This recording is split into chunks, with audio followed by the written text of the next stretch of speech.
Hello everybody, and welcome to Tuesday stream. There's currently got nothing associated with it. It's the first one and I know the title's a bit long, but get over it. I'm in charge. You tell him, AJ. We decided to play Monster Camp because Monster Camp, good game. Yeah. Not played too much of it, and I really wanted to play more of it. Yes. So, joining me today is Mrs. Sarah Mim. Hello. I should get your stream up if you're streaming as well. I would do the same for you, but my PC would kill itself.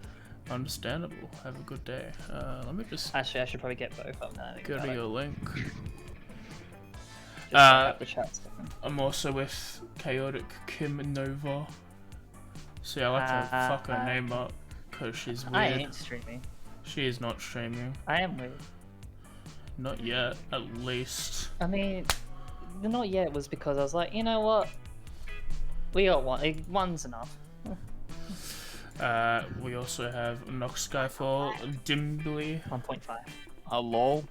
and we might be joined by some other people if they want to. This is open to my friends if they want to come and do voices, because there's a lot of characters in the game. We don't necessarily have to voice all of them. Fuck you. We might have a surprise cameo from Darian. Potentially. Yeah, as Obama. Really? No, we don't know. I just said that. He did come home with Baby today. They're sort of Oh, so doing baby that. was a go. Baby was Yeah. good. Yeah, baby was Oh. indeed a go. Oh, what do they call it? Charlotte. Oh, okay. That's a nice name. But we will do a full game of Monster more doxing. Camp. Huh? No more doxing. No more doxing, baby. Yeah. Even though I No, think we're we gonna- said we're her gonna- full name on stream, I think a couple times, but We have, yeah. Actually, we have. Not Well us, done. but it has been We've said. completely doxed it. Are you just gonna give out the legal child's child. security number and like stuff like that now? yeah, it's just we'll just set that up. Gonna The tweet out child's this. mother's We're maiden name. setting the child up to be a superstar, clearly. Yeah. Just that I don't know if it's my computer or the internet, and it's been a bit slow today. So if stuff's happening and like I drop out, that's what happened. It seems to be good now, but I was noticing a bit of slowness early in the day. But I think we'll get started. I'm just gonna take a drink of my mocha and we'll get ready. Dude, I want a mocha. It's a damn mocha. I like mocha. I have to drink it before tomorrow because it goes off tomorrow. That's fair. I recently chugged like half a bottle of an off choc milk and it did not feel great afterwards. But Camp Spooky, the stage of some of our dearest summers. Back then we were young and unafraid, and I'm on the wrong screen. With school far away, everything seemed so possible as the sun embraced us on our way to camp. Summer has that distinct power, doesn't it? You live for the days while the nights inebriate you with possibilities. It's like life could take a turn at every corner, and for us it did. Who am I? Obviously, you want to be Fire one, don't you? That's okay. Yeah, 'cause she's fire. Yeah, but I thought Fire we wanted to Girl. because they Yeah, that's what I'm the saying. alternate, didn't they? Yeah, she wanted to be Yeah, Fire. I love the alternate. I guess I will be Mommy Boy. Alright. Name. Oh Alright. yeah, right. What's the theme of today's session? What a status theme. We I already don't had ever chicken have- nuggets. I don't ever have creativity for themes, so right, it's not me.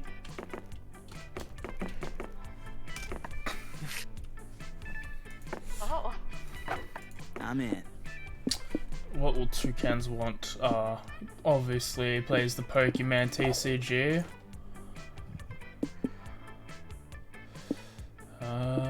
Pocket If you're Therapist. If you're like toucans, I'm tempted to take blue girl and just say like blue tit bird. Hell yeah. I think he's... No, I want to say Pocket Therapist for Kim. I think she needs it. I need more than a pocket therapist.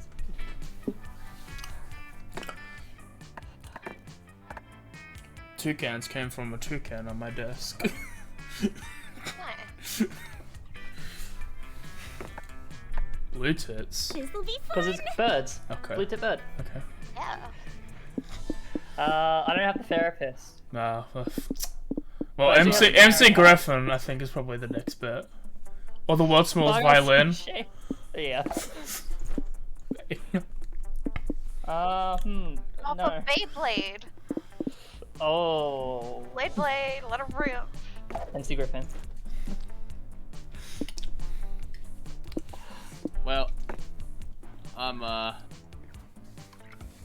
don't have the alternate costumes, so I can't pick them anyway. What a nerd. I didn't play this game much.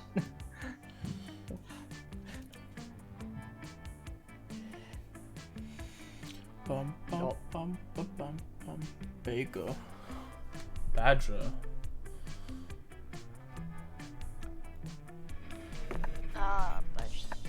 But Badger. Okay, I get it. Sure. Spaghetti? Hell yeah.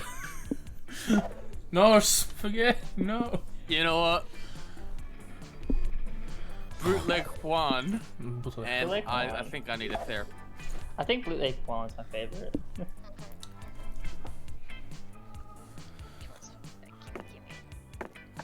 God, the only thing I can think of is just to do with the color. Wait, that's wrong. I just thought of the freaking childhood equipment thing, the Firefox.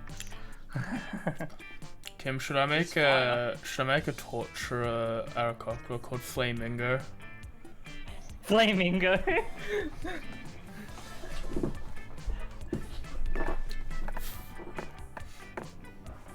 Flamingo. Die. 10. Is that a Sudoku Rubik's Cube? That's fucking bug. I Yeah, want that. Look, I mean, that looks cursed. you gotta have that sketch. I mean, come on. Do you have... Magma trading. How do you do It does that? have hot demon boys in it. It does have does. hot demon boys in it. Dude, magma boots. But do you have to... Do you solve the cube and then the Sudoku? Or does... I don't Or think do you do them at the same time? Or does each of the... Is each of the Sudoku cubes also a Rubik's Cube? No, but dude, it doesn't just go like each like side is a 3x3. It's a 9x9 twist. One might say the Monster Prom had hardened us on the highs and lows of love. But no, in love we're always absolute beginners, and summer camp was no different. No one talked about it, but the idea of summer love lived over our heads. Close to the last day of camp, there was a meteor show happening just 3 weeks away. Everyone knew that if you were into someone, you were going to watch that damn thing together. And so, a silent yet powerful pressure invaded us. It was the Monster Prom all over again. Everything seemed uncertain. Everything but one thing. Whoever we were asking on a meteor shower date, it was probably going to be one of the 6 coolest people on that bus. Joy Johnson Jojima? Yeah, Yeah. she's a JoJo. I'm aware she's a JoJo. A bad switch wanted to chill a bit after saving the world countless times.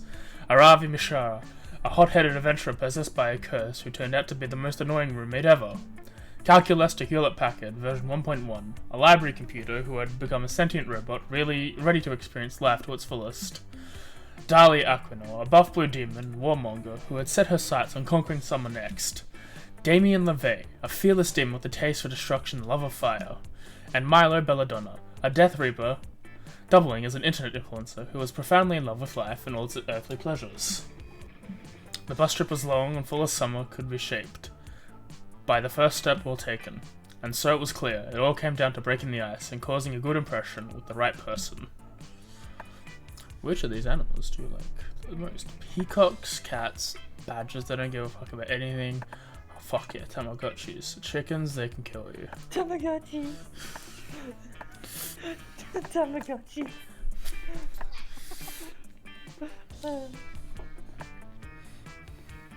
Of course, I just picked the stupidest one in my head. You're going for Calculus though. But Hell I do yeah, like I am. cats. I have 3. Fuck yes! I don't care for I was thinking of going for Damien, but Damien was the badger. yeah, he would have been, yeah, 100%. Who wants to be Aravi? Any preference? I'm gonna be Damien fucking LeVay. That's all I know. It's been so long, I don't know who to do. I'll do it. I'll do anyone. I'll do it, AJ. Dude, no, I don't want you to do go away. Okay. I'll do it then. Oh man, I love chickens. They're 5 to 6 pounds of pure feathery rage. Here comes my almost dyslexia, but it's not dyslexia. One time I was ransacking this town for gold and loot, and I made the mistake of griefing a chicken too many times. And a whole fucking swarm of them attacked me. I barely made it out alive. I'd rather fight a raging Umber Hulk than a chicken any day. Umber Hulk's a fuck. Why would you do that? Yeah, you could be a ghost. Oh yeah. Oh, give me okay. Damn, I wish I'd have been there. I would have gotten the whole thing on video. We could have gone on the funniest home videos and made $1 million. You've got some weird priorities, Hex. At least Toucans understands me.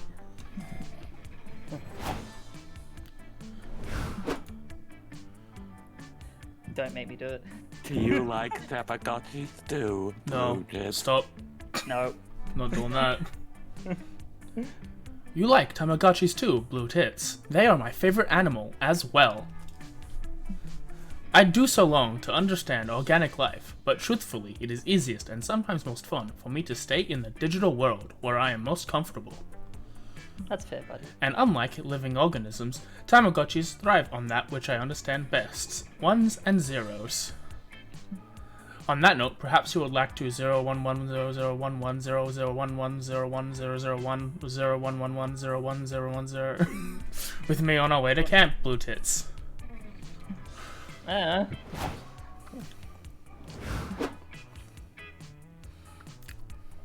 Should I?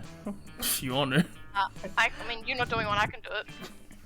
It's up to you. Like, I'll do it. Okay. Ah, the majestic peacock. It's one of my favorite animals as well.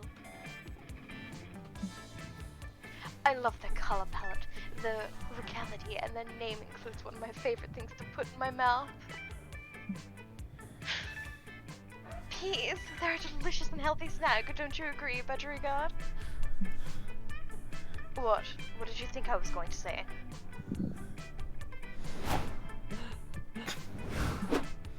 Oh, you like you like cats, Firefox. So do I.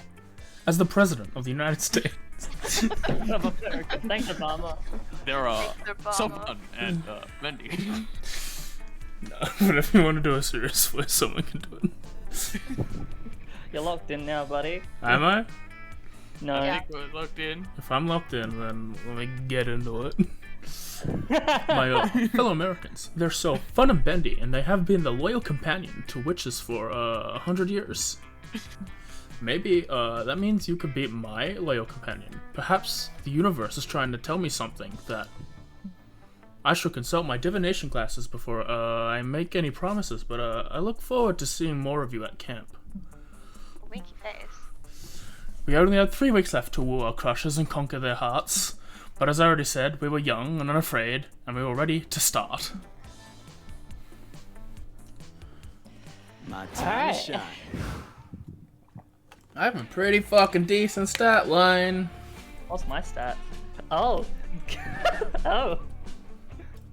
Wait, what is my... Toucan's is going for that creativity Oh. line. Oh, not Toucan's, Mim's going for I creativity. don't know that creativity. Right, I did pick a cursed pen in a sketchbook. Jimmy's going for smarts.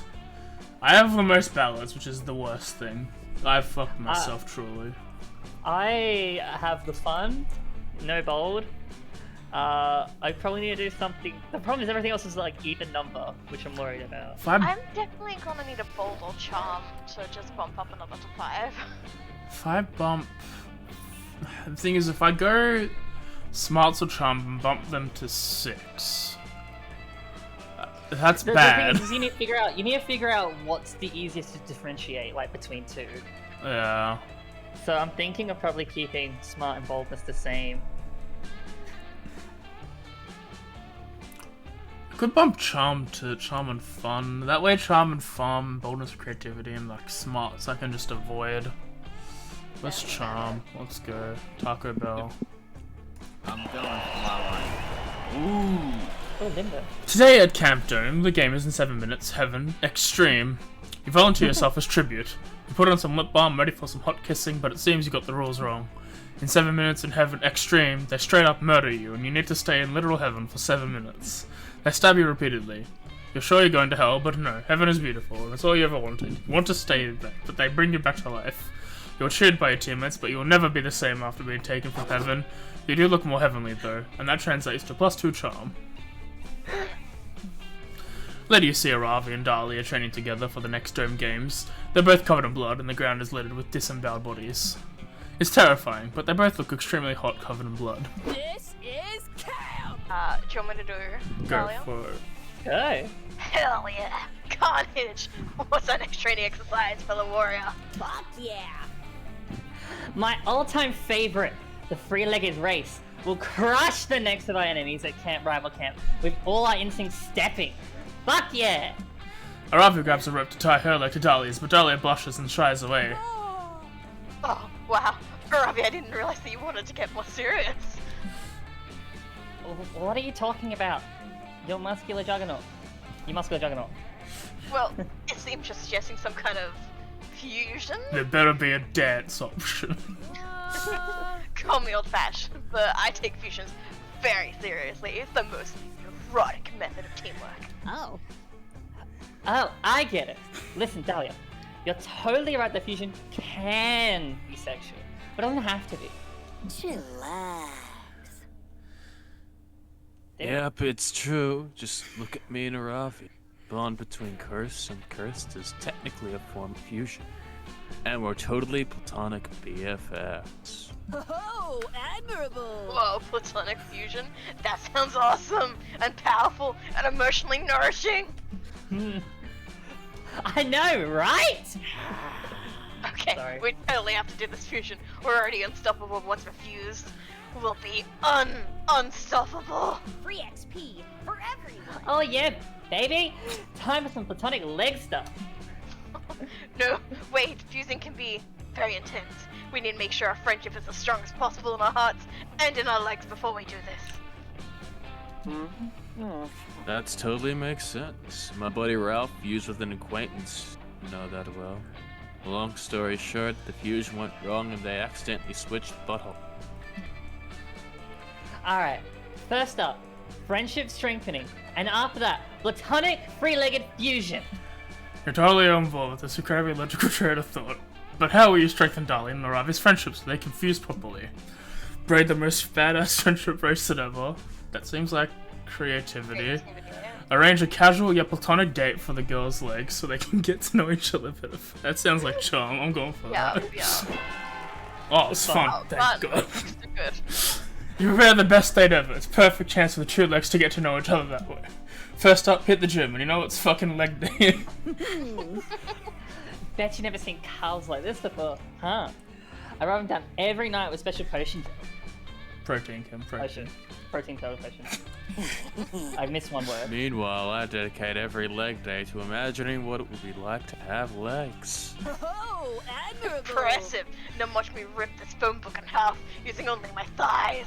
This move is great for exercise. It can also be used during love making. Next up, pedicure time. Damn. I had way more dead skin on my feet than I thought. I hope this increases my dexterity. Anyway, what color should I pick for my toenail polish? This is a takeover! Oh, he's the same color as me. I picked one called Storm the Gates of Hell with your endless violent armies. It's blue. And finally, shoe shopping. I'm looking for something badass and leather. Preferably some boots that'll give me a buff on defense stats. And I'm looking for something that'll show the maximum amount of toe to distract my enemies.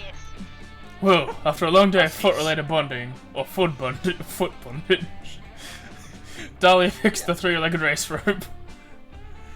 Aravi, Hex, I'm happy that we took it slow, and now I really feel like I know you, and by you I mean your calf, knee, and thigh.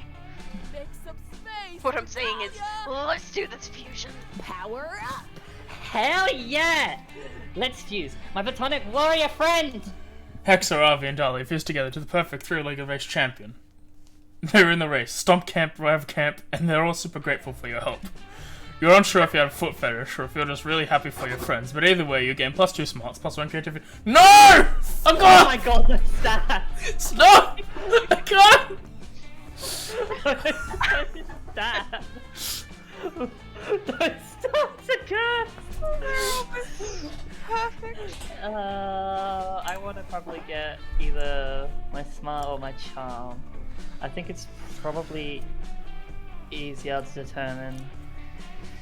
What's easier? Smart from boldness is probably easier than charm from boldness. So yeah, I think I'll go for smart. That day you get lost in the woods. Death. You decide to study the trees, bark, and moss patterns to solve the situation. By reading one tree's bark, you realize which direction north is. By reading another tree's bark, you learn the exact age of the tree, 73 years old. By reading yet another tree's bark, you learn the tree likes Irish poetry and believes Buffy and Spike were the ultimate ship on Buffy the Vampire Slayer. Was there Wow. any other ship? So much useless knowledge. You gain +2 smart. Yeah, Buffy and Angel. Fair. It's a beautiful day at Camp Spooky, and Calculus is taking the opportunity to show off his succulents. Plants are lovely and You important. see, friend Blue Tits, I do not want my succulents to feel left out of the camp spirit, so I have been making each of them tiny Camp Spooky appropriate outfits. Cute. Adorable. Oh, Each one will be receiving a tiny scout scash and even tinier scout badges and individual bathing suits they can wear while I spray them with mist. Calculus is so adorable when he talks about his plants. You can't help but stare lovingly into his face when he speaks, or as he speaks. Oh, Well, well, well. Why am I not surprised? Yet another camper staring intently at a screen instead of enjoying the great outdoors. well, yeah. And spooky isn't about using electronics. It's about engaging in classic activities such as scouting and swimming, and doing manual labor to benefit the camp. And yet, here you all are, on your phones. You explain that Calculus is not, in fact, a phone, but rather a sentient being and, in fact, a fellow camper under her charge. Friend Blue Tits is correct, friend camp director Miss Weaving. You and I have interacted multiple times. That's what students in their phones always try to say to justify their technology addiction and neglect their real-world responsibility. You have left me with no choice. Afraid I'm going to have to confiscate all screens from you until you'll kick this nasty habit. Quick as a flash, Camp Director Miss Weaving grabs Calculus and starts trying to put him in her pocket. Help! Help! I am being kidnapped. No, you're not. You're being confiscated. There's a huge difference. It has to do whether I consider you a person or not. Ow. error! Rescue me, friend Blue Tits. Rescue me from friend camp director Miss Weaving, who is not being a good friend at all right now. You can't let Calculus be kidnapped, computer napped, confiscated, whatever. He can't be taken away. You need to find a way to convince Camp Director Miss Weaving that your relationship with Calculus is far from an unhealthy addiction. That's hard. Given your history of spending all your time and energy trying to impress one classmate with no regard for school extracurriculars, this may not be true, but you still need to convince her. Show her a really unhealthy addiction by digging up your old Garfield. Oh my god. Dude, I got a blog? Hell yeah. I'll show you addicted to sex with machines anonymous computer shit, which proves your relationship with robots has been healthy for 10 months. I got a feeling the bottom one may be bonus. I hope. I'd hope so too if the bottom was bonus. Yeah. I hope. You pull out your cell phone and access the old Tumblr. You have 10, but you specifically access the Garfield one. What? What is this? Are you willingly forfeiting other technology because you've seen the error of your ways? No, you explained. You had already seen the error of your ways years ago, and this is proof that your relationship with Calculus is healthy compared to what you used to be into. This appears to be a link to a 40-page document explaining your belief that Garfield was murdered 10 years ago and replaced with a lookalike cat. Mm-hmm. One part hazards that this new cat is actually allergic to lasagna, and all recent depictions of lasagna are cleverly designed this meatloaf, indistinguishable from lasagna. Mm-hmm. This is a vast, spiraling, multicolored chart claiming to offer inextricable proof that Garfield and Naruto take place in the same universe. They're I even had cunning string. people. I had string as well. This one's simply entitled Hidden Symbology and Garfield is the innocent comic strip, the way the powerful cult known as the Grand Orange Lodge secretly communicates with the dead world died. Feel their agenda of erasing Monday from all calendars? Very well, Camper Blue Tits. I think you have proven your point. These are clearly the ramblings of an incredibly disturbed mind. Mm-hmm. Does this mean that I am unconfiscated again, friend camp director Miss Weaving? Indeed. Compared to even one sentence of these ravings, Blue Tits' relationship with your screen seems downright wholesome. Hell yeah. Actually, come to think of it, compared to most of the things that happen around here, anything involving Mr. Hewlett Packard seems downright wholesome. But do see to it that you keep your screen time limited on other devices at the very least, and make sure the two of you have spent plenty of time with nature. Is this what we were a doing. nature? Oh, we will, Camp Director Miss Weaving. We were actually engaged in caring for plants when you were first interrupted and pulled focus from us spending time with nature. As you were then. What an exciting and scary adventure we just had. I believe I will make something new for my dear plants so that we can all celebrate.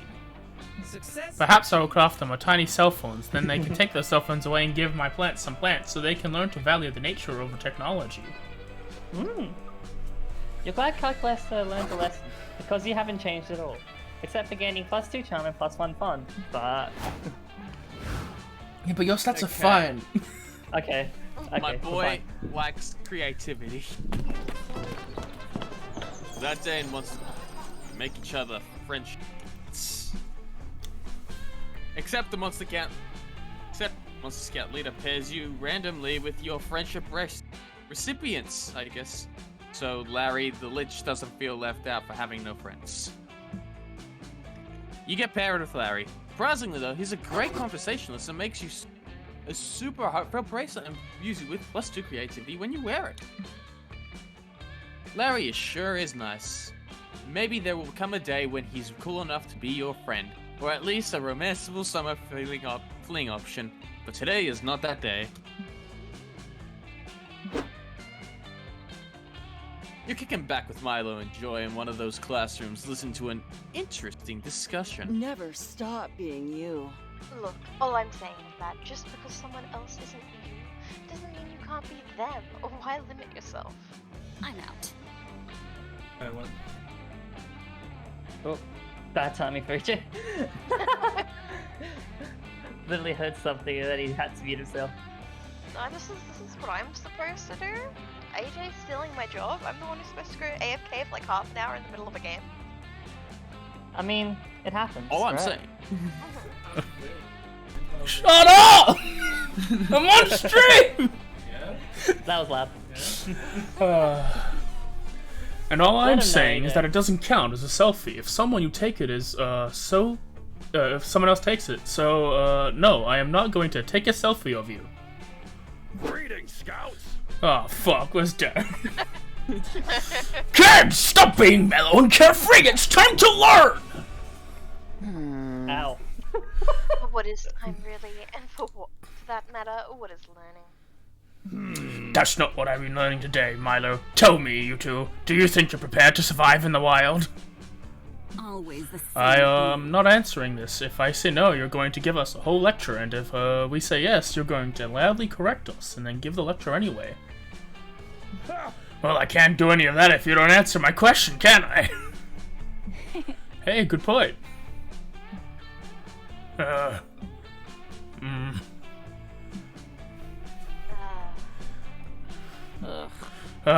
Fine. Gee, Coach, I think we're pretty prepared for... You're not prepared. Wrong!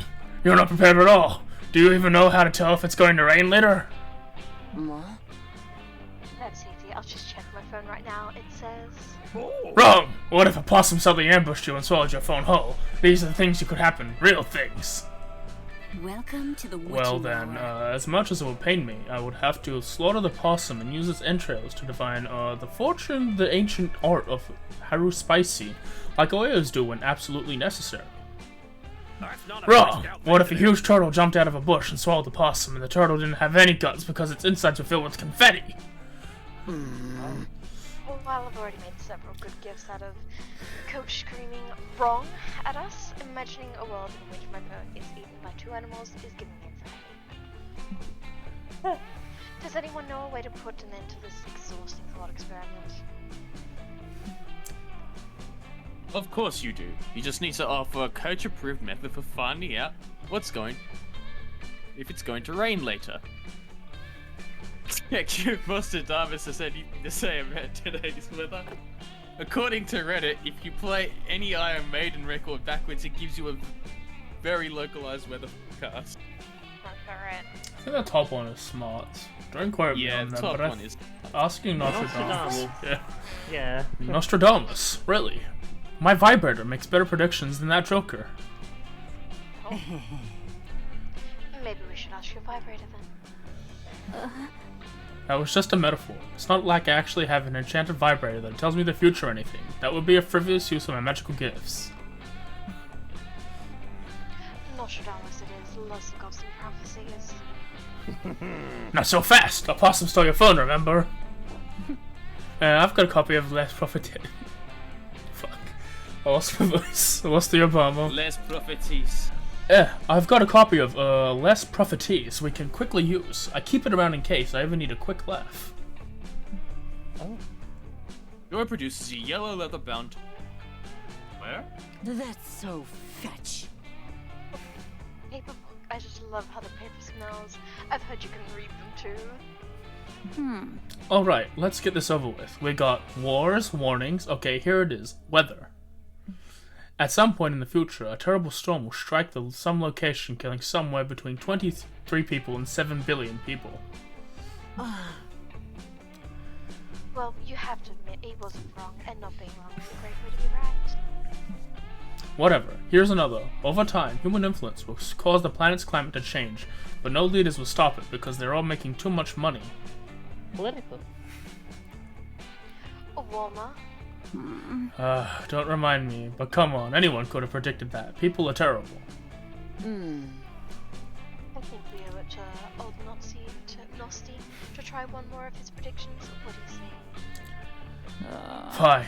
One more. How about one summer day in the 21st century, a reaper and a witch and their thirsty friend will consult my prophecies and discover that it is going to rain that day between 3:15 and 4:51 p.m. Close enough.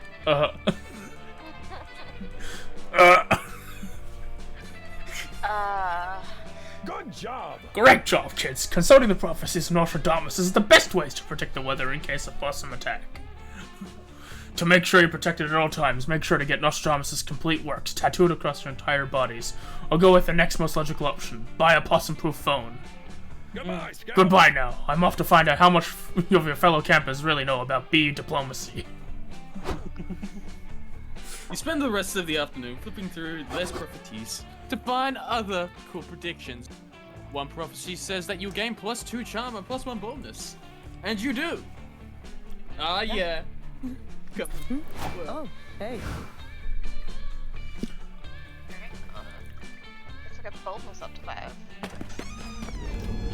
You go into the haunted manor with a group, only to immediately split up once you get inside, as is customary. You quickly get lost and have no cell signal, but in a stroke of genius, you follow signs to the haunted manor's lost and found, to wait for your friends to pick you up. You find all sorts of cool lost knickknacks while you wait. Some bloody gloves, a haunted iPod, it only plays Thriller by Michael Jackson. A totally normal Furby that still manages to be the creepiest thing in there. At the bottom of the box, you find +2 boldness. Yoink! Who in their right mind would throw that away? You follow the unmistakable scent of adventure into a dimly lit corner of the mansion and discover. Which, please. I'm just saying, speaking from experience, that it's bad form to slaughter a demon without first giving him a chance to change his ways, join your team, or become a hot demon lover. Good. And I'm just saying that you don't collect XP for talking your way out of combat encounters. Oh, I've gotten all kinds of experiences from talking my way out of combat encounters, if you catch my meaning. Ugh. Like what? More boring conversations to skip through? How do you skip through a conversation? I find if I punch someone in the neck while they're talking, they usually stop and we can skip to fighting. It's a great speedrunning strat. Look, I respect your approach to adventuring and the fearless way you interact with cursed artifacts. So, But it takes more than unbridled violence to be a true protagonist. And I respect you, both as a strong, independent woman with a wicked fashion sense, and someone who's managed to make an all-caster party work without a tank. Ugh, I can't carry this one. But you wouldn't last 10 seconds against the type of demons I fight. Enough of this. Oh, I wouldn't, would I? Sounds like the only way to settle this argument is by putting our claims to the test. I'll summon a demon, we both fight it, and we'll see whose strategy is superior. Nah. Hold on to your one there, Sabrina. If you're the one summoning the demon, what's to stop you from summoning one that's more vulnerable to your approach? DJ Hex up in the pipes. ooh, I can summon a demon Aravi. All I need is, like, 2 of your vertebrae. 3 tops. How about we find someone else? Fine, we'll have an impartial third party summon a demon we can both fight. An impartial third party like... Hey, you. You, Firefox. You know how to draw a summoning sigil, right? It's first year material at Spooky High, so only a huge idiot would be able to. You spend most of this class drawing porn in your notebook instead of drawing sigils, so it looks like it's time to BS, but like, how hard can it really be, right? Sigils are basically drawings, right? So just draw a demon. You're great at drawing on demons. That's... Creativity, probably. Draw every sigil you know, a smiley face, the Batman logo, and the tiny dude from the walk symbol on the traffic lights. I think that's fun. What is that option? I think bottom's fun, top's creativity. Yeah. I gotta draw the hot demon voice. I do love me some hot demon voice. You borrow Joy's summoning chalk and do what you do best. Soon your spoken hot demon is complete, and you even make sure to add the appropriate hashtags. Huh? That's a picture of a demon. You just drew a picture. Not just a picture, a very, very hot picture. Why is the demon showing his ass and winking his shoulder? It's, distracting. Also, totally not a summoning sigil. I guess you didn't have to pay attention to class after all. We'll just have to...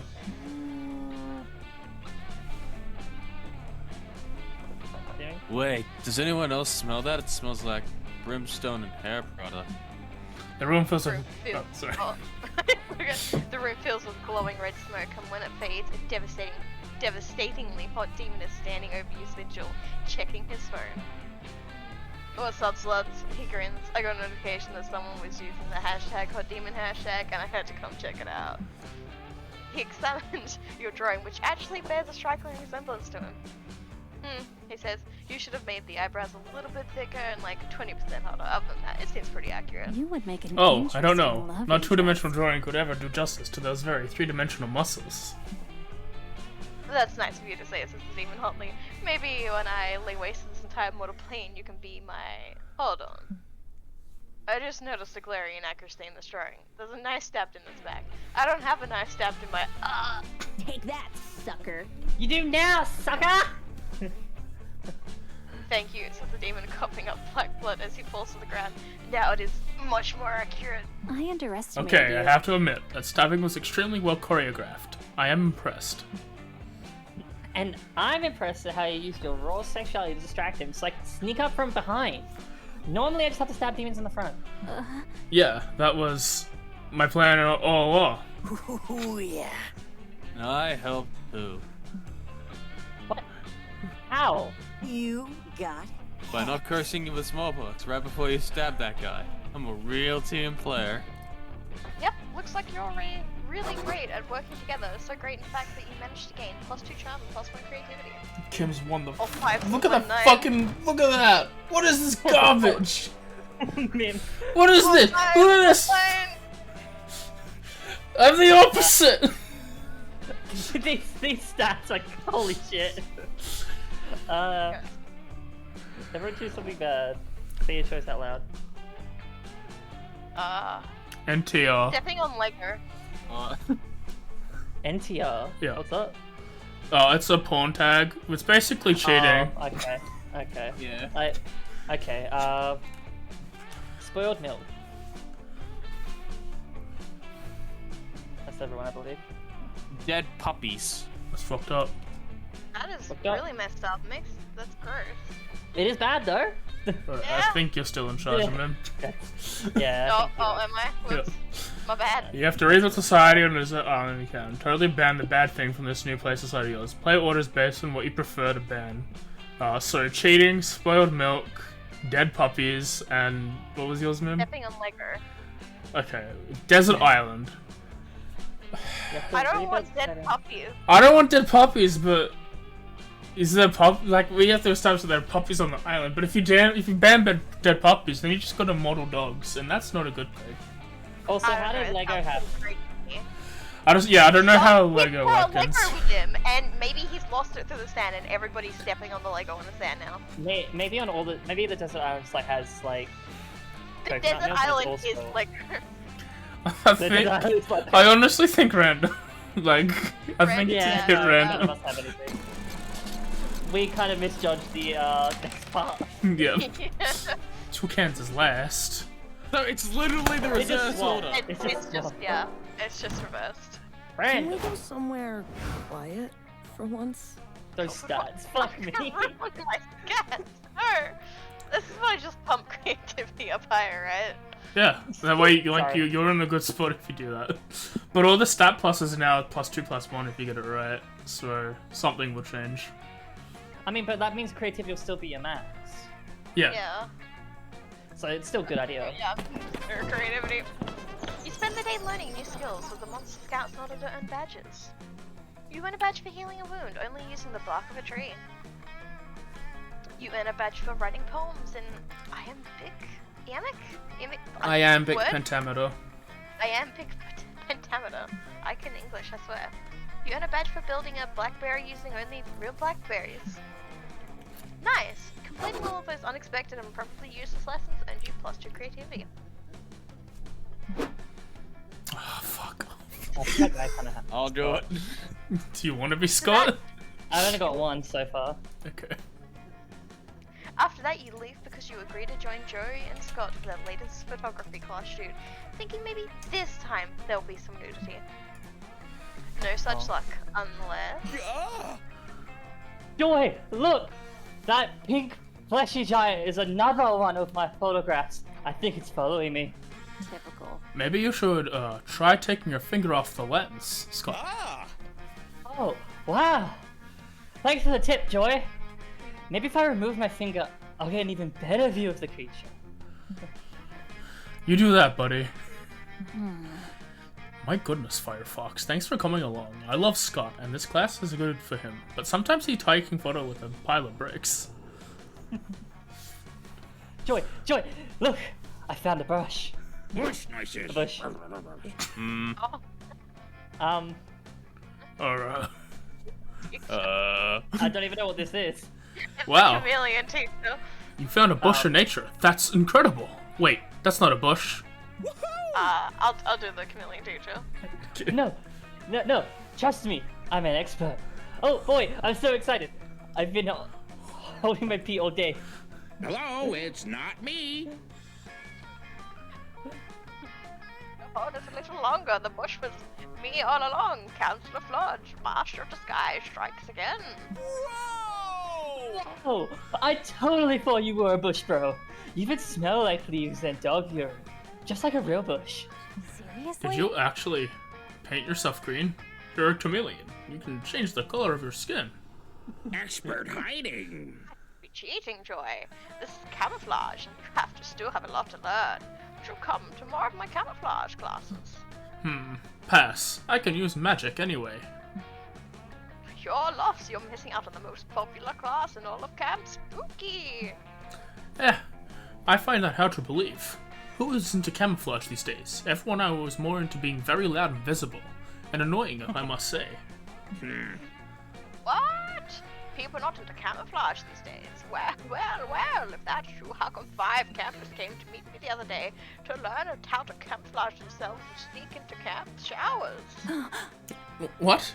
Please tell me you didn't teach 5 campers how to hide undetectably in the bathrooms. You just got Of flawed. course I did. I am a great counselor and a master of disguise. I wouldn't let down some fellow camouflage enthusiasts. But you did realize that it was totally for perverted sex reasons, right?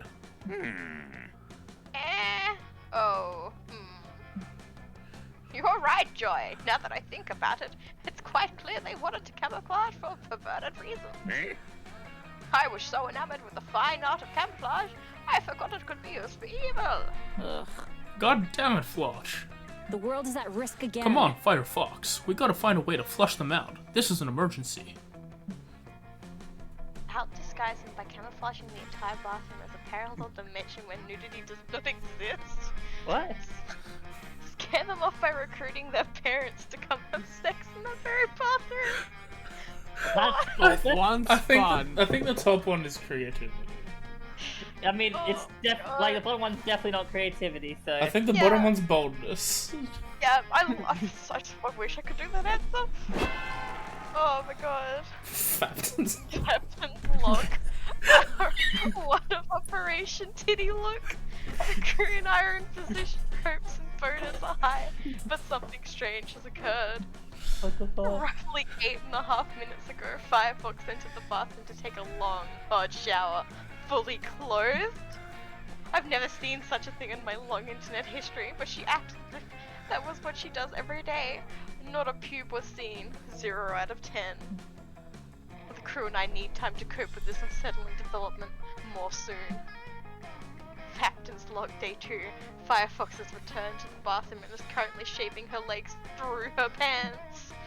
I was beginning to worry we have somehow slipped into an alternate timeline when Firefox said to herself, "Boy, I'm sure glad I live in this alternate timeline where nudity doesn't exist." Our worst fears have been confirmed, but why? What ventral deity is cast upon the rocks of this wankless dimension? And why could it be that looking at people's nude bodies without their consent is bad? Merely asking this question has caused morale to plummet among the crew. They're so dispirited that they're having a hard time sending unsolicited dick pics, no pun intended. Captain's log day 5. We've run out of flaming hot Cheetos. It pains me to write this, but unless we start seeing some nudes soon. Oh my god, Firefox is entering the bathroom now to change into something a little more comfortable. This could be a turning point. She is unzipping their top to reveal an identical top, but with nipple tassels. All is lost. Abandoned ship of the humanity. You know what you're doing, don't you? I just saw 4 Kappas in a Wang element run across. Wang element? From the plane of cock, the Wang element. Don't take ideas. I just saw 4 Kappas in a Wang elemental runner screaming out of the bathroom. Good work, Firefox. And can I just say, you're the only person I know who can make over-the-shirt nipple tassels work. You knew I would appreciate your next level nipple tassels game. You gain +2 fun and +1 boldness. Okay, we're starting to nail this stuff.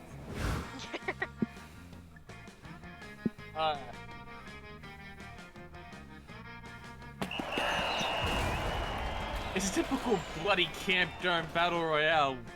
While you're hiding, catch breath, 7 fish flies to the air and lands in your lap. You unfold it.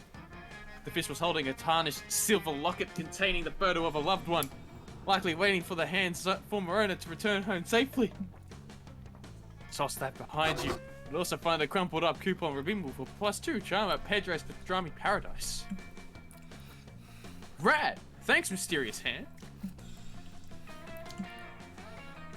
A wild Milo a bit. Your heart starts beating fast. Is this another one of your dreams about Milo baking you a loaf of bread in a French countryside? Fancy meeting you here. Badgery God, I've been around looking for you, and now here you are in my clutches. I've got a gig. And now that I've found you, want to do me a favor? I've got a soul reaping gig today, and I could use a helper. You're 80% sure this isn't a dream. You agree to help Milo. They lead you to a fresh corpse with the soul waiting right above it. The soul looks like a dope blue orb. Hello, hello. Hi, I'm Death, but my friends call me Milo. Let me be the first to say congrats on shuffling off that pesky model coil. I've been expecting you. I assume you were here to lead me to the afterlife. I died for a few minutes when I was a child, so I'm somewhat familiar with the intake process. Exactly. Oh, I love souls who have died before. They're refreshingly chill. I'm just going to ask you a few questions before we go. First, state your name, please. I'm Remedius Chargegaria, commander of the Mer King's Guard and knight of the Mer Realm. Praise be the Mer King. And just to confirm that you're actually dead, how were you killed? Prepare thyself, it is a terrifying story. I served many years on the Mer King's council, but 'twas the Mer King himself who killed me. One night the Mer King was attacked in his sleep. He survived, but became paranoid of his small council, thinking the attack was a coup. Paranoia led him to behead me, his most loyal knight. The Mer King was wrong. Before my death, I discovered the attack was orchestrated by an ancient order, who hath authored many a terrible act across history. This foul order is known as the Masters. As they execute their devious plans, they chant, Masters, Masters, Masters, but they spell it with a D. It was horrifying beyond belief. And I happened to notice that the Masters had quite admirable derrieres. Seriously, they were cacked up to a ridiculous degree. Huh? Wow, that was a lot. I'm going to check the Death by Courtly Intrigue High Fantasy box on the floor.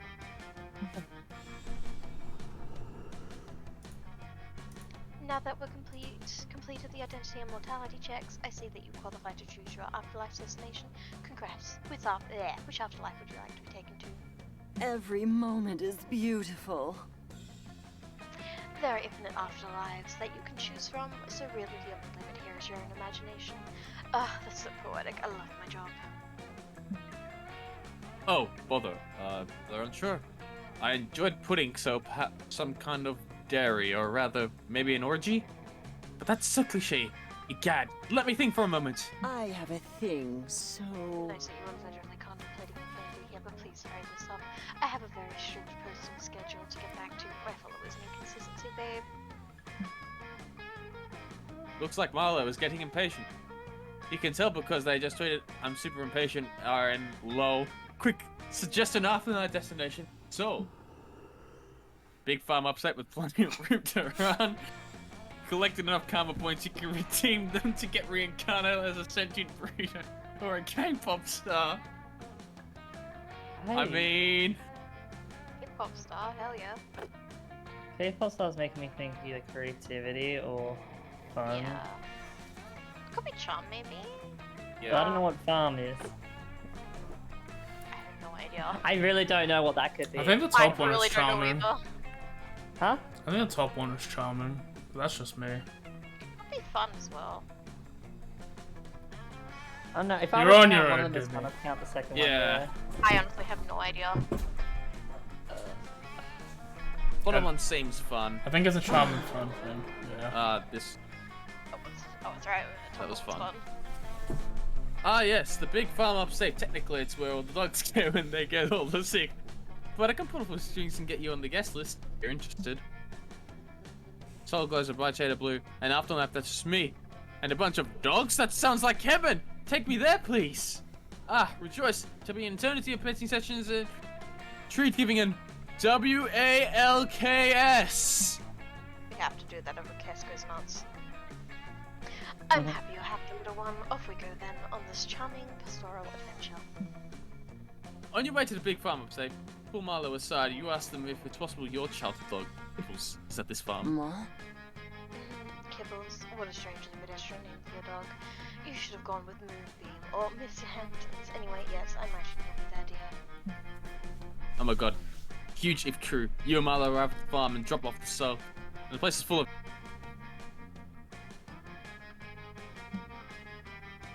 Oh, Discord is not working at the moment. Sorry, stream. Something went on there. I still seem to be live. You watch him run around the farm. Looks like Kibbles has a new family now. He's got a husband, dog, and 3 puppies. Wait, dead dogs can have their own puppies? What rules are in this fucking farm? Clear that Kibbles has moved on. Forgotten all about you and your precious childhood together. You've never felt such profound anguish. You weep open. You start madly chasing Kibbles around the farm, begging him to remember you. Patrick, you need to pull yourself together. There's nothing more off-putting than begging someone to like you, even if that person is actually a dog. I can't be seen with you. I'm sorry, but I just can't be seen with someone this desperate. There, I said it, and now I'm leaving. You blubbering pool of emotional vulnerability. Dude. You left alone at the farm, whipping over 3 hours straight. You realize you have no idea how to get back to camp. Kibbles is the only dog you know around here. You ask him how to get back, but it's super awkward between you two. Also, Kibbles is a dog. Dogs can't give directions. You're under heartbreak of aimless for days. The warm sunshine. Childhood has been ruined. Which makes you lose -2 charm and -1 boldness. A new day, a new adventure. That's weirdly put you back into. The same spot. Yeah. Yeah. So smart, creativity, and charm would have been the 3 I wanted to do. I guess it's smart, man. Or I can just bump up fun, just to... Oh, no, you don't want to get boldness up to a 5, that's just dumb. Nah. Boldness is staying where it is. That's a little bit annoying. Let's just go with the fun. That day, you decide to go scuba diving and find a treasure chest at the bottom of the lake. Whoa! You picked a lock, which is quite impressive if you keep in mind that you're still underwater. Inside, you find over 1,000 fun. Unfortunately, your wetsuit doesn't have pockets, so you can only go back to shore with +2 fun. When you get back, your fish are eating the rest. They're having a rave right now. Fucking fish. Back at your tent, you saw Calculus fiddling with his ant farm. He's so tender with his small leggy voice. Oh, hello, friend Blue Tits. I was just deriving useful insights about organic life from my ant terrarium. Initially, I was wondering that the tiny 6-legged creatures might not be fitting analog for more complex life forms. But my friend Milo helpfully informed me that we are all tiny 6-legged creatures where it counts. Concern averted. Anything for my ants. Lately, I've been focused on giving my little ants the happiest lives possible. If I could just optimize their tiny ant lives, Ooh. it will help me understand how to make my larger friends happier as well. Oh. Awesome. Recently, however, I've run into an obstacle. As everyone knows, the happiness of an organic being is directly related to how efficient it is at working. Uh-oh.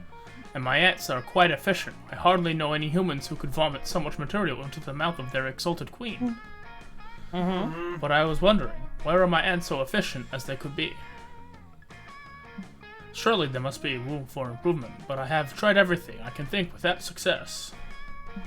Transmitting a mathematical formula for organizational efficiency didn't help, and neither did telling them to do their best in binary. I am at a loss. Well, Calculus is set up pretty low in terms of workable solutions. Surely you can think of something that will make these ants into harder workers. A yearly company retreat to Miami. The anticipation alone will fill them with determination. The fanciest of mediocrity.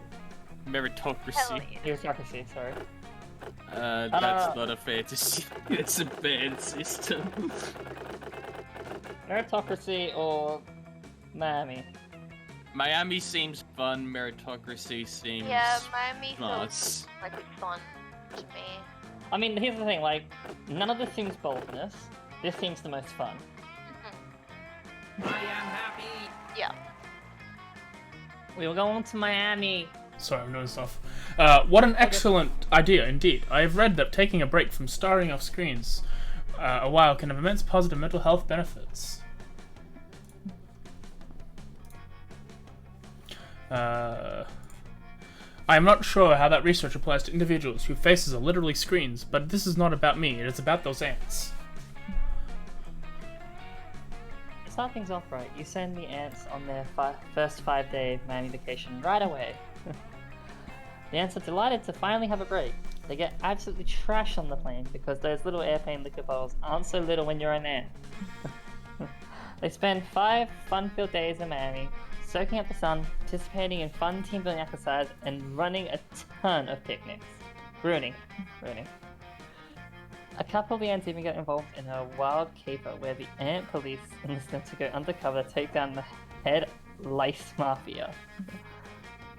Such an action-packed romp that even gets turned into a TV show. Soon, everybody's talking about the success of Miami Lice.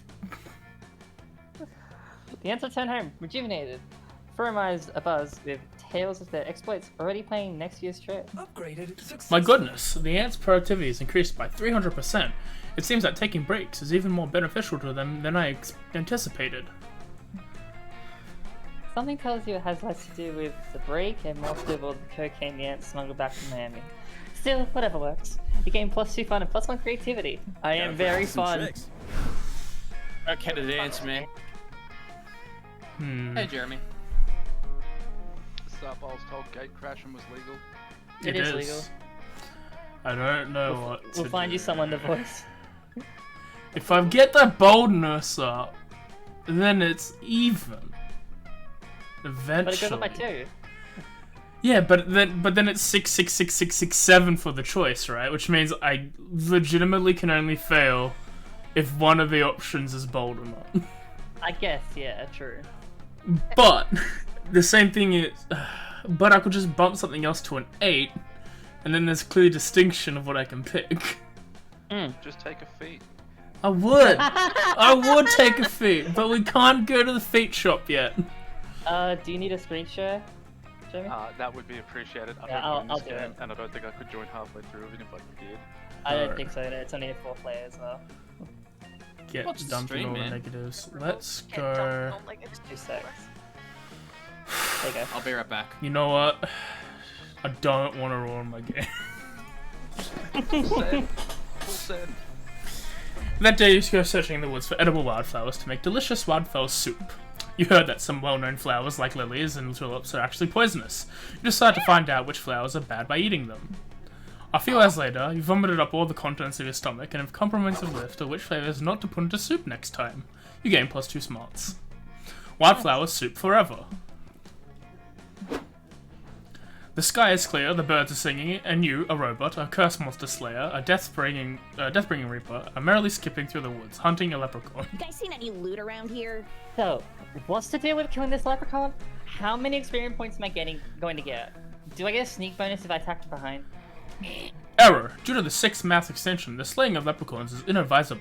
They are considered endangered by the United Monsters Nations. Oh, not another gig. Yeah, I'm not really interested in working today. I figured we'd grab him, get some sweet pics of the gram, stick a pot of gold emoji on there, and then release him a call today. Speaking of the gram, this is one of the only spots in the woods I haven't posted a pic of yet. Hop in everyone, it's a selfie time. You gather around for a cute pic full of ironic duck face, stabbing, and bunny ears. Lit. Uploading. Losing. I hate to be the bearer of bad news. I am using the hate idiomatically there, because technically I can feel nothing. My boy. But there appears to be no reception here. My boy, no. What? Ugh, that's such bullshit. With no connectivity, my party has lost their buffs. Totally non-optimal. My memories are unable to back up, and with no internet access, I am unable to continuously learn and update information to correct my any mistakes. What if I became racist? What if I connect to the internet and calculus to over is trending because I have become problematic? My phone! You're worried? If I don't post in the next 5 minutes, all of my followers will think I've died, and I won't even be online to read the pity likes. So I'm just having so that's doing. Relax, being online isn't everything. Let's just hang tight and order a pizza. Oh no! We can't! We have no service! Oh fuck, where am I? I'm gonna get a pizza! We need the internet! Dad! Yikes. Seems like your friends are spiraling out of control. Of course you could use this as a teachable moment about your extreme dependence on the internet. But you're not going to give that. Well, you're just taking the easy way out and snagging some net. Here's how. What we need is a long wireless antenna. Hey wait, what's that behind you? Hey, it looks calculus. We just need to lure the internet out of the woods. Quick, get some content. You're fucked on that one. I think the top is smart. I'm thinking it's bold. Yeah, but the bottom Yeah, one they're is... talking about in between his legs. That's pretty bold. But the bottom is funny. Or creative. Create content. No, I meant just... I found that funny. Yeah, the bottom's funny, yeah. Yeah, I love You that. pick you. Alright, I'm going bottom. Oh. Yeah, bottom. I said it. It was you! Jeremy, back me up. Down the opportunity to create more content. The question is, what kind? Yeah. I've got this. A speedrun of me killing all the animals in the woods. Oh. Not really vibing with me. I was thinking more along the lines of, like, an unboxing of the hot new sci-fi I just got. Are you gonna eat that? Robbie's wins will be followed by a culinary review of how the animals taste when I swallow them whole. Unless I can eat your murder, in which case, either broth. My friends, the most foolproof option would be generate content based on algorithm of what people want to see most. I suggest we post an image of Shrek impregnated by several characters from My Little Pony. Oh my god. Why would you suggest that? Well, really, the algorithm suggested it. As your friends start to argue between an extreme mosquito swatting Let's Play versus novel-length Sonic fanfiction, you have a sudden realization. Labeling all the many possible artistic achievements in life simply content created to fish for digital clicks, downgrades, and commodifies artistic expression. You share this revelation with your friends, prepared to blow their freaky minds, but... Unsubscribe. Wow, that's terrible content. I'm not carrying you. For real. No one would like and subscribe to that pretentious shit. They start brainstorming hentai, they all got ideas, but you're not invited to pitch your favorite crossover ship, even though it's Sailor Mercury x Mr. Monopoly. You're left out of the conversation entirely, costing you 2 smarts and 1 fun. You know what? At least it's even now. As all things should be. Everyone choose something bad. Okay. God. Should we just... We already know the answer to this. Should we... Shrek we may not, impregnated we by may My not. Little Pony characters. We may not.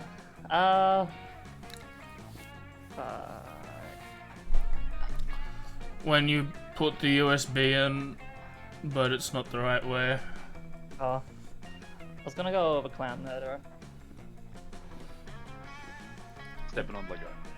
Mim? I said last time. She said that last time. I literally said that last time.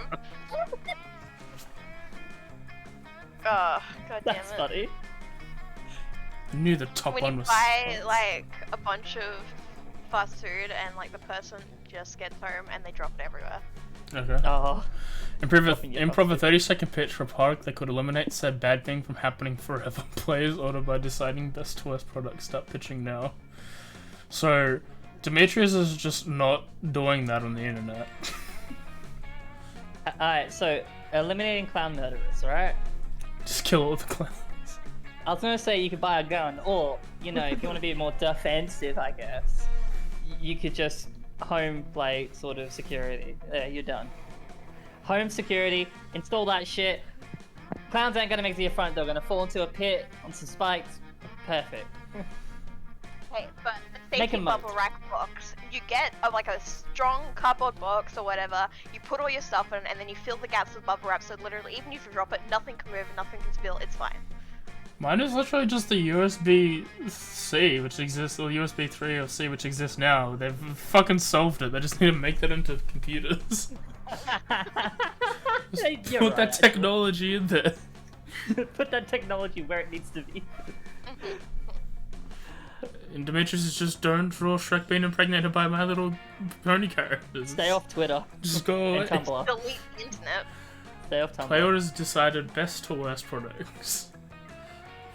Home security improvements. I'm telling you. But we're Australian, so we can't say guns, sadly. That's why I said like if you didn't want to be going to be defensive, home security.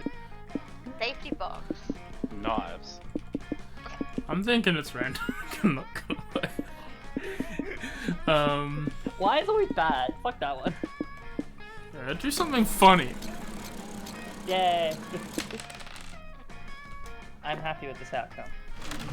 After kids on, I'm just gonna quickly take a bio break. Alright. Fire time! Yeah! Okay, well, I mean, obviously. Hello, friend. Hey Cal, since you're like super smart, I need your help. We need to come up with the spookiest, scary campfire story ever. What are the plans May I for inquire as to the necessity of this objectively unimportant request? Unimportant? It's super important. Everyone knows that scary stories around the campfire are essential to having the best summer camp experience ever. Is this Oh, the I nature? see. This is an example of the sort of time-consuming task your organics perform to the pursuit of foon. No, forgive me. The word is fun. It updated. Calculaster. Very well. I will do my best to help you achieve fun. I struggle with creative tasks. But perhaps if I crunch the data from several famous horror stories, I can compile my own. So overpowered! Yes, a mega horror story. I can't wait. Make me poop my pants, Cal. Thousands of pages of text flash across Cal's screen in the blink of an eye, going faster and faster until... Chapter 10. Scared to Nowhere. We are in the forest of bad choices. Becky Slutson and Football Jones are in love. Soon they will be dead. They will be dead. Oh, I'm shaking already. Becky! Oh, football! Moms don't understand. My death is inevitable. She is not scared for Slutsons, do not know fear or true friendship. Football does not answer. His teeth is hand-hooked, car door. His inside bones become outside bones. Audience is sufficiently afraid. I am. There is now murder cabin. The realtor should not be here. I have... What? I have Amontillado. Heard the audience refusing to trust. What could possibly go wrong, says Skeptic Sam. All is possibly the greatest and only possibly. There is now a Ouija board. It is scary because it is copyright infringement. It bleeds blood that is not its own blood. Football Jones outside bones are now Skeptic Sam inside bones. The skeletons have escaped. They are spooky and scary. Johnny is here. There is only error, insufficient input data to finish the process. Not over! No, it's getting so good. What's gonna happen to Football Jones inside Bones? What? You're not even sure what already happened to Football Jones inside Bones. But both of your friends seem pretty invested in this. Same, yeah, literally. You need to feed more data into Cal to come up with a spooky, scary ending. You fill your Dropbox and send him a guy on the dangerous down. It's just like a peace treaty. Top is calculus. Yeah, but a peace treaty. Yeah, but you're dating calculus. I know. Oh my, is this what I fear is? I'm emphasizing so closely with the corrupted code and mutated source files in this manual that I cannot stop trembling. That's a scary story that's supposed to make you feel. Now finish the story. The skeletons have escaped. They are spooky, scary. Johnny is here. There is only the polymorphic virus. It is here. It is murder cabin. It alters the signature code of whatever it replicates. It does not replicate friends. The polymorphic virus has hooks for hands. The jump scare arouses audiences will scream.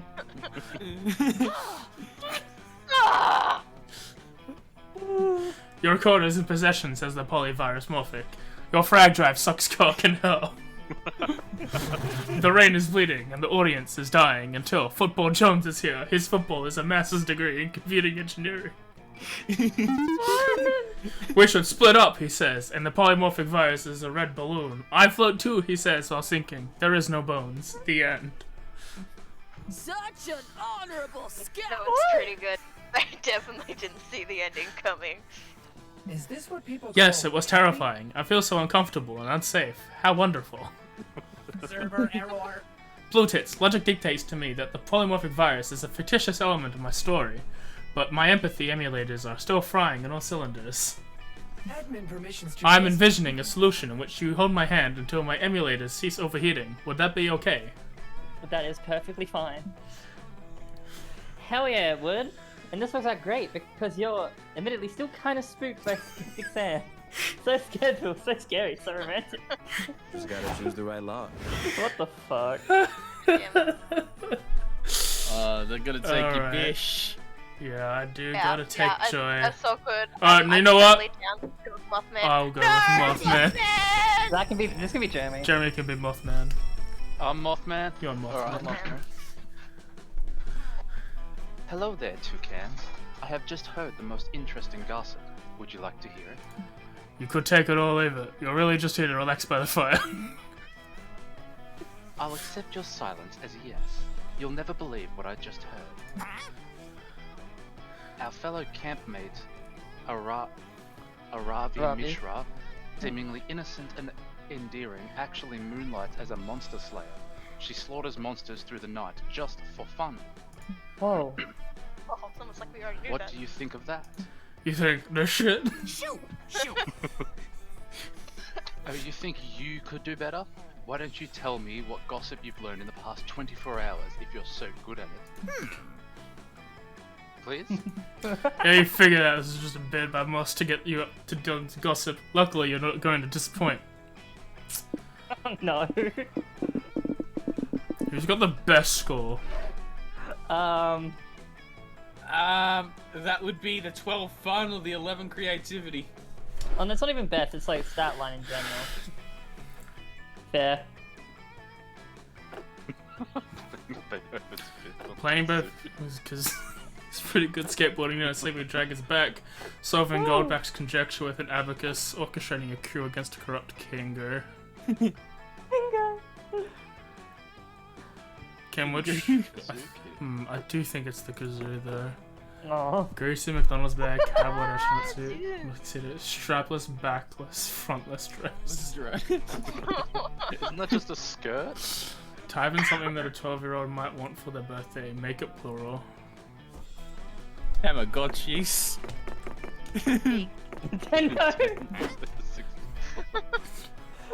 Holy smokes, I never would have believed it. This blows my Avari/Slayer revelation out of the water.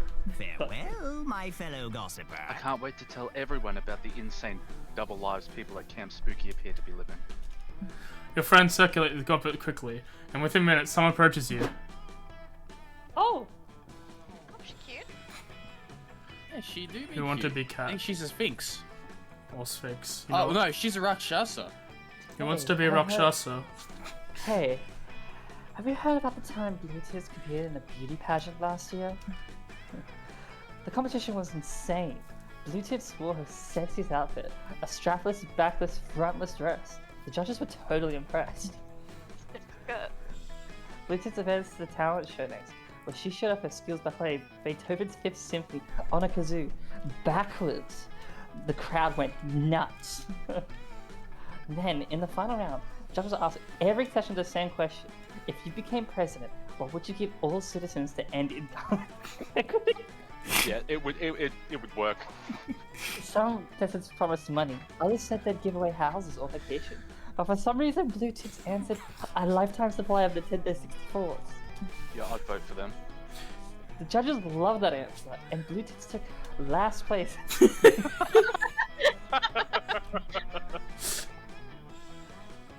I'd bet on about if I were you, because as we all know, a beauty pageant is the truest judge of a person's character. Fuck you. Oh my god. Bluetooth's reputation will be the same. That rumor earns a +4 fun. I love this. Alright. Alright. That's hilarious. Replace me, I'll be back. No, someone needs to be Joy then. Jeremy, you're Joy Yeah, now. sure. Congratulations. God, this is what happens. Okay. Joy was originally Obama, so have fun with whatever you do. Yeah. After finishing your daily push-ups, it's time for a break. You head to the campfire and find Robbie, Hex, and Joy chilling in the s'moring. Oh. And time. Yes, now that I've toasted my marshmallow for exactly 128 seconds, it should be perfect golden brown and give me a huge defense buff. So, hey, where the shit is my marshmallow? Are you gonna finish Do you that? mean the marshmallow that you had on the end of your stick that you were holding in the fire? Because, yeah, I ate that one about 127 seconds ago. God damn it, Hex! How many times have I tell you not to fuck with my stats? If I die in a raid, you're gonna be the one out on your sorry ass. Granted, make a good point. Here's another compelling argument. Marshmallows are so good. Oh my god, marshmallow. Haha. Impressive. You two are adorable. Seeing you bicker reminds me of the early days of the Coven. You're bound together by fate, and even though it seems like you have nothing in common, you'll find some common ground, learn to work together, and figure out that you're stronger together than apart. Ah, Season 1. Those were the golden years. No way. I'm not a team captain, Joy. I'm a lone wolf. Just look at my fangs. Seriously? Arabi, wolves run in packs. I'm shocked that you don't know that, because I've seen you kill, like, at least 4 wolves. Yeah? And I killed those wolves by myself. Trust me. I've tried every team comp possible. I played Paladin with Lightclare and Lawbart. I've done 2 tanks, 2 DPS, 2 support. Get good! I've even tried a team of 6 super intelligent, genetically engineered gorillas, and none of those teams could keep up with me. This is too telling Real. for our games. Huh, I get it. But I think you're underestimating teamwork. I miss hope and faith all the time. There wouldn't be a coven without them. Literally, a coven is at least 2 witches. Spell, yeah. And teammate... Sorry, she said spell yeah and it totally just fucked with my head. Yeah. And teammates can cover up for your I can't read. weakness. And teammates can cover up for your weaknesses. Like when Dimitri tried to use his seduction pheromones on me. I might have given in, but Hope cast a stuffy nose spell on me. This chick, by the way, Jeremy is the chick that's voiced by Jinkui. Oh. Oh. Yeah. Okay. I'm back. It's the same voice actor. I'm not surprised. Yeah, but teammates can also be a huge pain in the ass. Like, what? I'm supposed to share my hard-earned green potions with you? I only have 2 in my inventory on a good day. This is why I love Curse. Kind of like you're on a team and solo at the same time. Like, we're intertwined 24/7, but I also steal your beef. Well, You know exactly what this argument needs. Your unsolicited opinion. You chime in, ready to impress one of these hotties by blindly agreeing with them. A team structure allows for zany subplots. Also, you can split the cost of an Uber, saving you approximately $5.50 per ride. Going solo means you can keep all those sweet experience points and level up faster than Uber Joy? savings. You go enjoy. Yeah. Whoa. Is that true, Firefox? If you say that it's opposite day again, I'm going to murder you.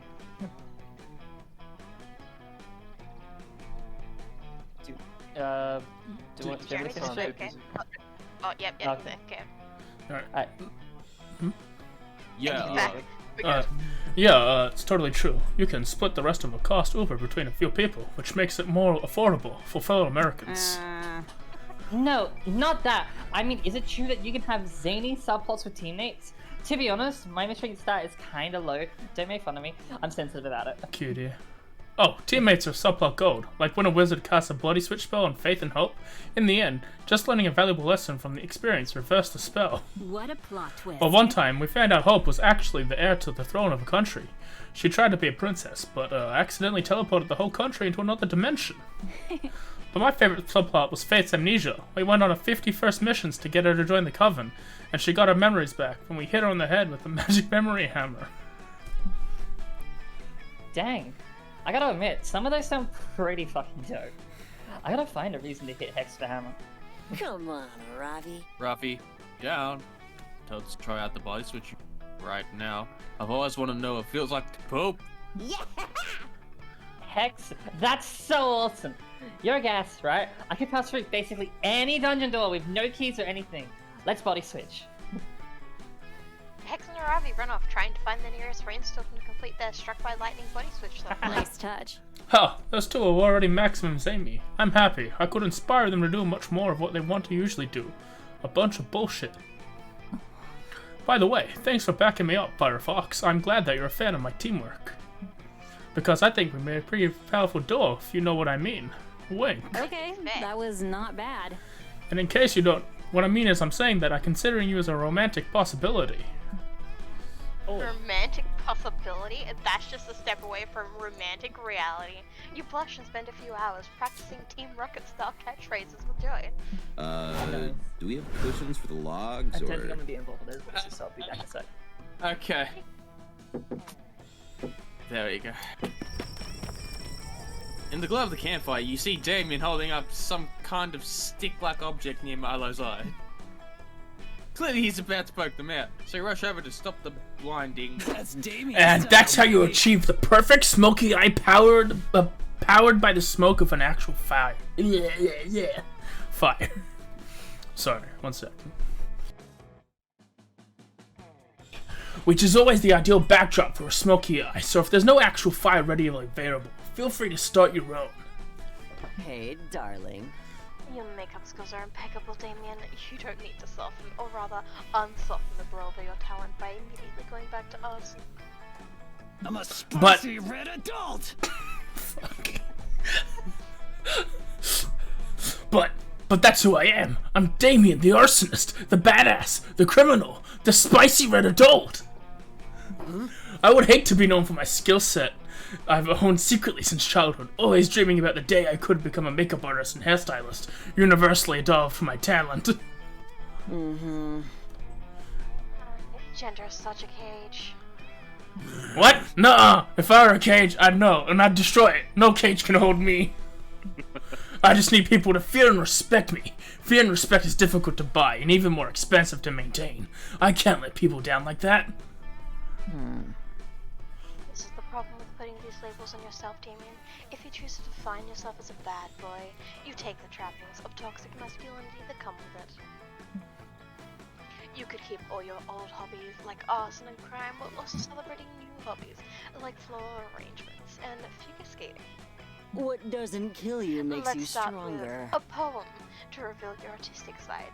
Yes, that'll be the perfect thing to accompany your beautiful, delicate makeup skills. A beautiful, delicate poem. If you really see my makeup as art, then you wouldn't need to pressure me to write a poem to be an artist. Ooh, nice one, Damien. These two clearly aren't going to see eye to eye. I have to smoky eye on this one.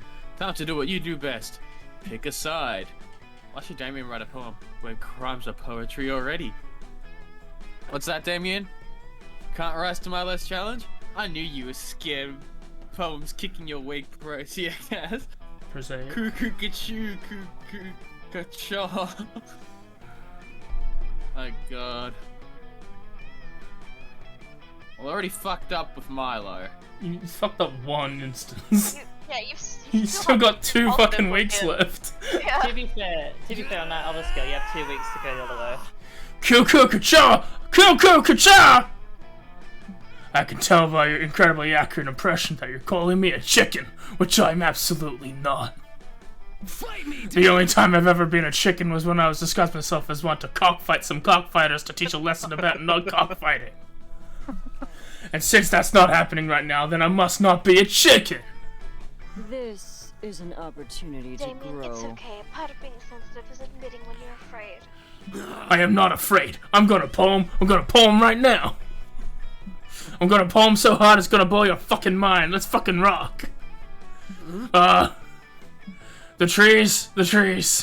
Huh? Yes, the trees. What about them? The trees are there.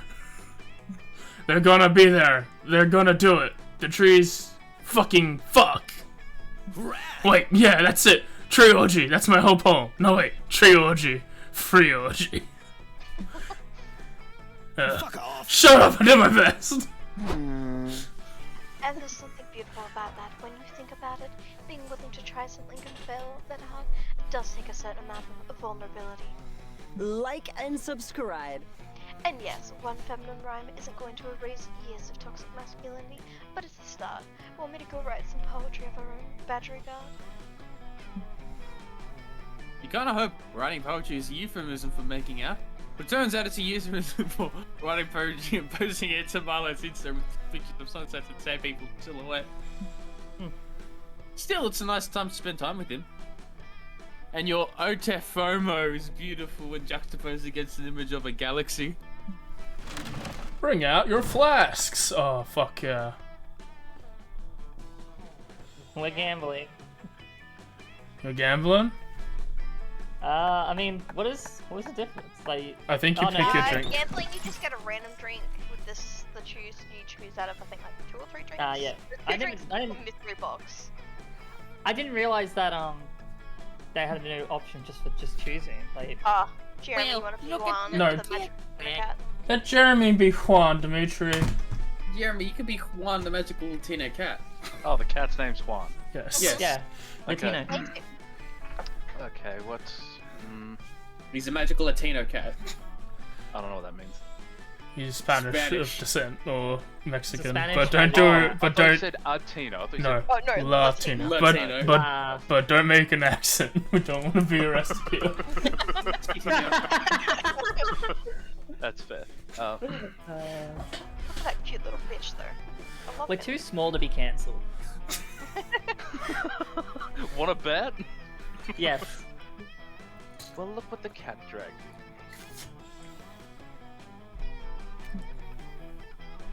I have some drinks here for you. It's up to you which one to drink. Let's see what's behind door number 1.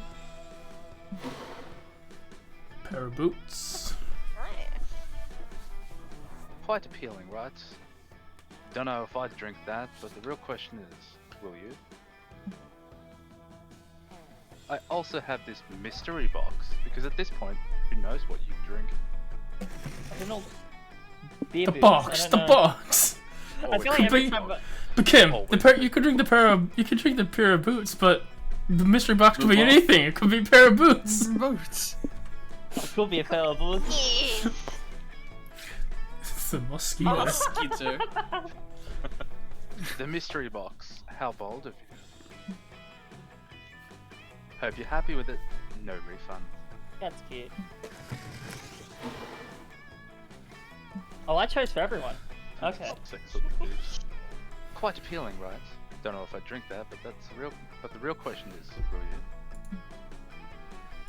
I also have this mystery box because at this point, who knows what you drink? Didn't know it was picking Obviously, it's the box. You stupid. Tequila Moonrise. Oh, the mystery box. So bold of you. I think they repeat themselves now, Jeremy, so it's up to you if you want it. I'm gonna keep doing it. Okay. I'm gonna take my role and I'm gonna let him go. No, it's alright, it's okay. You know, it's fun. Yeah, it's okay. Oh, you skipped that, rude.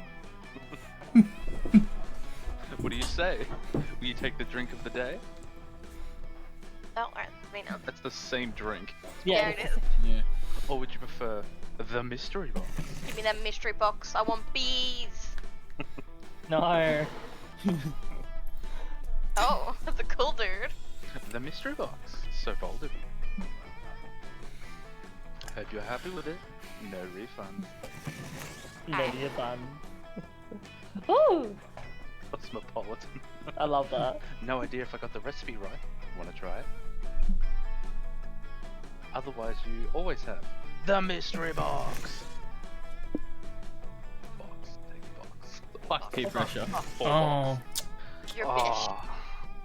Yeah, no, totally. I was testing your common sense. And you passed. Your prize is the drink you chose.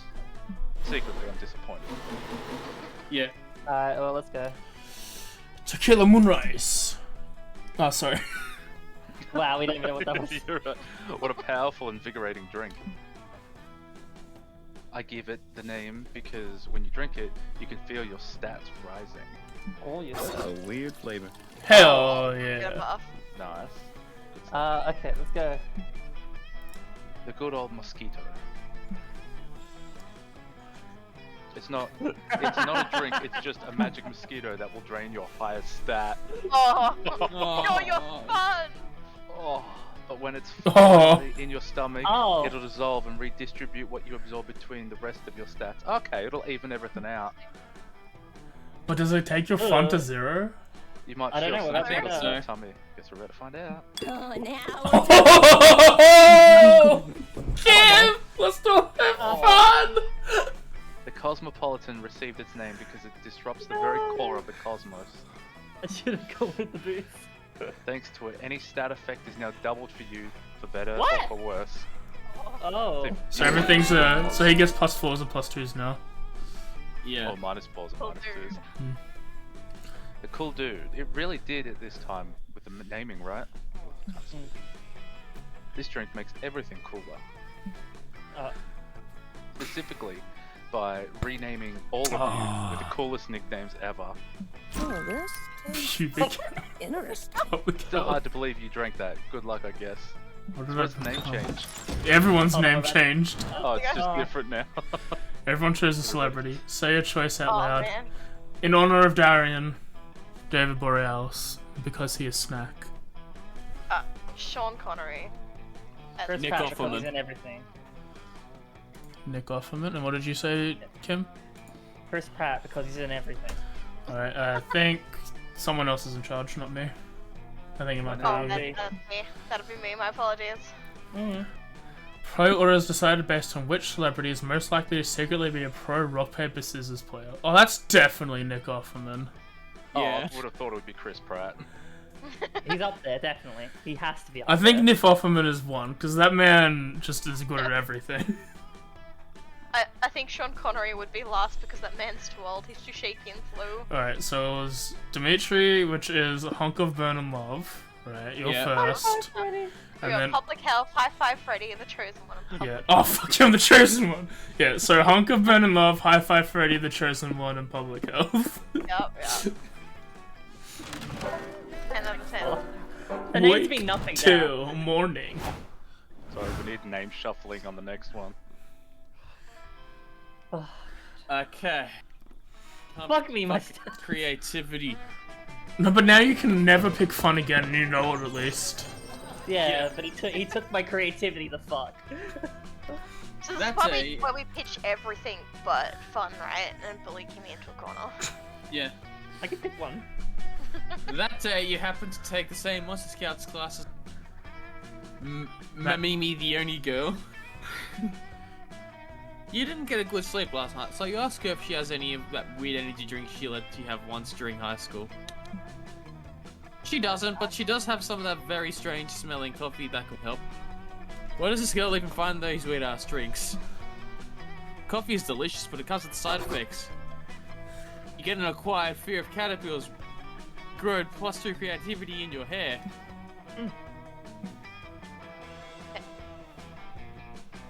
Later, you're super excited. You found a package of weird cookies by your tent, and you're about to dig in. Fuck yeah, cookie! Fancy meeting you here. Well, if it isn't Hunker burning luck, put down those dog treats, darling. I need your assistance with the job. Help me out. I promise I'll make it worth your while. Milo just saved you eating little dog food, so you're thinking you own one. And besides, you do anything for this sexy Reaper. You agree to help him out with the gig.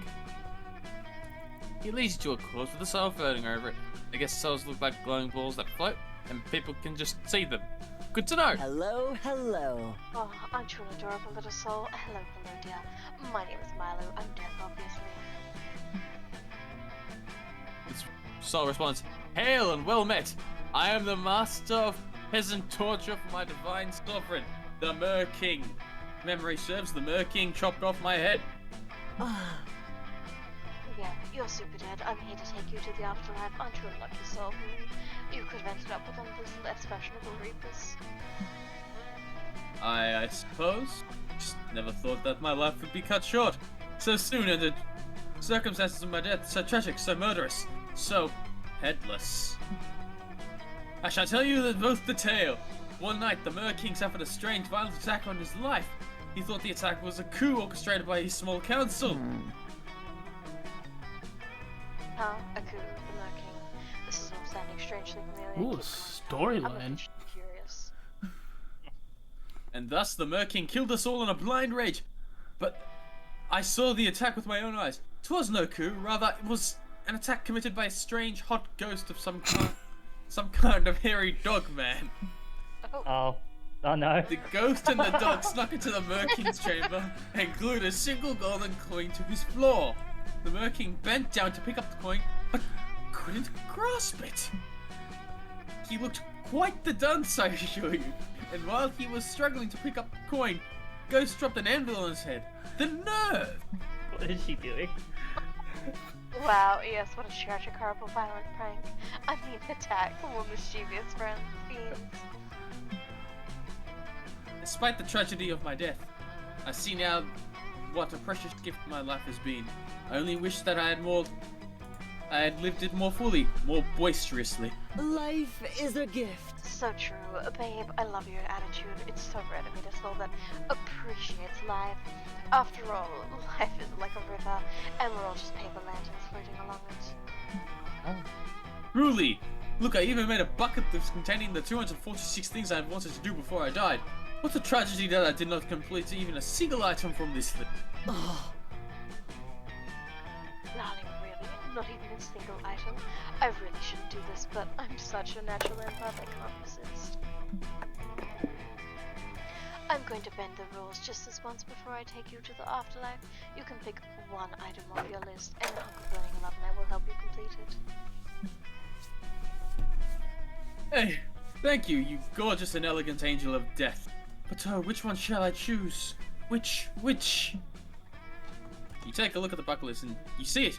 Perfect bucket list item to finish off this reaping gig. Impress Marlo while you're at it. Suggest it, baby. Gotta go meta here. Choose bucket list item 122. Cross something off my bucket list. There's only one thing on this list worth doing. Pick bucket list item 46. Become immortal. One of them is smart, so I just don't know which one. Yeah. I can't tell if the top one's like a loop for smarts or not. I think I don't the think the bottom first one's one is smart. fun. The bottom one. If you think it's fun, then that's probably a good idea to go top, yeah. Or... yeah. Yeah, I got no clue. Thing is, I got 3 7s. Yeah, I think so that... like you gotta make sure it's not boldness or fun, basically. I think the terminology for meta is a smart thing, though. Is the only thing there. But that's me. Yeah. Become Immortal sounds a bit either bold or fun to me, in my eyes. But it also could potentially fall to that smart, so you're better off going top, I think. Because it doesn't fit into the fun or bold. Actually, that's very doable. If I understand the logic correctly, then we could just cross this item off the list of the snake feet itself. But there's something I still don't get. Why did you cross something off the bucket list on the list itself, huh? Oh, to be honest, I made the bucket list with the best intentions. But I never truly devoted any time or energy to completing the things I wanted to do. I thought that maybe I had been too ambitious and that having an achievable, realistic goal would help me build up some momentum. Oh. Funny to think that before I died before achieving even my most modest of goals. Ha! Procrastination at its finest, I suppose. Oh my god, I totally get it. I'm a bit of a procrastinator myself. I was supposed to take you to the afterlife like 3 days ago, but life gets in the way.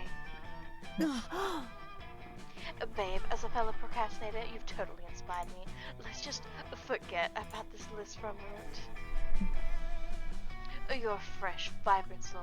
You heap the best reaper in the industry, and hunk of burning love, who's dumb but very cute. We should do a collab. Let's go do something fun together right now. We'll worry about checking crap off that list after we've enjoyed each other's company. You, Marlo, and this all proceed to have the greatest date ever! You carpe the shit out of this DM. You ride jet skis, you drunkenly share life stories with each other. Finish the day off with the ultimate celebration of being alive, going to a janky amusement park. Fuck yeah! That's about right. After a literally perfect day, you and Marlo drop the soul off at the after. Thank you, Marlo. Thank you. This was the best day of my life ever.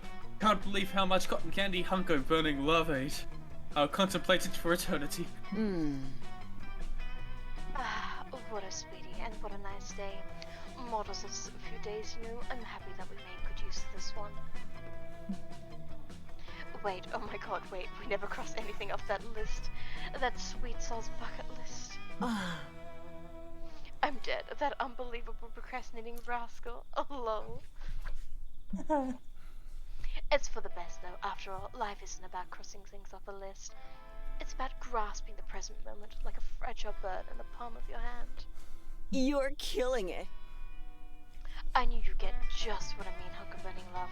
Thanks for being my love helper. I wouldn't settle for anyone else. Marlo has filled you with lust for life. And a lust for Milo. Your powerful urges give you a +6 bonus. Carpe diem, baby. Zap! Zap! Well, great. You should go raise that fun. No, you're right. Look, I think you might need to raise the fun. Let's go creativity, actually, yeah. I can't, lol. I think it's actually worth doing boldness so the other two stay at 10. Yeah. I mean, you're gonna get double, aren't you? No, I don't get double. I need Dimmy. So I get Yeah, +2, so that'll push it to 9. Yeah, way better that way. You decide to get your tarot cards read by you in the Haunted Manor. The wicked old lady who offers you the service, that'd be fun. The first patch you flip over shows a photorealistic drawing of you flying on a hang glider directly into power lines. Is that good? You ask the psychic. She eventually puts her card away and vanishes into the darkness. It's probably fine, but you gain +2 boldness and a fun new phobia. Nice. You link up with Milo and Calculesta, who are busy rebranding the spooky basement as a selfie crib. Damien's helping by threatening the ghosts. Aesthetics on point. Marvelous. Now all we need is a desiccated corpse under that rose-colored moon lamp. It's murder time. You'll have plenty of corpses to choose from in a second! Except you won't be able to choose, because you'll be dead, because I'm gonna stab you. I'm Jerry the murderer, by the way. We may have met. I hardly blame you. Please, darling. Can't you see I'm an immortal entity beyond the pretty, the petty distinctions of life and death? I, too, am an unwise target for stabbing. Friend Damien gets electrocuted every time he tries. Rad. Great! That just means more stabbing for me. Let's get knifey, you hockey-maced fuck. Masked fuck. What? Kids aren't scared of my stabby knife? Well, that's fine, because I'm not here to kill you. I'm here to kill... Yeah. the vibe! Yeah, the kids love the vibe. I'm here to kill it. Oh no, my fear. Axlexia, play Honkin' and Donkin' by the Polka Pals. Let's see you push a 5 to 5 these tunes. Sorry, dogs are just barking so much. No, not my carefully cultivated vibe. It's a protected species. He put a Bluetooth-enabled smart speaker in his knife handle. This is a stab in the face to knife maniacs everywhere. I am upset because my friends are upset. Let's escape at once. Quick, to the car. Not enough memory. But camp is extremely nearby, friend Milo. What we need to do? What do we need for a car? It's not just a car, it's a 1937 Delahaye Roadster, the only car aesthetically capable of sustaining such a critically injured vibe. This makes perfect sense to you for some reason. You'll dive out the window and rush to the car. When Milo turns the key, nothing happens. What the hell, car? Drive before I slash your fucking tires. car's fault. I'm afraid I only bought it to take pictures next to. I never checked if it actually ran. You can run, but you Here can't I come, hide. kids! I hope you like wearing plaid and chewing tobacco! No. No, the life of pie is in your weirdly sweaty hands. You gotta find a way to get this car started, but how? You can't just start the car right away, it needs some force. Get the car, convince Smiley Davey Carlos to rush you to the sunset. Which one is the charm there? Oh man. The foreplay's got to be charm, right? But you- Foreplay's But creativity. the bottom one is creativity. I was thinking boldness on one of these. The bottom. I think the can see bottom is bottom. I think. being like charm or creativity, to be honest. God damn it. The top one is bold. No, the top one is definitely charm. Yeah. Something about this could be fun. Yeah, one, like, I think it's a 1 point difference. It's just which one is which. Yeah. It's either a 1 point distance or a 10 point distance. Creativity. I really think the bottom one is more leaning towards top, like. I feel like the top is definitely good. It's definitely gonna be charm, like AJ said. The bottom could be creativity. Yeah, Or it could be that's fun. Or boldness. Yeah. I think if ride was like emboldened, I think it would be boldness. But it says But ride because- you. Ride you. Yeah, where like, it was ride you, it'd be more implication the ride. I term, still feel not like it's necessarily, there. Like, on your back, but somewhere else. Go on top one. So charming. Yeah. We gotta do something quick. Everyone help me threaten this car symbol. You smile and shake your head. Threats aren't the answer here, you tell them. I know a way to really get the car motor running, if you know what I mean. I do not, but judging by your past behavior, I assume it's something of a sexual nature. Just got called out.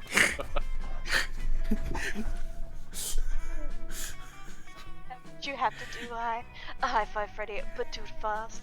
We've got to get this vibe to a hospital immediately, preferably a selfie hospital.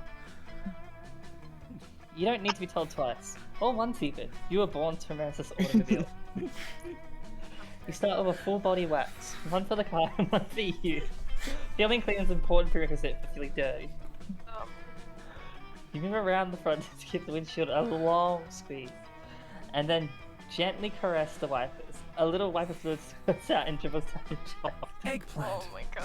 Wow, this car must be really excited. I only squirt wiper fluid when I... Never mind.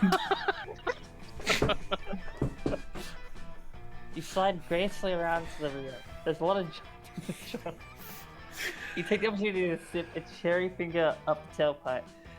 Horn honks with its surprise delight. I'm just reading. That's so Really smart. Yeah. What's it called? Who's a I dirty don't know. automotive? There it is. Him. Oh, yep, sorry, I'm dying. Same. Jeremy, it's called Common for 60 seconds. Oh, it's a double meaning because Cummins is a type of motor. Oh, that's great. I love that. Oh my god. Technique. I've always said that the tailpipe is too often ignored during foreplay. You're just about ready for the main event, but you're still missing one key ingredient: lubrication. You pop open that hood and fill it with the premium oil as you slowly finger the crankshaft. Okay. I had no idea there was a Yeah. sexier use for oil than setting fire to people's kids. The car can't take it any longer. The engine rumbles to life with a throaty purr. You absolutely drench with oil, car wax, and water and wiper fluid, just the way you like it. Climb in, high five, Freddy. I think there might be hope for this vibe after all. You stare deep into the car's glowing headlights. You've been in control so far, but now the engine is roaring, and yes, it wants you inside it. God, I suck at this. Oh god. Dimmy? Dimmy? I think Timmy's dead. Go for it, Jeremy. Dimmy's friend Jeremy. Okay. Yep. I don't know if I like being referred to as that title. Oh. It's just a joke. Alright. I mean, there is a higher title. Hope you're ready to get your vibe murdered. Because damn it, you're escaping. If only I hadn't stopped to murder all those other people. You speed away from the scene of the attempted crime, and also a bunch of actual crimes. With your friends, your hair Wi-Fi antenna blowing in the breeze. Hello? Hello? Now we can hear you. Oh, what's up? No one said anything. That would kill the vibe. But you can tell they're wondering what it would be like if you used your foreplay skills on them. You get the car's phone number. +2 fun, and 1 boldness. Look at those stats! With the flow. What hell am I in? Hell. Dude, I feel your hell, but now my dump stat is fun. Yeah, you have a dump stat! Yeah, you're not fun. It was boldness. But then I started to foreplay a car. No, it should be called Ford Play. Fair. What does Kim...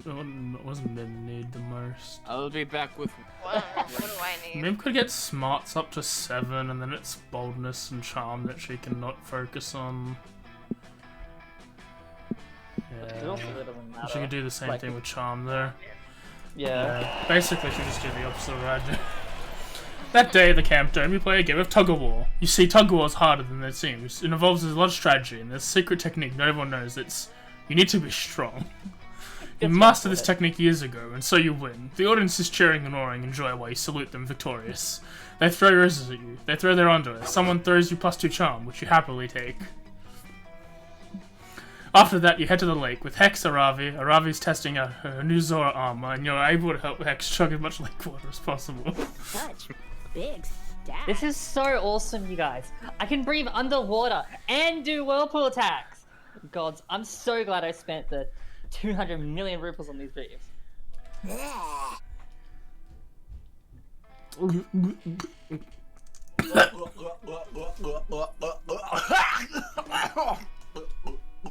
Nice. Sorry, my mouth was full of lake water. I was trying to say, fuck yeah, this is fun as shit! Lake time with the chosen one. Fucking classic vibe. Suddenly, you'll hear a weird voice call out to you across from the lake. Hail, adventurers! Heed my message!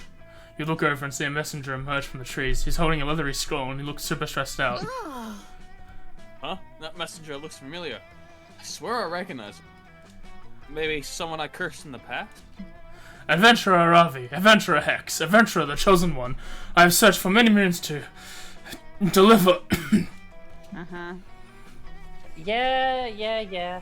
You got an important message for us, life or death, blah blah blah. We know the deal. Give me the scroll, noob. The messenger gives Ravi the scroll, but right afterwards he collapses into the ground. He appears to be dead. Should have a stamina potion, am I right? Anyway, looks like the scroll says, venture to the northern wood, bring the scroll, the ring of sustenance awaits you. Adventure awaits! You guys, Bye. this scroll has a main quest energy. It's kind of weird, but I bet this is an invitation to dope-ass dungeon. Oh, I can smell the lid already. Holy shit. Hold everything. I just recognized why I recognize this messenger. He's an actor. Saw him on TV, opening a commercial for that new bagel place that's coming up here.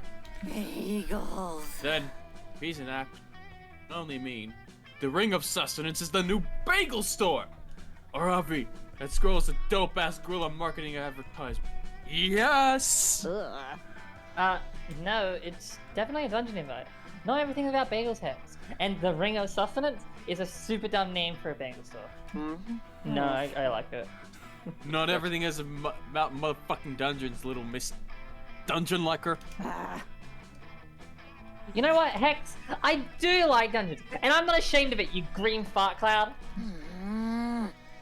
Off my shorts, you loser ass, tsundere ass, RPG ass, nasty smelling ass, full inventory ass, Koopa Troopa looking ass, bitch! Oh hell yeah, even waiting for Hex and Raven to have an argument so you could support one of them in a heroic gesture of romantic friendship. Pick a side. Hex is right. Picking the right one, right? Hex is right, I've just found the message's IMDb page. His name is Todd Zombiehead, and he's defo an actor. Aravi's right, there's no actor, and I can prove it by hurling his corpse into the sea. What? Let's go! Let's go! Chosen one, I think that messenger is an actor, so I don't think he's actually dead. Probably wouldn't be super smooth to throw. Fuck yeah. Fuck yeah! The chosen one? Let's hurl this corpse into the sea! Aravi is very excited about your corpse hurling idea. You three drag the corpse to a nearby cliff overlooking the majestic stormy ocean. Damn! Those are some big waves. Kinda makes me think about how small and insignificant we all are, am I right? Over it. Psych! The ocean can eat my ass! Shut up, Hex! Okay, the chosen one. Time to hurl. I'm thinking we do a classic dead or alive test. We toss it in, and if it floats, it was a corpse. And if it doesn't float, then we get all the experience points for killing the messenger. It's a win-win in my books. God, I can't believe I had to put down my pizza roll blasted goldfish to be the voice of fucking reason here. I hate being the voice of reason. It is not a vibe. But holy shit, this makes 0 sense, Arabi. We got totally distracted. Even if you can prove this guy actually is dead. That doesn't help us figure out the scrolls. Oh my god! Just let me throw this corpse into the ocean! I know it doesn't help us that much, but I really want to toss him. I haven't thrown a body off a cliff in like 2 whole months. You know what? Alright. Do it. Yeet that man back to the mother ocean. Yeah! Yes! Okay, chosen one. Here we go. 3, 2, 1, hurl! You throw the messenger into the ocean. His body hits the water and makes a huge splash. You all have big laugh about it and high-five each other. Play of the game! See? This totally proves my point. Throwing corpses into the sea kicks ass! I still think I'm right about the bagel shop, but I'll admit that splash was dope. Now let's blindly follow this scroll to the northern woods. Let's adventure together! Got a button. Fuck yeah! And you're coming too, chosen one. I'm officially making you our 3rd party member for this quest. I know you're only level 3, but don't worry, I'll keep you safe while you're in the dungeon. Just stay close to me, okay? You're level 3? Turn out okay. Wait, did I get bonus stats? What the fuck? No. You just You killed get to him, man. continue the quest. Yeah, I think you... Yeah, you just killed him, man. That's fine by me. Stats. Oh, look at the face! They're cute. While you're hiking through the woods, you accidentally step on a pile of leaves, covering a massive hole. It was a trap, an evil goblin hunter. Is it a goblin who hunts, or someone who hunts goblins? You'll never know. It appears they were the one who put the trap in there. This is it. You're done. You get ready to embrace death, but the goblin hunter only sets the trap to get someone to help them to do their math homework. Oh. They only let you leave if you help them. You don't have any other options now. It's a bit boring, but you actually learn some useful calculus. You gain +2 smarts. It's adorable animal, that picture. That should be a misnomer. Useful calculus. Oxymoron. Afterwards, you're hanging Yeah, out that with your #1 summer crush, Joy. It's natural to fondly reminisce upon the past day, so she's flipping through the pics on her phone with you. Oh, this is the bug from season 3, right after we beat that mutant spider. Faith looks so cute in this one. And look at the awesome Fleetwood Mac t-shirt I'm wearing.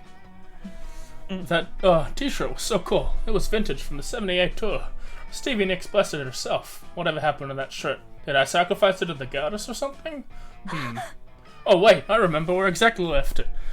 Fuck. Joy makes a mysterious phone call. She starts asking about the Fleetwood Mac t-shirt, but the person on the other end of the line is obviously not being chill about it. Listen, XRX.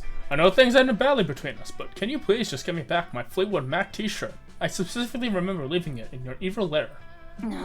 I know you which t-shirt I'm talking about. I didn't leave multiple t-shirts in your lair.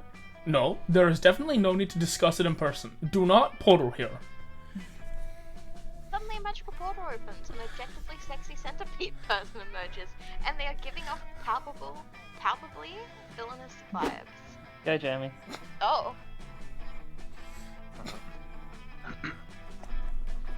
Joy, baby, I've come to speak to you in person just like you wanted me to. You look as lovely as the day I wrapped you in my bug silk. Enough of No, Axorax, I specifically said that I did not want to talk to you in person. You're going that thing again, where you gaslight me into spending the time with you, which is, bullshit. Public health.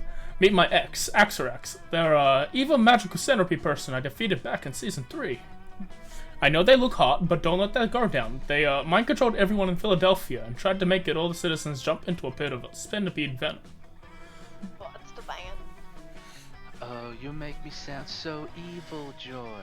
But that's all in the past now, gorgeous. We should focus on the present, and this is very important t-shirt debacle.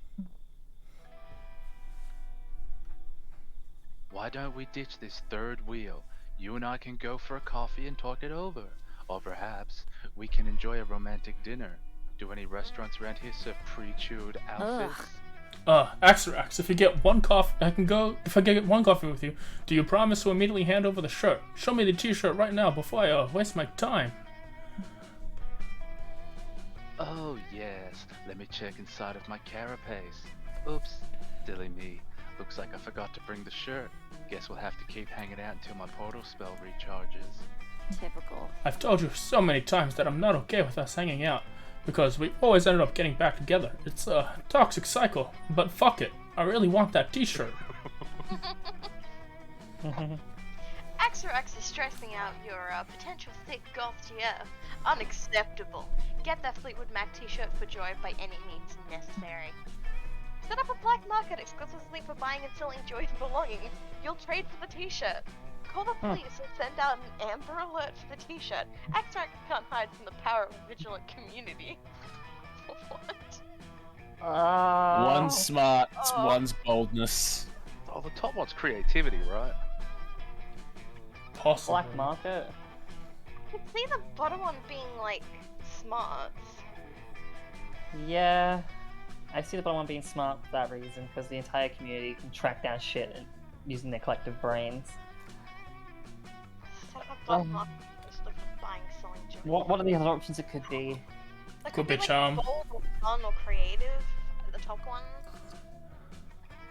The other one could be like smart, or I still think you got better odds with the top one. No. Bold. It's sad. You're going to make Joy's dreams come true through the dark powers of supply and demand. You get to work right away on your illegal Joy-themed black market. A few hours later, the black market is up and running. Literally everything on sale was once owned or touched by Joy. It's super freaking creepy. Disturbingly, it's also pretty popular. It turns out the Coven has some dedicated fans, and lots of magical beings want to gently use switch items. Come get Joy's genuine authentic spell herbs found in her trash, screams one super creepy salesman. I've also got Joy's chapstick that she lost on a road trip. Buy or trade. This dark market is heaven on earth for a joy connoisseur such as myself. I'm certain there shall be some merchandise I'm quite interested in acquiring. Luckily, I've got some very valuable joy paraphernalia.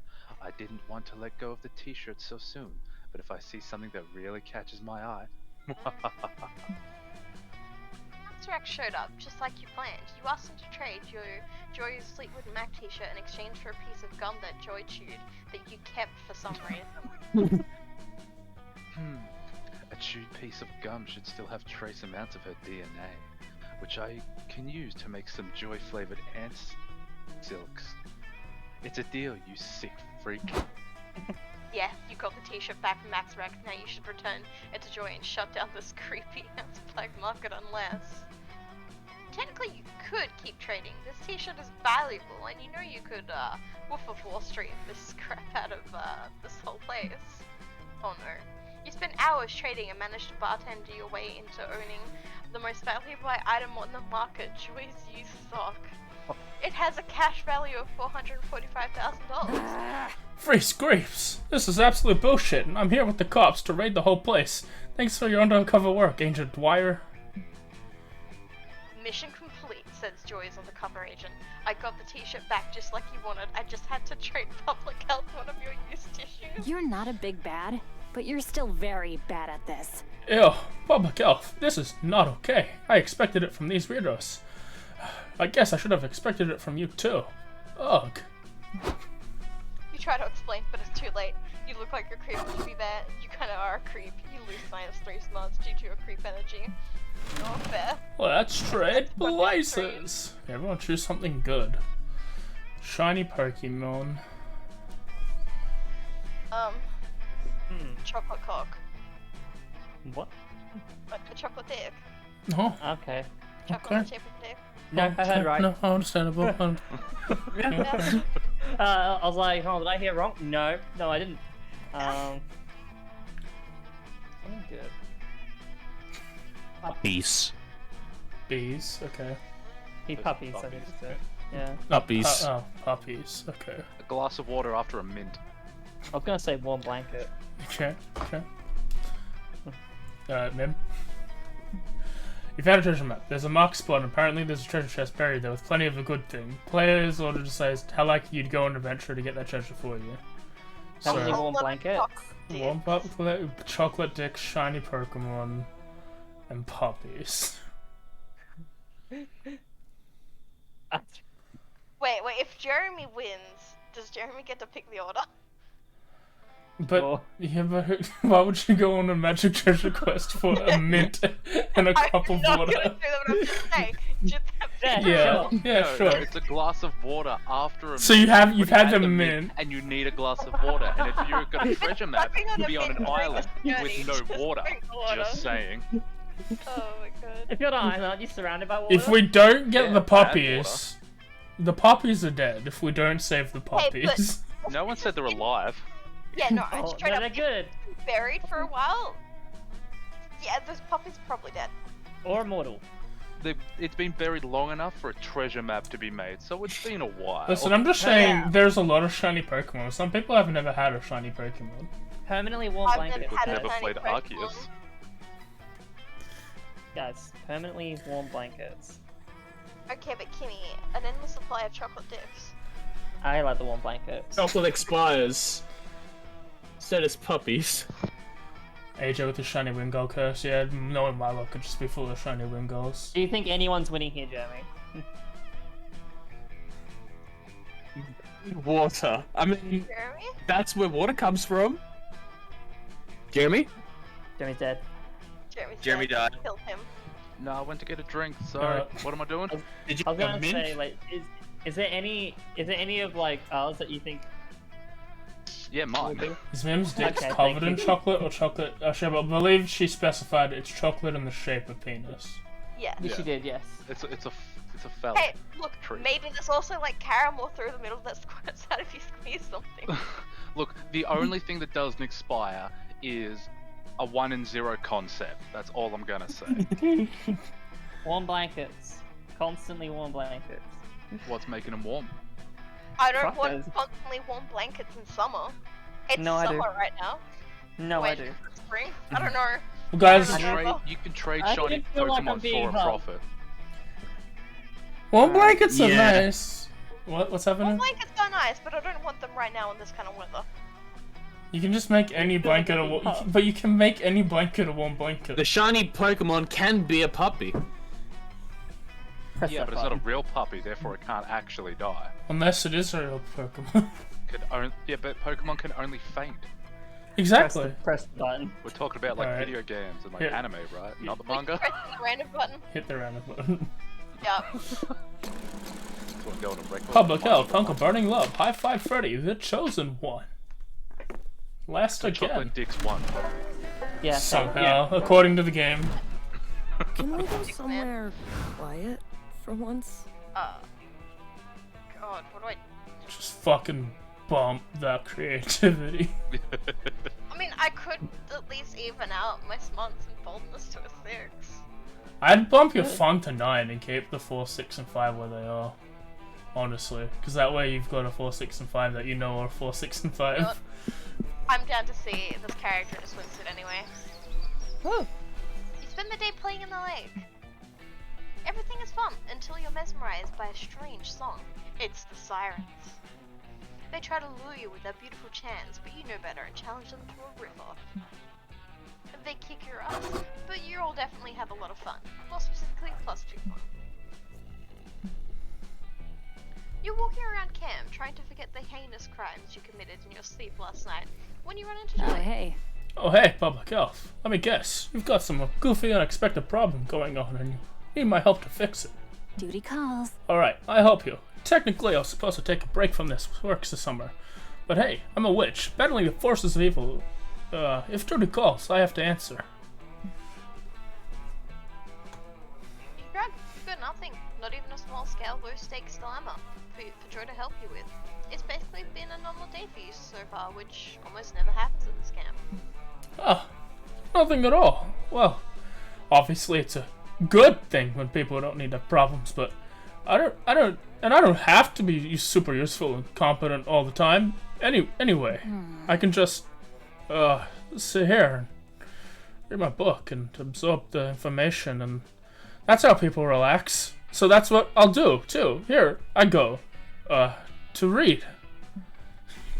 30 seconds go by. Oh my goodness, there has to be something perilous around here.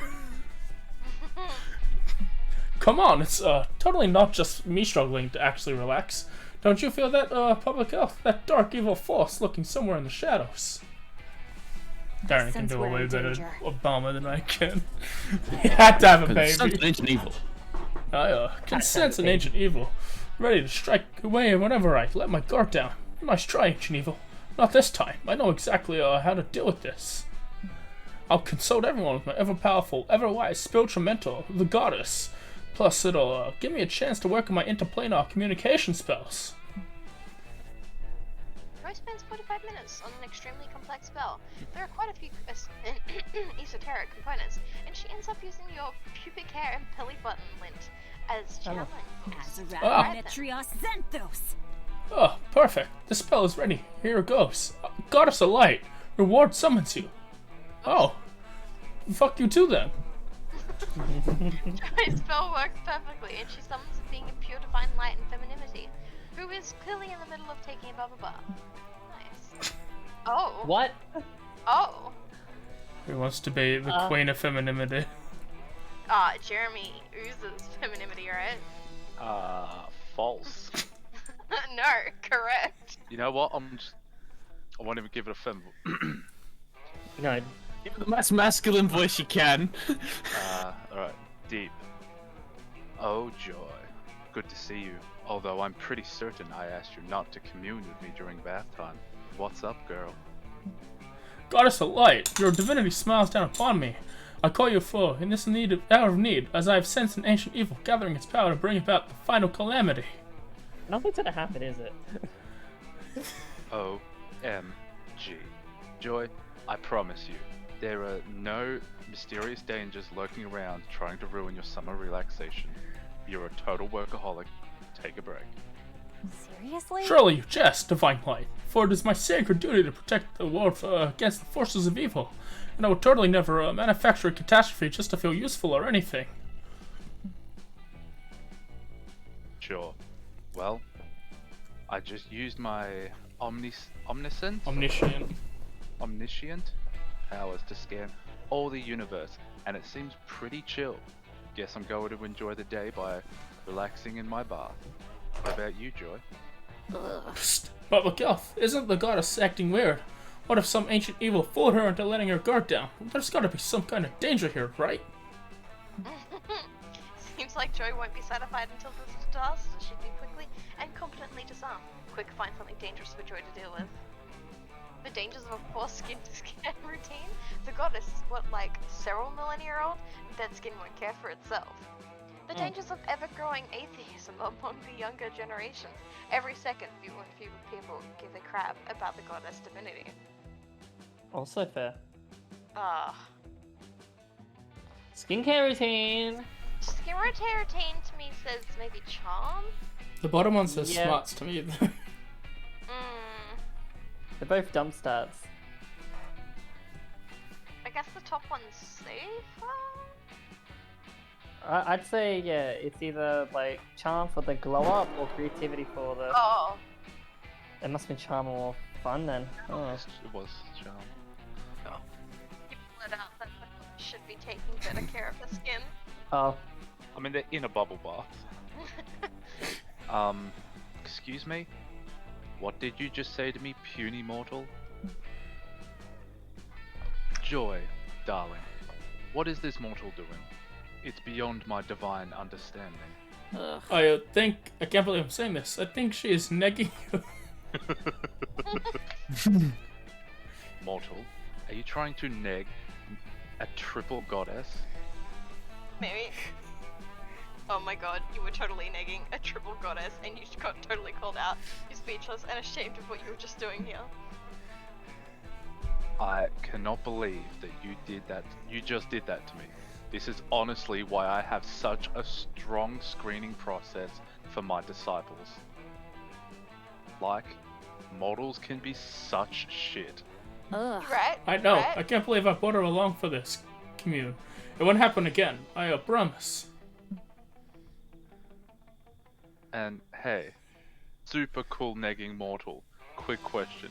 Did you ever consider that my skin is literally made of magic incarnate and doesn't age?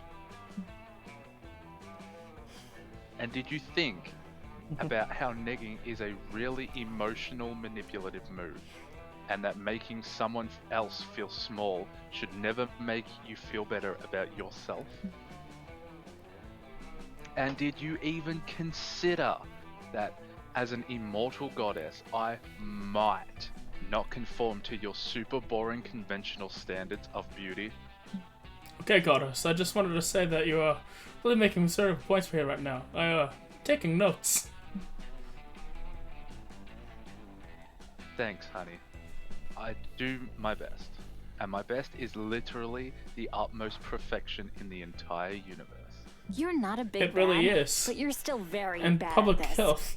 I'm super disappointed in you. Negging is not okay, and you've embarrassed me in front of someone that I really care about. Ugh. Joy, you were already having a stressful day, and this fool just made it worse. Here, honey, I'm going to cast down some divine judgment on her right now. Oh no. The goddess of light hits you with a bolt of divine lightning. It gives you super intense bags under your eyes, and you also lose -2 charm and -1 smarts. Oops. Okay. I mean, your stats just seem to be getting better. Uh-huh. Alright,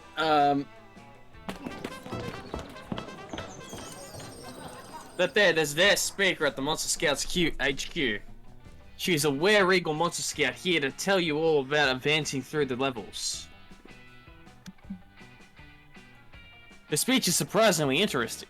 She started out at Camp Spooky, just like you, and worked super hard to earn every single badge.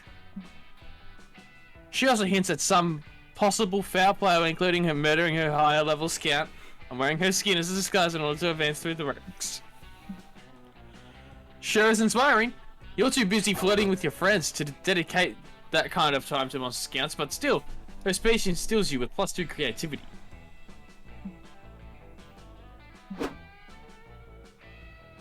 Afterwards, you end up vibing with Milo. You're sharing a hammock, cuddled up close with each other. And you're both checking your then quietly scrolling right beside your #1 summer crush. Suddenly, Milo's phone starts blowing up. Granted, Milo's phone is always blowing up. Right now, it's worse than usual. Hey, darling. No need to look so jealous, dear. It's just a work text. I keep telling the head office not to contact me when I'm taking a staycation, but I suppose this reading is urgent. La la la, another day, another deep there. Oh my god, this is a little awkward, isn't it? Well, not awkward for you, because you don't know yet, and I shouldn't tell you.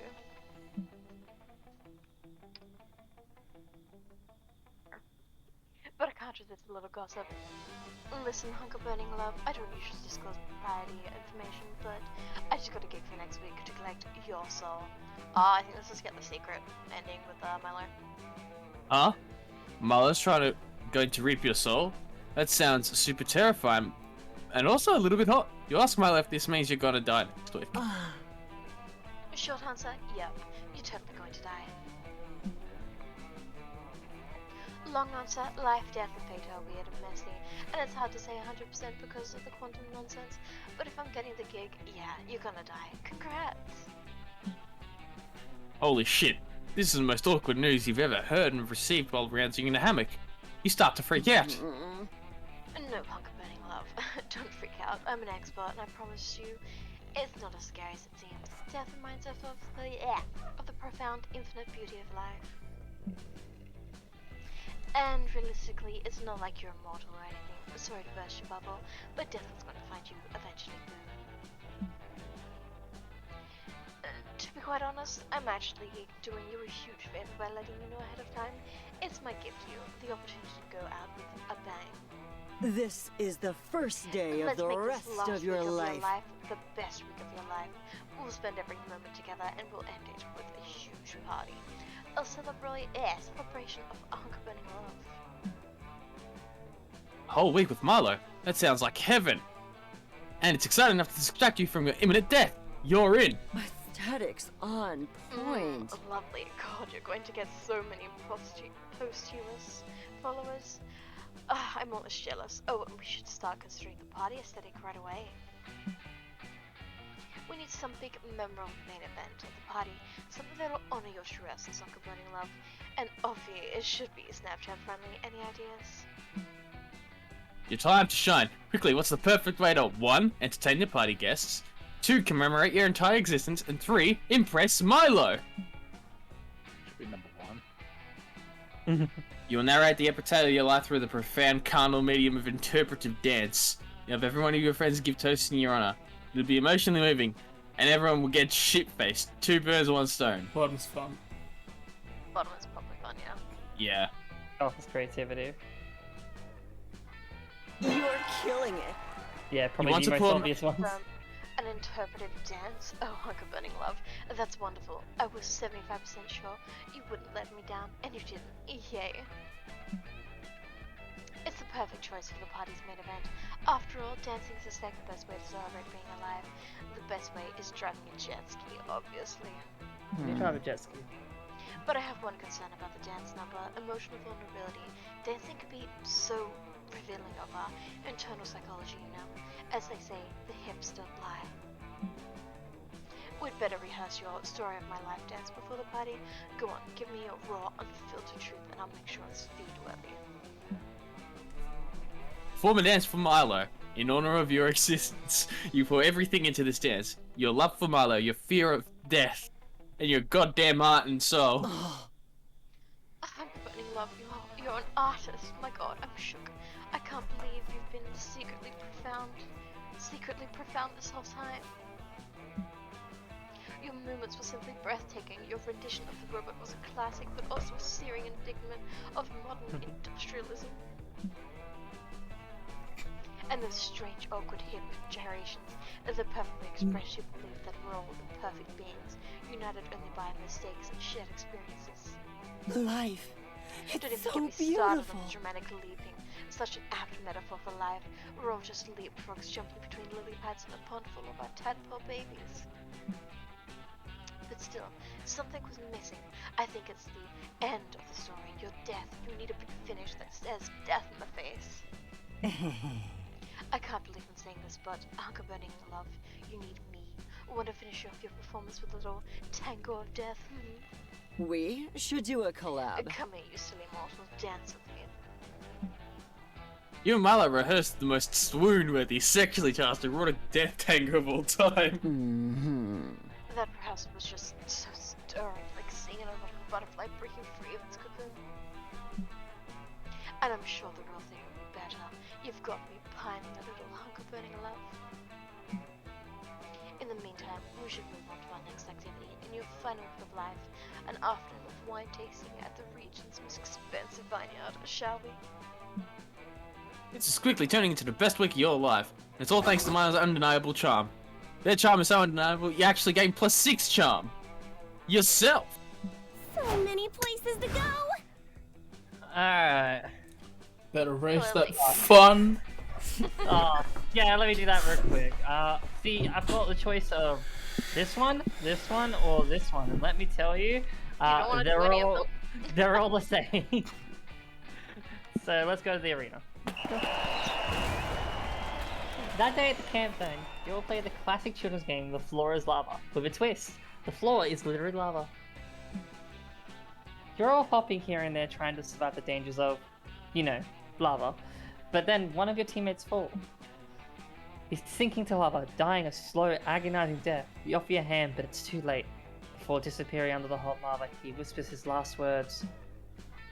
High five, Freddy. Your hair looks great. It does. You get +2 charm from a nice compliment. Bro, he died. Bro, he dead. No, he's not dead. I know for now. Not dead, no. Emotional, damn. With the help of Milo and Calculus, you managed to find the least violent dome game that Dahlia still enjoys, an Iron Chef competition. Milo delights in concocting fucking what? Epicurean. Thank you. Epicurean delicates. Calculus just fantasizes with the concept of food, and Dahlia loves doing battle against Iron Chef's fouls and knife-wielding arms. Is this what people? What a delight! I have never had so much fun in my short, artificial life. Damn kids! Oh. You hear me?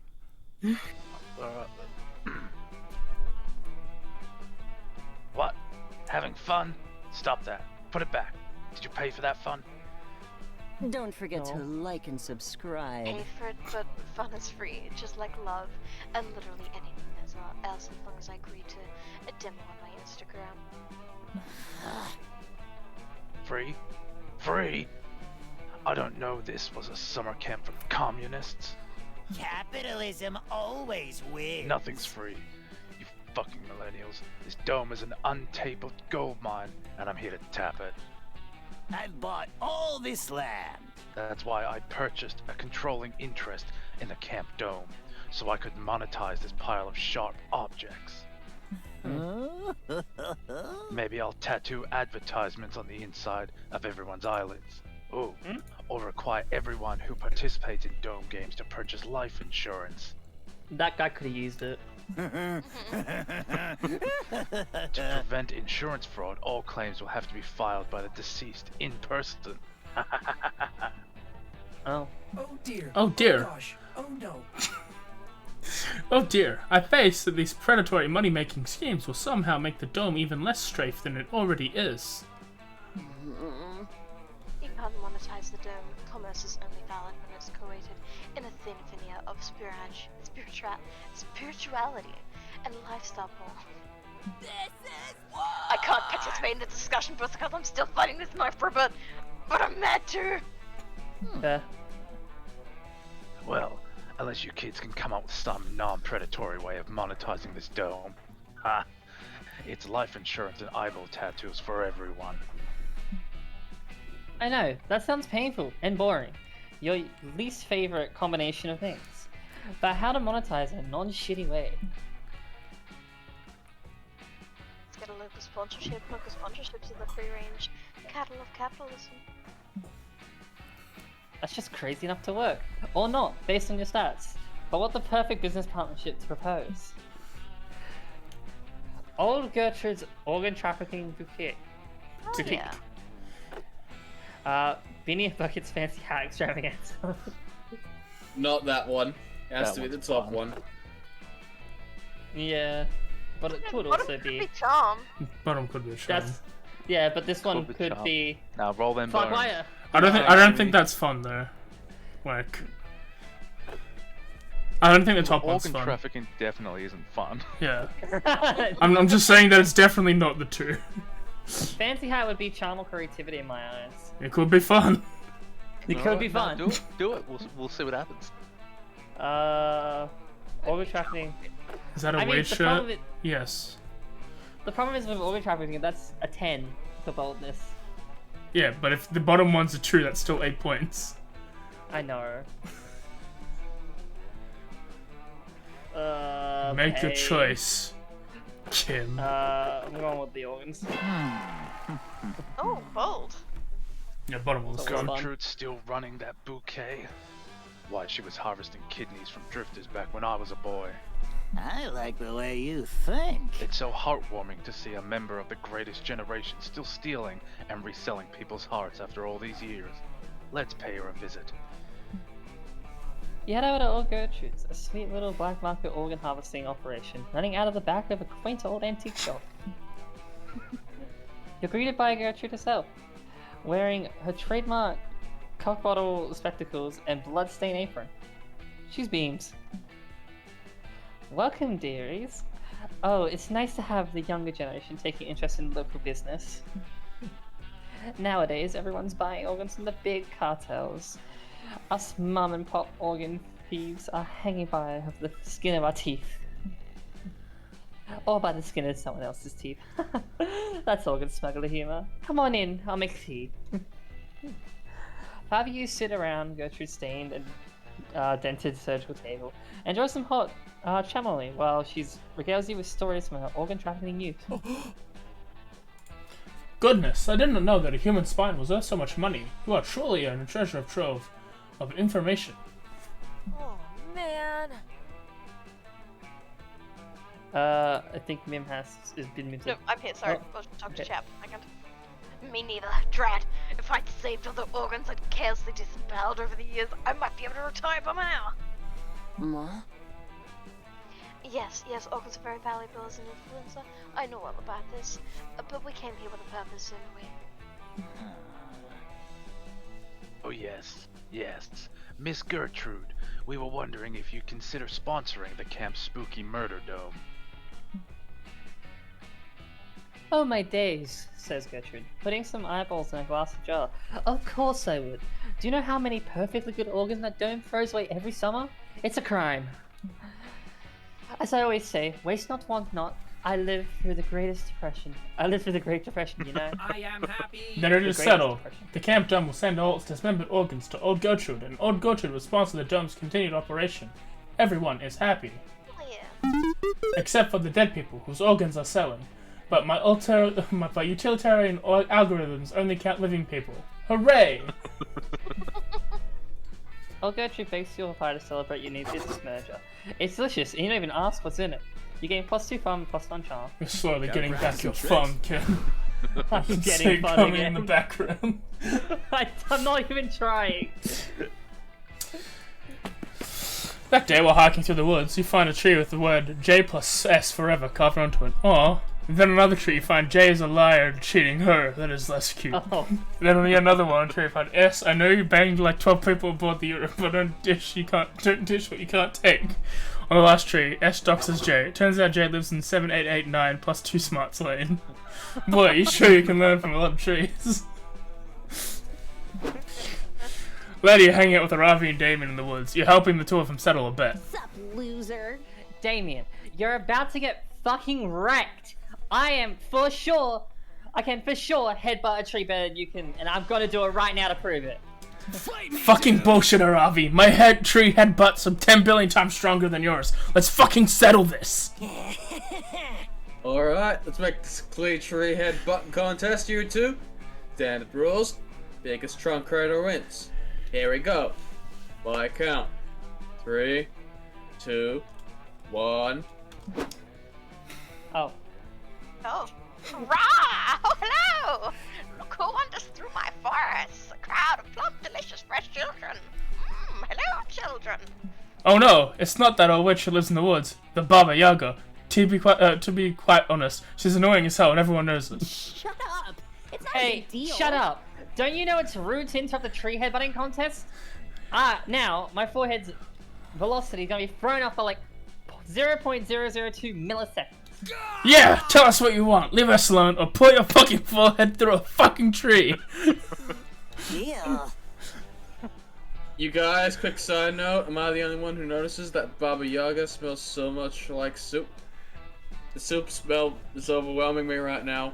Can't get over it. I'm so very sorry, the Baba Yaga did not mean to interrupt your tasty children. It's just that I'm in need of a big, strong child to help me with a chore. See my house. The Baba Yaga points to the house of the forest. Yep, her house is like 40 feet away. It's standing on chicken legs. It's super creepy and it smells like children parmesan. Children, the Baba Yaga's oven is broken. I need a toothsome, savory child to climb inside and fix it. But there's only room for one child. Which of you will help me? Whoa, your oven's broken. I'll help you, even though you're a super weird old lady that sits in a bowl. You're outraged. Damien's picking this fucking moment to stop behaving like a kind, helpful Boy Scout. Is he gonna do a chore for an old lady? She obviously gonna eat him. What? No. I just love being inside ovens. The chosen one. They're warm and shit. Level up, loser.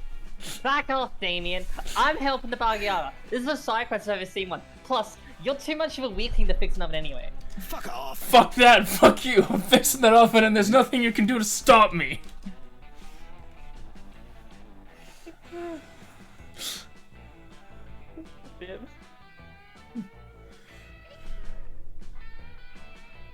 Oh. You there? Yeah. Yeah. Oh, did it? Oh, okay. I did just say that entire line. It must have cut out. I must. Yeah. That's the impression. Should we do it again? Yeah. Yes, please. If you want to, it's up to you. Yes, fight, children, fight! I cannot wait to feast on the lean cursed fighter child, or perhaps a spicy red baby. Please. Wow, your friend's a dog. If they get into that Baba Yaga's oven, it's painfully obvious that she's gonna cook and eat them, so figure out some way to not that happen. Will your fellow camper and much closer friend Rocco the wear raviolio to the woods? He'll be a much better candidate for fixing the oven. Tell Baba Yaga to read your nutrition facts. Due to your unhealthy lifestyle choices, you contain extremely high amount of sodium, hydrogenated, and concentrated fats. That's the smarts option. Smart. Suddenly you remember that you'd be the perfect solution to this whole Baba Yaga's gotta eat your friends problem. Last week you, Ravi, and Damien got super drunk, and you all decided to get your respective nutritional value facts tattooed on your ankles. Most hilarious tattoos ever. You tell your friends to quickly show the ankle tattoos in the Baba Yaga. There's no way shoot you have to see how you are on cholesterol. Well, I forgot that we got these. Honestly though, they're fucking rad. But wait, the chosen one. How are our awesome nutrition value ankle tattoos relevant? Yeah, I don't get it, the chosen one. We're just gonna help the shady old witch fix her oven. How does this have anything to do with some fucking eating us? It would be nice to know if I'll be getting enough fiber when I eat these children. I mean, when these children fix my oven. Lean girl child, show me your ankle at once. Ah! Disgusting, this child is cursed! Its meat shall be quite foul, oh witches know that curse rots the meat on a child's bones. The demon child is even worse. His blood contains massive amounts of arsenic and gunpowder, and there are multiple knives inside of his stomach, and 3 pieces of swallowed gum. Nice. Nice. Whenever I swallow a piece of gum, it falls through my body and ends up getting stuck in a Ravi's hair. It's hilarious. Whoa. Pungent. You're not fit to feed even the hungriest witch. Goodbye, children. I'm going to the Whole Foods for some higher quality organic children. The Baba Yaga disappears into a magical cloud of purple smoke. Phew, it looks like your friends are safe from getting eaten. For now, at least. Man, I'm happy that that weird old lady left, because it doesn't really smell like soup that bad anymore. But I really wanted you guys to fix that fucking oven, you guys. Me too. Ovens are technically considered low-level fire weapons, so I thought it could help me level up my weapon crafting skills. I'm kinda bummed, honestly. Ooh, yeah. Wait, you guys, I think I just had an idea. Or it might just be a brain freeze coming from a smoothie, but either way, to show someone, give me your phone. Hex grabs your friend, orders an oven online with the same day delivery. The delivery man brings your oven to the woods, and you still have to smash replacements and spend the whole afternoon fixing it together, because it's fun as hell. And Arabi as well, you level up your weapon crafting skills. You guys sit around the newly functional warm-ass oven for like a few hours. The oven is powerful, and it gives you a +2 fun and +1 creativity. Hell yeah. Where's the heat? AJ, your stats are getting worse. They are. It doesn't. Every time I try and fix it, I just make it worse for myself. Everyone chooses a song. Say your choice out loud to the other players before clicking. Bake Mitai from Yakuza 0. Oh fuck, I got nothing. Never Gonna Give You Up by Rick Astley. Oh man, I'm glad I'm very uncultured. You know what? Sleeping in the Cold Below from Warframe. Utawo from Black Cat. Is that the opening theme? No. Okay. It's the one what's her name sings.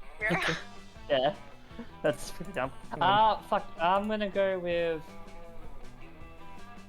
Oh fuck, I just had one I lost. Oh wait, never mind. Tank. Tank from Bebop, okay. I just had something in my I head. don't know any anime songs, that means nothing to me. All Stars by Smash Mouth. I know, I was gonna go with Day Day Do from season 2 of Kaguya-sama Love Sword. Okay. None of these make any sense. Play orders to decided me. based on how bad of an idea it would be to send this song to aliens as an introduction to the human race. Start debating now. Okay, Tank is like the best idea because that's just having like Cowboy Bebop. Yeah. That's just Cowboy Bebop in space. Which is Cowboy Bebop. What was yours, Mim? Sleeping in the Cold Below from Warframe. That's also an aliens one. Yeah. Mine's about human love. I would like to point out that mine is a Rickroll. Yours is a Rickroll. You can choose. Right, you choose.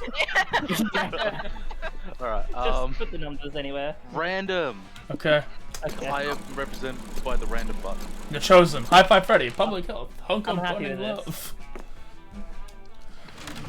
Love. Nighttime. Be too flammable for this. I don't mess over anyone this time, so we'll not visit the Mothman. Later you're chilling by the fire when you hear a terrifying blood-curdling yet also slightly adorable sound. Dahlia and Aravi's hysterical giggling. Sup, loser? Oh, it's the Chosen one. I guess you can hang out with us if you want. We're just finishing up our weekly girl talk session. Girls' night! Yeah. Girl Talk rules. And Arabi and I have so much to talk about. The next topic on our Girl Talk agenda is healthy eating habits. Yeah, good topic. Usually I have a small breakfast, but I think the most important meal of the day is the one you consume right before the dungeon mini-boss fight. And obviously, you should be eating top-notch ingredients. If you start consuming B-tier materials, you'll miss out on a lot of potential stat buffs. Cool Ranch Doritos. You're missing out. We're missing out, Aravi. Who cares if Doritos are D-tier items that technically lower your offensive stats? That tasty, teasy mouth explosion, and it's worth it! Reminds me of a really awesome dinner I had a few days ago. Did you guys know that lid grenades are actually really high in fiber? If you have a demon metabolism like me, you gotta make sure to get plenty of solubles and insoluble metals in your diet. That's why I eat a lot of airplanes. Oh, that makes sense. For me, I gotta keep a healthy balance between eating full meals and just regenerating using a flask potion. Potions are convenient, but you can overdo it. For real, it's like me in battle wine. I love to have 2 or 3 cups for victory, but if I drink too many, I'll be slightly less bright blue the next day. Nah. Definitely drinks goon. Dahlia, what do you think about the Whole 30 thing? You know, the one where you're supposed to kill a whole 30 enemies every day for exercise? I get why people do it, but it takes a bit of fun out of murdering if you couldn't do all that enemy counting all the time. You two are such food jocks. What about you, the chosen one? If you're going to girl talk with us, you've got to give us the tea on your healthy eating skills. Quick, express an opinion on healthy eating habits. Impress one of them lethal hotties. Seize the moment, the chosen one. Honestly, my typical meal is eating 34 uncooked potatoes in the middle of a boss battle. I eat my enemies for breakfast and for dinner, and sometimes as a snack around 2 AM. I love you, Dahlia, but I'm sorry. I need to eat the potatoes in the middle of the fight.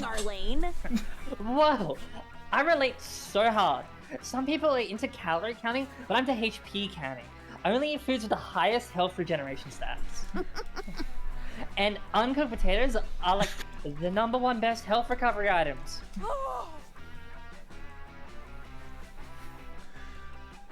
It's muted. She's discussing cool and Cheritos, I believe. That or someone may have came into the room. The fill-in. Damn! Alright, sorry, I'm down. Okay. Never mind. I'm asking what the situation with dinner is. Alright. Damn, that's invalid for strategic info, Ravi. I love girl talk. Just one question. Do the potatoes have to be uncooked? Over it. Yeah, they totally do. I've been begging Aravi to just make french fries or mashed potatoes, even just bake one potato. But she won't do it. Of course I won't. Cooking the potatoes takes the valuable time that can be spent finding more raw potatoes. And I can't tell you how many times my ass has been saved by an uncooked potato.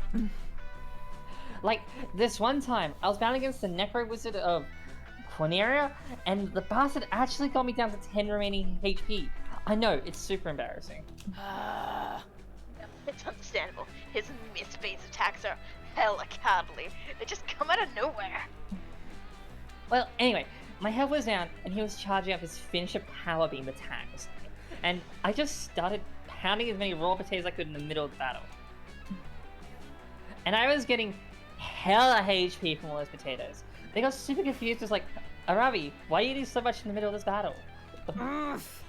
And then he got all offended by it. He was like, I can't believe you're being so disrespectful to me now, blah blah blah. So scrawny. Can't believe he said that.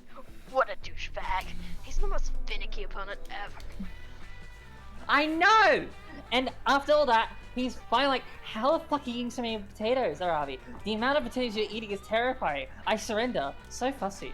What a satisfying victory.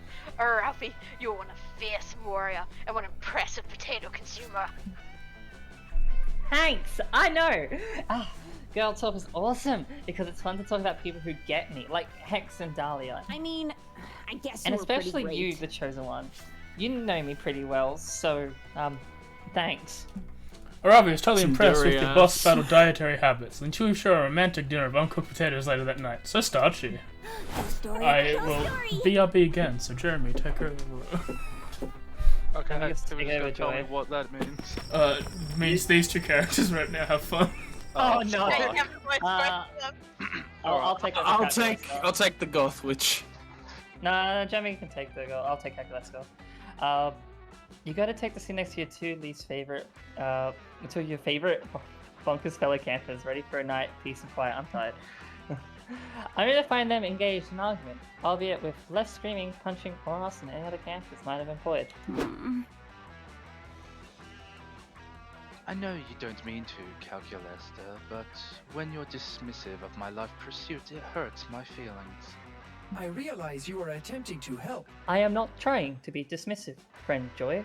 I am merely stating a fact. All magic is science that is simply not yet understood. What witches call love potions, I understand to simply activate powerful hormones and pheromones within an organic body. Draguna Mycoides Tricorum Satisti. In that case, watch me conjure a bat from thin air. Impressive. But clearly the bat can travel at the speed of light, so we did not see it approach until its arrival. Okay, fine. I'm going to take my spell book and make it disappear. I am impressed with your thoughts Friend and Joy, actions. that was very good. But it was also obvious that the black hole opened up and sucked the book into it. Then where's the black hole now? Obviously, such an event created a singularity in which the black hole was then sucked into itself. But what if I bring it back? Boom, book reconjured. Now what? It would appear that, much like our friend the bat, your book can also fly at the speed of light. Enough of this. It's magic, Calculester. It is science, friend Joy. They're clearly not going to reach an agreement on this. Time to pick a side. You know what they call people opposing science and rational thought? The Inquisition. Do you really want to join the Inquisition, Joy? If magic is a real calculus, explain how I got you. The bottom one. I know. I'm not going for Joy. I wish. Doesn't matter. Doesn't matter. The No. bottom one. No. Fuck you. Wait, Kimmy, I got to know. No. What? How dare you? Those are the exact kind of people who burned witches. Why would I want to be like them? And yet, friend Joy, you have just denied science, much as they did. My calculations indicate that those who oppose science are more likely to be superstitious and against logical thinking, based in empirical research and regulated findings. Okay, no. These accusations are absolutely ridiculous. Excuse me, says the Sasquatch sliding onto the campfire, but I couldn't help but overhearing a conversation that I was eavesdropping on. I agree with the witch. Thank you. Science is totally bogus, and all data is propaganda, meant to control the sheeple. Wait, no. Can you believe we let doctors inject mercury into our bodies to fight diseases? Vaccines are a real Oh god, disease. this is too real. This came out before COVID. This is just my mother. This came out before COVID. Yeah. This is just my mother. And this whole global warming show, it's called seasons, duh. Yep. And did you know the monsters never actually landed on the moon? The whole thing was faked on their soundstage in Monstropolis. And it's at this point that Joy uses magic and or science to teleport the Sasquatch far away from you. Look, I don't want to deny magic since the basis of my whole life, but I definitely don't want that dude agreeing with me either. Nice touch. So I'll go ahead and accept that science is important, and I may not understand all of it, but I trust that you do, Calculus. I am happy. That is all I ever wanted, friend Joy. I would not expect an I'll be right organic back life as well. form's brain to fully comprehend the depth of my knowledge anyway. It is what makes you all so charming. Thank you, friend High Five Freddy, for helping us reach this amicable resolution, which has left us all perfectly happy. Joy actually looks pretty miffed by the organic brain comment, but she's not the one you're trying to romance, so fuck her. I mean, don't fuck her. Fuck Calculista. Yeah, he's so pure and sweet, it feels weird saying that. Point is, don't worry about Joy's feeling. You're on Calculista's good side, and that's all that matters. Just gotta choose the right law. Well, let me go talk to that big boy. Public Jeremy. health. I was so glad you're here. I just heard the most astounding rumor. I changed voice and I don't care. There is gossip going around the camp Spooky is not a summer camp at all. It is merely a simulation of the dating variety, in fact. What? In reality, the reality that we have come to accept is all, in fact, a huge farce. I can't possibly wrap my head around it. You saw this fourth wall breaking crap did to your friends before nobody would shut up about the world being a lie long enough for you to get any action. Please, public health, tell me, do you think these tales are true? I can't get it out of my mind. Crap, Moss is really starting to freak out. You need to distract him with the most boggling, incredible gossip you can think of before it's too late. Let's just gossip about the Chosen One. A knitting orgy. Danny DeVito and dog group. Orangutan Fight Club. A dogs and cats animal. OST. Okay, but I love Danny DeVito. I'm back. Yeah. Welcome back.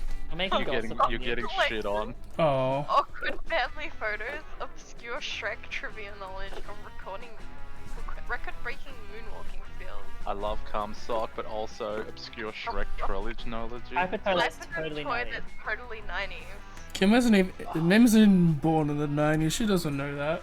Stretch Armstrong. So My Little Pony Happy Meal toys. They weren't in the 90s. They kind of were. I know it's 90s toys. But why am I getting shit on? What did I do? Look, you got the name The Chosen One. But look at my fucking stats. Yeah, Stats are fine. Could be worse. Yeah. Moon I've shoes. returned. Nintendo 64. That is nice. Bop it. A bop it, yeah. Nintendo GameCube. Yeah, problem is I don't know 2000s toys like Ripstick. Furbies.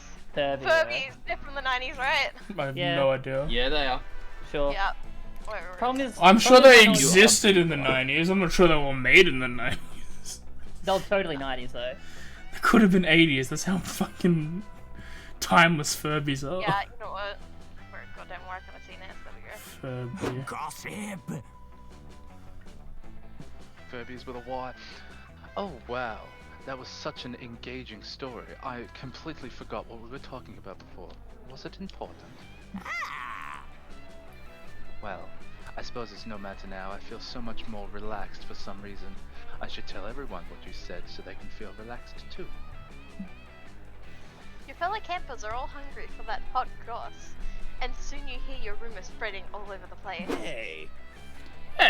Oh, I love this guy. Have you heard the Chosen One? No? Well, listen to this, because you may not know him as well as you thought. Apparently, last year, the Chosen One was boarding a flight to official Danny DeVito's Stalker Group business. When he was stopped by TSA! You won't The believe TSA agent opened the Chosen One's suitcase and realized that he was trying to smuggle a baggie of nurse candy hidden in the Furbies in the flight. Oddly enough, the Chosen One tried to convince the TSA agent to let him go by showing off his cum-sock collection.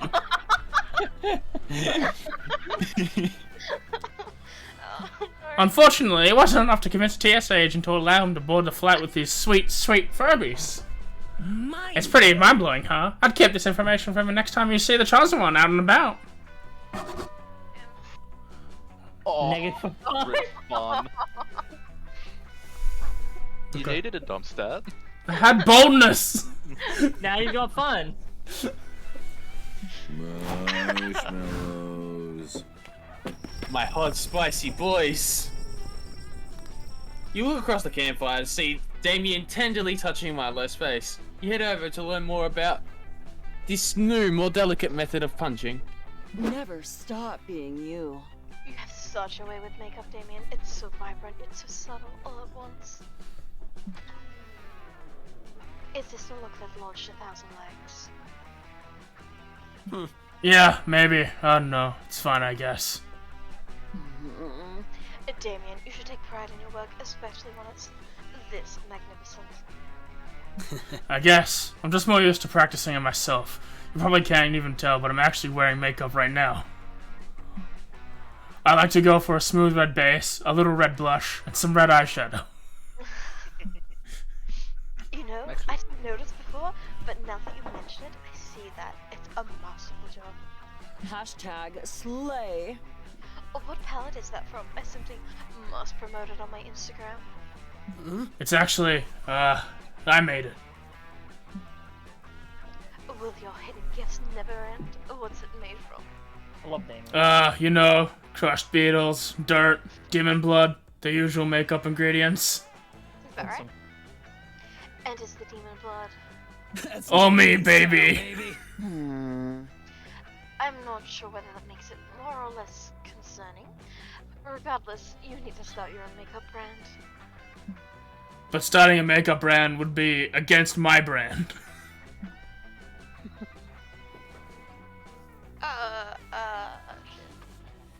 Sorry, I'm getting a blood nose. That's all good. Do you want me to take over?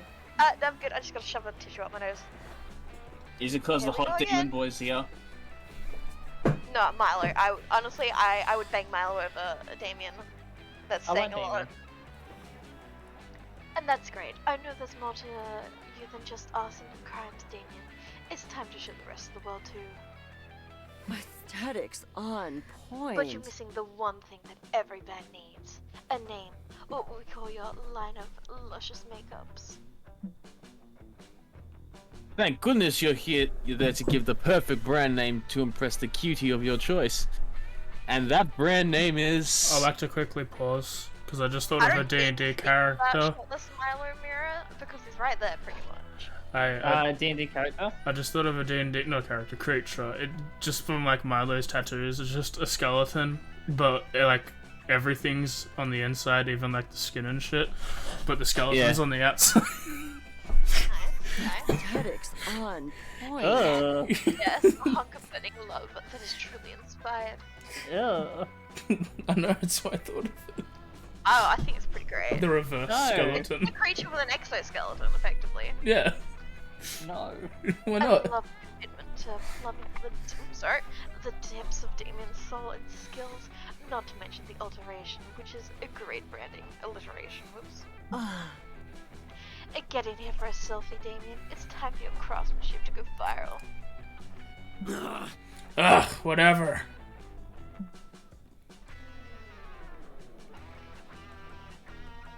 Thanks to Milo's social media following and marketing skills, and Damien's makeup skills, Milo's prophecy indeed comes to pass, and Damien's look immediately goes viral. Soon everyone is doing the Get Damien's Blood makeup challenge, which mostly involves making plans to stab Damien. My dash of depth went viral, huh? Looks like everyone wants my D. I hardly blame you. Oh, Damien, I know you're only making crude sex jokes to hide the vulnerability you feel sharing your artistry with this world. No, it's not. I don't have artistry, and I'm not secretly super proud that my makeup looks successful and I'm inspiring people to be creative. Fuck you! No, shut up! Love it. Well, baby steps, Hunkabun, and love. Baby steps. This is the first day of the rest of your life. If Damien's death today, truly watch Damien embrace his death tomorrow. Here's hoping. In the meantime, you and Milo have a lovely evening responding to all the fan comments praising Damien's makeup looks. Would it get any bonuses? No, it'd be a freak of nature. And thanking Milo for being such an on-trend curator of fierce looks. Milo's happy, you're happy, and one day Damien too will be happy. Bring out your flasks. It does say 2 hours, but we're reading literally everything. Like literally 4 hours. Yeah. Take a gamble. That weekend you feel like getting wasted, so you visit none other than Juan. Hola! You know, when I started making magical drinks, I never thought people would actually come to drink them. But hey, who am I to judge? Anyway, take a look at this one. Old Chum's champagne. Quite appealing, right? Don't know if I drink that, but the real question is, will you? I want to see what that does. It's probably linking to a friend. Mystery box, because at this point, who knows what you drink? Mystery box. Yeah, I'm not a coward. No. Oh. Heavy blood. The mystery box. So bold of you. Dude, you got the best blood. It's actually the worst blood. The best blood. So like you can only receive from a no. Can't you get from birth? Is the worst blood. Oh, you can... worst blood. Yeah, like universal recipient. Go for it. No idea if we got the recipe right. Want to try it? I think it changes the music. Yeah. That's amazing. Otherwise, you always have the mystery box. It's up to you, Kind of Ken. want to go to drink Copa Beats. Yeah, I kind of want to change mystery the music. box. No, I want to change the music. Coward. Yeah, no, totally. I was testing your common sense. See, one agrees. Totally not disappointed in the fact that you passed and your prize is the drink you chose. I can hear that from the cat voices, please. The bargain. Oh. Quite appealing, right? Don't know if I'd drink that, but the real question is, will you? We don't have a shop. I also have this mystery box, because at this point, who knows what you'd drink? Mystery box. Mystery box, let's go. Oh no. Please don't be everyone. Please just be please just be Nim. The mystery box. So bold of you. Oh no. If it goes with everyone, I'll be upset. If you're happy with AJ it, can never escape no it. refunds. Toilet wine. Oh yeah. Quite appealing, right? Don't know if I drink that, but the real question is, will you? What would that even give you? You also have the mystery box. Look, You see, in the first game you got boldness from toilet wine, so maybe it'll give you a crap ton of boldness for drinking it. Well, I you guess I see, go for the box. I know what this does, and I know what the equalizer does, so if I do this, everyone gets fucking nerfed. So I don't know. Mystery box, double equalizer. Equalizer could go first potentially. Love potion number 9. Uh-oh. The mystery box. So bold. Alright, let's see what happens.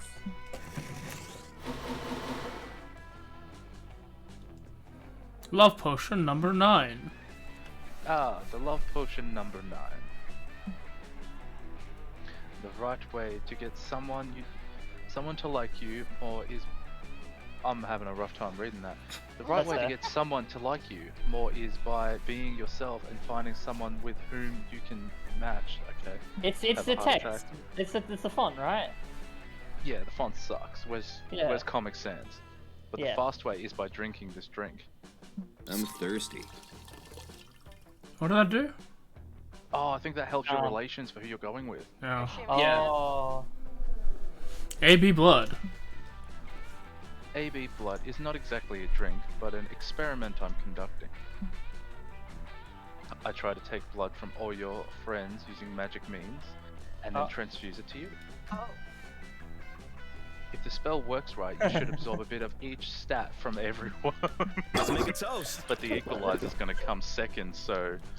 Oh, yikes. AJ did some wonders to my stats. The equalizer. My stats are interesting. Please just be Mim. Please just be Mim. I'll be fucked with him. Guess we'll see. This one is not just a drink, but a whole experience. Uh-huh. Choose a stat, okay? Oh, that's so much better than I thought. Oh, yeah. You and all your friends will drink from it, and it will average that stat for everyone. Oh, no. No, that's fine. That's way better than I thought it was Charm? gonna be. Charm, right? If you pick Charm... This will be good for some, bad for others, but sometimes you need to take one for the team, right? Charm would literally benefit only you. Yeah, Charm benefits only you. And it would push everyone down. Yeah, that sounds like a pretty good thing to me. Yeah. Yeah. Everyone is a And look at my stats! Look at my stats! Kid, you're the best stat line out of everyone! I know! Cope by beats to relax less study. To this drink, I created for when I need to go on long hours studying magic. It will surround you with the entrancing embrace of lo-fi. Surrender to the power of lo-fi. Hope you can stomach that. Happy trails. Is your game music different? Yes. Yep. Okay. Yeah, we've got lo-fi beats now. This is great. I might need to bump the music up. No, right? That's exactly what I was thinking. Everybody choose something good. Bailey's. Jeremy. Fuck! Took my drink from me. Bailey's is a good drink. I know, I drank a lot of it. It's just chocolate milk. It is. Fuck. Something good.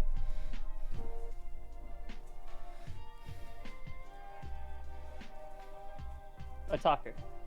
Otaku? Yeah. Those things can be scary, Kim. Yes.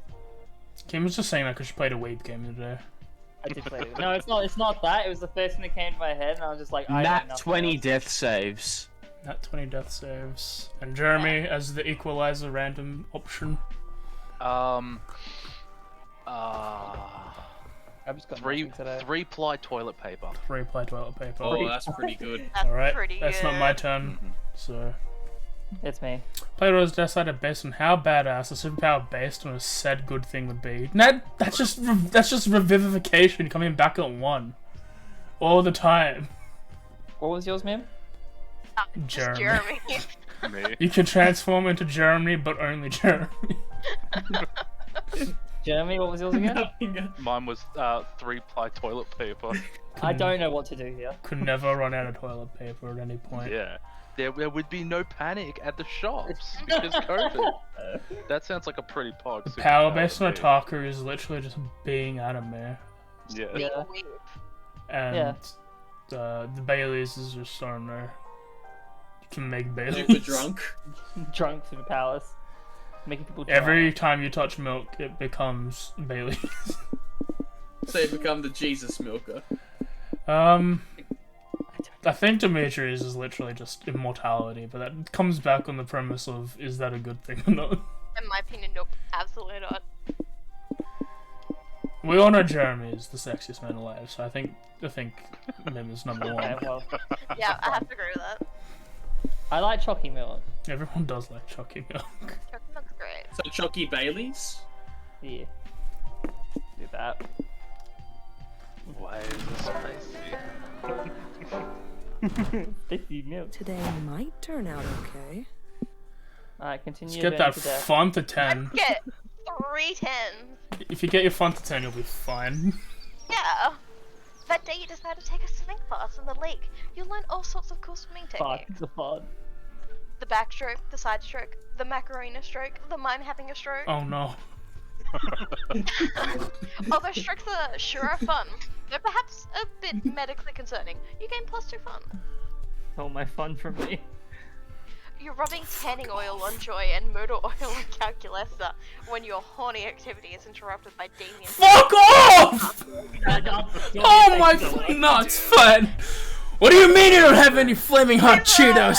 I'm your king and I demand Cheetos as tribute! Good luck. Did you want me to take one? I said no! Keep going! Let Jeremy take No! Keep going! That's all good. Okay. Damien, please, unlike myself, most inanimate objects are incapable of understanding or producing speech. I am not talking to the sandcastle, I'm talking to my subjects inside the sandcastle.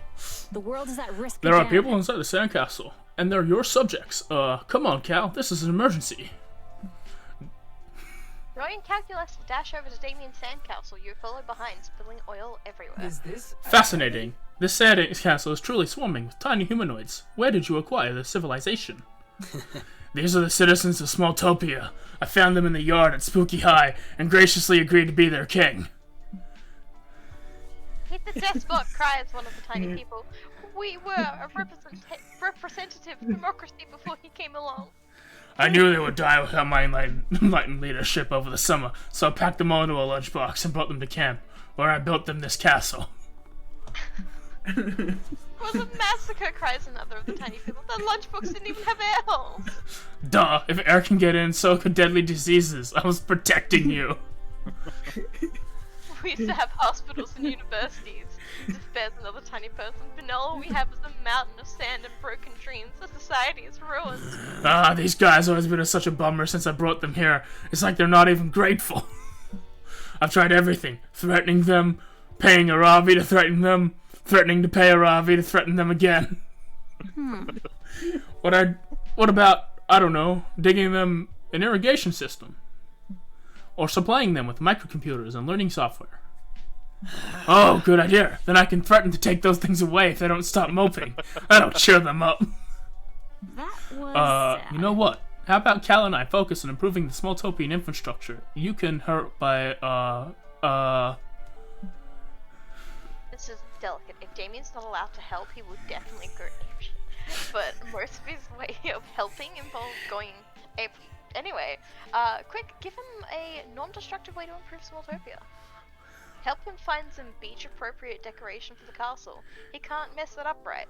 Introduce some hermit crabs. They could be Smalltopia's wacky but lovable neighbors. I think they're both. I think they're both the 10s. I think you might be fine. I don't think any of them is smart or bold. Yeah, I don't think any of them are smart or bonus. I think you're fine. I want crabs. Yeah. I like crabs. Hell yeah, hermit crabs are badass. They're nature's crabs. All crabs are nature's crabs, Damien. So you're saying that I'm right? Yeah. Alright, let's wrangle some crabs. No, wait. Those crabs will overrun the city and slaughter the defenseless Smalltopians. Hey, ladies, says the small boys. When do you get off calling us defenseless? It's pretty patronizing. She is merely looking out for your safety, tiny people. The crabs are much larger than you see, and... Oh, what, you think we're too dumb to handle a giant enemy crab? Those things have huge weak points. We'll be fine. Okay, so what I'm hearing is that I should get a bucket of crabs and dump them on Smalltopia. Well, now, I wouldn't recommend dumping them on, says the tiny voice, but it's too late. Damien's already back with a bucket of crabs ready to dump. Oh... Oh no, I cannot bear to watch this army of crabs descend upon Smalltopians in an orgy of... peaceful coexistence? Such a twist. Well, it looks like the crabs and the Smalltopians are natural allies. They're getting along great. The Smalltopians are teaching the crabs critical thinking and team sports. And the crabs have been teaching the Smalltopians advanced surgical techniques that they've never been able to perform themselves because of their lack of fingers. For everyone's expectations, the Smalltopians Fuck and the new off. citizens of Krabu Derby live together in peace and harmony. Everyone is happy except for Damien. Krabu Derby. What the fuck? And one of the crabs pinches him on the eyeball and he thinks that's pretty metal. Now everybody's happy. You gain +2 boldness and +1 charm. But first, that's I have a question. I don't. Go for it. How does the stats even work in this game? I don't Okay, understand. so it's not about the numbers, it's about the difference between the two. So if we have a look at... All if your stats are a good number, then you're screwed. Yes, so like, If they're the same, well, if yeah. they're the same, it's fine, because that means you can pick anything. But you really want to have a dump stat or a couple of dump stats so you can know which of those options to not pick. Right now, I'm in a scenario where I could, theoretically, if I raised my fun to a 10, I just need to make sure my choices are bold and creative over the other three. Or I could raise my boldness or charm to 12, and then I'd have a 13 and 2 12s, and then I've got 2 dump stats. I think going for fun, which would have been the smart option, which I can't do now because Min took it. I was planning on that too, honestly. So I think I could either double down on creativity, get a 14, 13, and then I've got 3 dump stats. I might raise the 10 to a 12. I think that's probably the safer option. So I don't think remember if it was like a 1 difference, would it matter as much? It depends. Yeah, if one number is still bigger than another number, then yeah, it's still a thing that you need to worry about. Okay. I think I'll go boldness because I don't think I've I been like here that yet. guy a lot. While exploring the haunted manor, you find an enchanted skull who speaks in riddles. His voice makes your ears bleed. You decide to name him Sparky and put him on your keychain as a fun pet. He tells you all sorts of cool things like, beware the tides of Venus, and if you meet a guy named Lenny at Costco, don't give him $20. Sparky also tells you exactly when and how you'll die. Apparently it's going to be a lot of mozzarella sticks. You get +2 bonus for gaining that insight. A few hours later, you're out adventuring with Aravi and Hex. You followed the skull from that messenger, and now you're deep in the northern woods. You've already found several environmental puzzles and a few cryptic clues. With each sub-puzzle, you draw closer to the secret location of the Ring of Sustenance.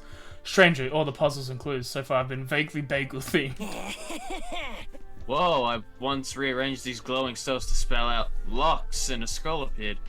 Damn, this is some dope-ass Gorilla Bagel Shop marketing. This promo slaps. Shut up, Hex! For the last time, Hex, these clues are leading us to a dungeon, not a fucking bagel store.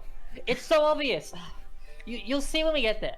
What does the scroll say? It says whatever's bagel here. Scroll says, you're near to the end of your quest, triumphant adventurers. Walk 2 miles to the north. The ring awaits you there. Oh. Finally, we solved these annoying intro puzzles, and now we get to dive headfirst into some sweet, sweet dungeon. Gods, I hope it's a multi-leveled with like super complicated layout. No, but just in case it ends up being a bagel shop, I should prep first. Gotta make sure my patented cream cheesy chili belt is full of maximum flavors. Gross, but also yeah, we should get ready. I should head back to my stash and optimize my inventory. I'm all short range, high damage right now, if you know what I mean. Aravi puts a bag on your head and leads you to her nearest fully stocked weapon stash. She starts reviewing her inventory. Okay, just gotta pack enough for a full dungeon run. Let's go with 20 green potions for healing, 20 red potions for mana, and 400 apples just in case any quick +5 health. Oh. I'll need all the 120 different types of craft materials. Dungeons are unpredictable. You never know when you need a mini boss is gonna be weak against Iridium Core. And then I have my weapons alls. As of now, I've got 8 swords and 14 crossbows equipped, each with slightly different attack and range stats that are 100% necessary. Boring. Damn, Aravi. Orders. Avoiding addiction. Well, if they want their absurd collection of useless shit back. Okay, I have one last inventory spot open. Ooh, I know. I'll take the Axe of Golden Demise. I looted off a Lightning Warlock mini-boss last week. Fuck that, Aravi. You know we share inventory space and I need that slot. I'm planning to get covered in schmear, so I gotta take my package of 200 paper napkins. Napkins? A complete waste of inventory space. We're gonna be fighting to survive in that dungeon, okay? I don't have time for your snack food nonsense. Dude, you take up 99% of the inventory space. Can't give me one slot. Where did you learn how to share? Toilet school? Aravi and Hex are fighting again, but luckily for them, you're an expert at conflict resolution. What's the best use for Aravi's last precious inventory slot? Hex, the Hexagon Demise isn't for slaughtering enemies, it's for slaughtering bagels by chopping them perfectly in half. Aravi, napkins are just tiny shields. They might not give a huge defensive boost, but you get 200 of them here. Mamma mia, that's a lot of shields. Well, I'm not wrong. I don't know. No. Yeah. Mini shields. I think I'll go the first option because even if it's wrong, it might boost Aravi. I think it's boldness, creativity, and I think I'm fine. Let's see the bottom one potentially being smart. Top one potentially being fun in my head. Wait. I don't know how, but it worked. Wait. But okay. I think they were both fun. Oh, they could have both been fun. That would have been possible. Yeah. Bullshit, the chosen one. You're making up a dumb lie to trick me and impress Aravi. I'm not gonna fall for it like all the other idiots around here. Huh? No. He is right. The Hexagon Demise is the pinnacle of bread slicing weaponry. I'll prove it. Aravi equips the Hexagon Demise as a default weapon. She's now in immunity against lightning-based attacks. Alright, I'm ready. Now we just need a test bagel. Hex, got one on you? You know what I do, mofo? Hex summons a large bagel out of thin air. It's impressive, but also unsettling. Where the fuck did that bagel come from? Was it in their pocket, or is this one of Hex's supernatural abilities? Can they summon bagels? I'm the narrator, I don't even know. Throw the bagel at me as hard as you can. I'll show you the true power of the Axe of Golden Demise. Believe it. Bagels! What I've said it before and I'll say it again. Bagel, yeet! The bagel flies through the air, and Avari slices it through perfectly. The Octagon Demise shimmers as the legendary blade parts the bread in twain. Aravi's technique was also so flawless that she somehow toasted the bagel. One slice lands in Hex's hand, and the other lands in your hand. Mmm, tasty. Sick.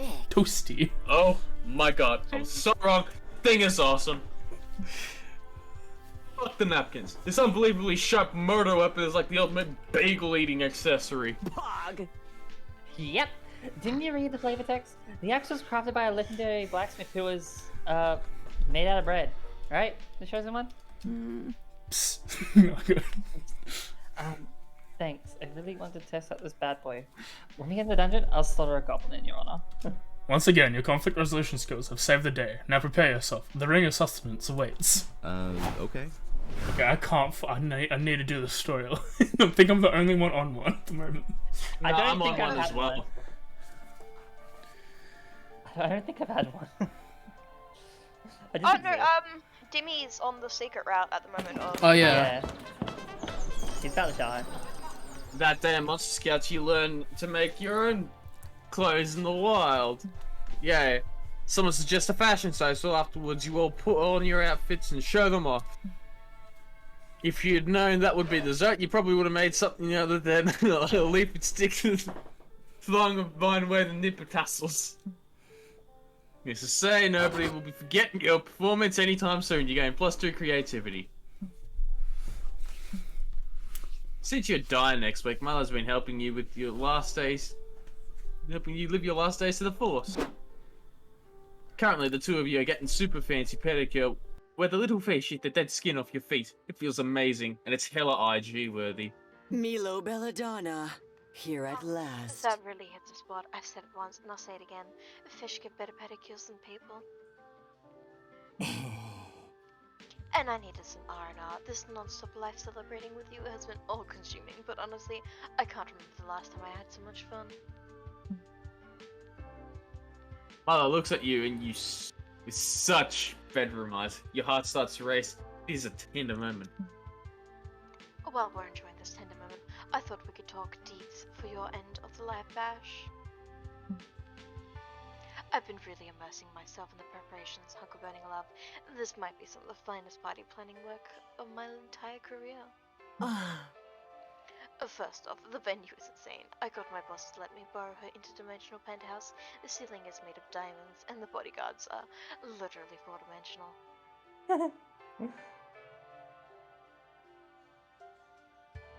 I don't understand four-dimensional. We're going to do this huge dramatic entrance for you. We are burst out of a coffin, cute, right? And the coffin outfit is the perfect amount of slutty, trust me. Oh, and you're not going to believe the guest list. All the basics, sure, but we have some huge guests on here. I did not realize you had this kind of pull, darling.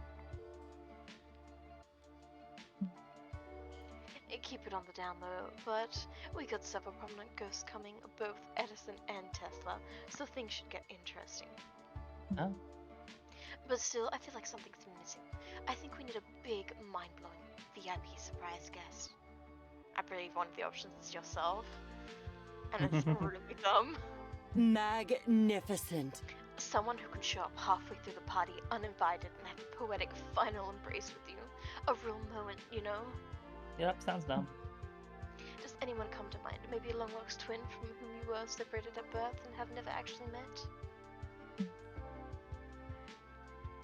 Marlo's right. You definitely need a kick-ass special guest for the party. You don't have any long-lost twins that you know about, but you do know the perfect VIP twin brother. The obstetrician who was there for your birth, he ushered you into the set, and now he'll usher you out. This party is all about you, so you summon alternate versions of yourself from other timelines. It'll be poetic and awesome, like when Beyonce looks in a mirror. I don't know if one of them is smart. The first one's pretty good though. The first one. The second one. The second one sounds fun. The second one, I like timeline shenanigans. The first line, I love threats. That's a good threat. I think that might be boldness. I think the bottom one's fun.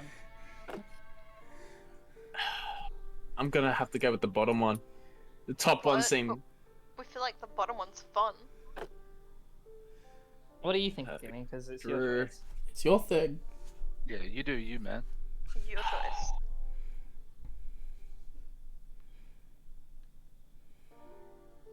Someone could be Roll a golden. D4 and half it. Don't have a D4. I have a D4. Roll a gun. Not American. Hashtag winning. Was it smart and fun? Oh. The other one was fun. Oh. Okay. Oh, good pommeling ourselves are such a thing right now. Let's do it, boo. You and Milo finish your pedicures and then go ask Joy to perform a summoning ritual of your alternate selves from other timelines. Joy says she can do the ritual, but it's super difficult and dangerous and will cost her some of her life force. You and Milo assure her this is a matter of life and death. They're not wrong. She says a competent ass witch. She's a competent ass witch, so of course she rips open a huge multiverse portal. It's purple pulsing and she yanks like 8 different versions of you out of that thing. Absolutely precious. It's a rainbow of hunk of burning love. You gather around your alternate selves and give them the lowdown. They're here to be your party guests as you face down your impending death. That makes... In my universe, I actually saved the world from separate apocalypses. But I never had the true strength to face my own mortality. You're so brave, hunker burning love. Totally, says another version of you. You're the most heroic one of us. All soon to be dead, hunker burning love. Hip hip hooray. I've never thought about it before, but I suppose you are pretty heroic, hunker burning love, and you're naturally popular, which is even more important. Your multiverse selves all agree to chill out in this universe until the party. Get to know them a bit. And best by far is Centaur, hunker burning love. He is exactly like you, except he comes from a universe where everyone is centaurs. Everyone here is bipedal. What a fucking mind trip. Hey, Milo and the original hunker burning loves, want to take a ride? Nay, says Hunter burning love. Hashtag winning. Gentle ride with the hug of burning love. On hug of burning love. Oh, that's completely on brand. I'm in. Oh, I forgot to raise the music. 1 sec. I did. I raised mine. You and Milo hop onto the central version of 3 of you go for a super romantic ride. The wind blows through your hair. You're happy to be alive. And if you're being super turned on by this whole multiverse experience, you gain +6 fun. Wherever I go, Dude, I finish. pursue. Fuck me. Game shows your fun, huh? Yeah. She can't raise the fun, that's the joke. Do you, sorry, Kimmy. wait, did we get... Well, so you can buff a +9 or you can buff a +10, right? Okay, I think I make it 10. Then make it 12. Fuck it. That day at the campaign, you play hacky sack. It's all fun and games, literally, until the hacky sack falls, and against all of your knowledge of the hacky sack's supposed composition, it breaks up hitting the floor. What the fuck? The good news is inside of there is +2 charm. You call dibs. You're competing hard in the camp dome, doing your best to achieve your goal. Which is funny with Calculesta, obviously. What? You thought you actually started caring about dome games? Oh dear. Why Oh, yes, gosh. friend, hi Oh, friend. Yes, why yes, friend, high five Freddy. I do know CPR, though I'm sorry to hear that I've taken your breath away. Is there anything I can assist? Shall I remove myself from your vicinity? You start to tell Calculesta not to worry, but before you can move to the next question, does he have a mirror in his pocket? Because you can see yourself in his hand. Greetings, comrades. Oh! Who wants to be this little... Who wants to be Batness Evergreen? Oh! I see. I can do it. Alright. Come, brave comrades! It is I, Batness! Let us put aside our rivalries and defeat our true enemy, the Chancellor! Hello, What fellow organic life forms. What rivalry, friend Batness? I have no rivalries, only friends. In fact, that is perhaps why I fail so often at this Dome games, because I do not wish to make enemies. In fact, my unwillingness to make enemies has often angered my friends, risking turning them into enemies. Oh dear, what if my refusal to make enemies makes me my enemies? Exactly, Calculesta! And it's like unique and not at all confusing perspective that makes you such a valuable asset to the rebellion against the Chancellor! I'm gonna pair you with my ally, Foxface, a fox with an actual human face. She's very upsetting. I feel like a cute anthropomorphized robot may help her appeal. It sounds like this Chancellor is a very bad man. I'm going to run into internal search for information about him right now. This article, How the Chancellor is Controlling Your Mind with Cereal, was posted by Stabson. How to Overthrow the Chancellor and Look Good Dying It by Absnids. Top 5 Ways to the Chancellor's Sucky and Mean by Natbus. If I didn't know any better, I would say every one of these usernames has just been an anagram of Batnet. Yes! Well, I think it's obvious the whole world hates the Chancellor. Clear your schedule, Calculista. This is gonna take at least 4 movies or 3 books if you know how to read. See you in the sequel. It's time for Batness and Calculista catching fire and throwing it back at the Chancellor because he sucks! I'm happy to help, friend Batness. We will work together to overthrow the government for as many movies and or books as it takes. I have no more pressing adventures that will stop me. That's what he thinks. You can't lose Calculista for that long. It's time to remind you of that really important high-stakes adventure the two of you were about to embark on. Where's the joke? Where's the joke?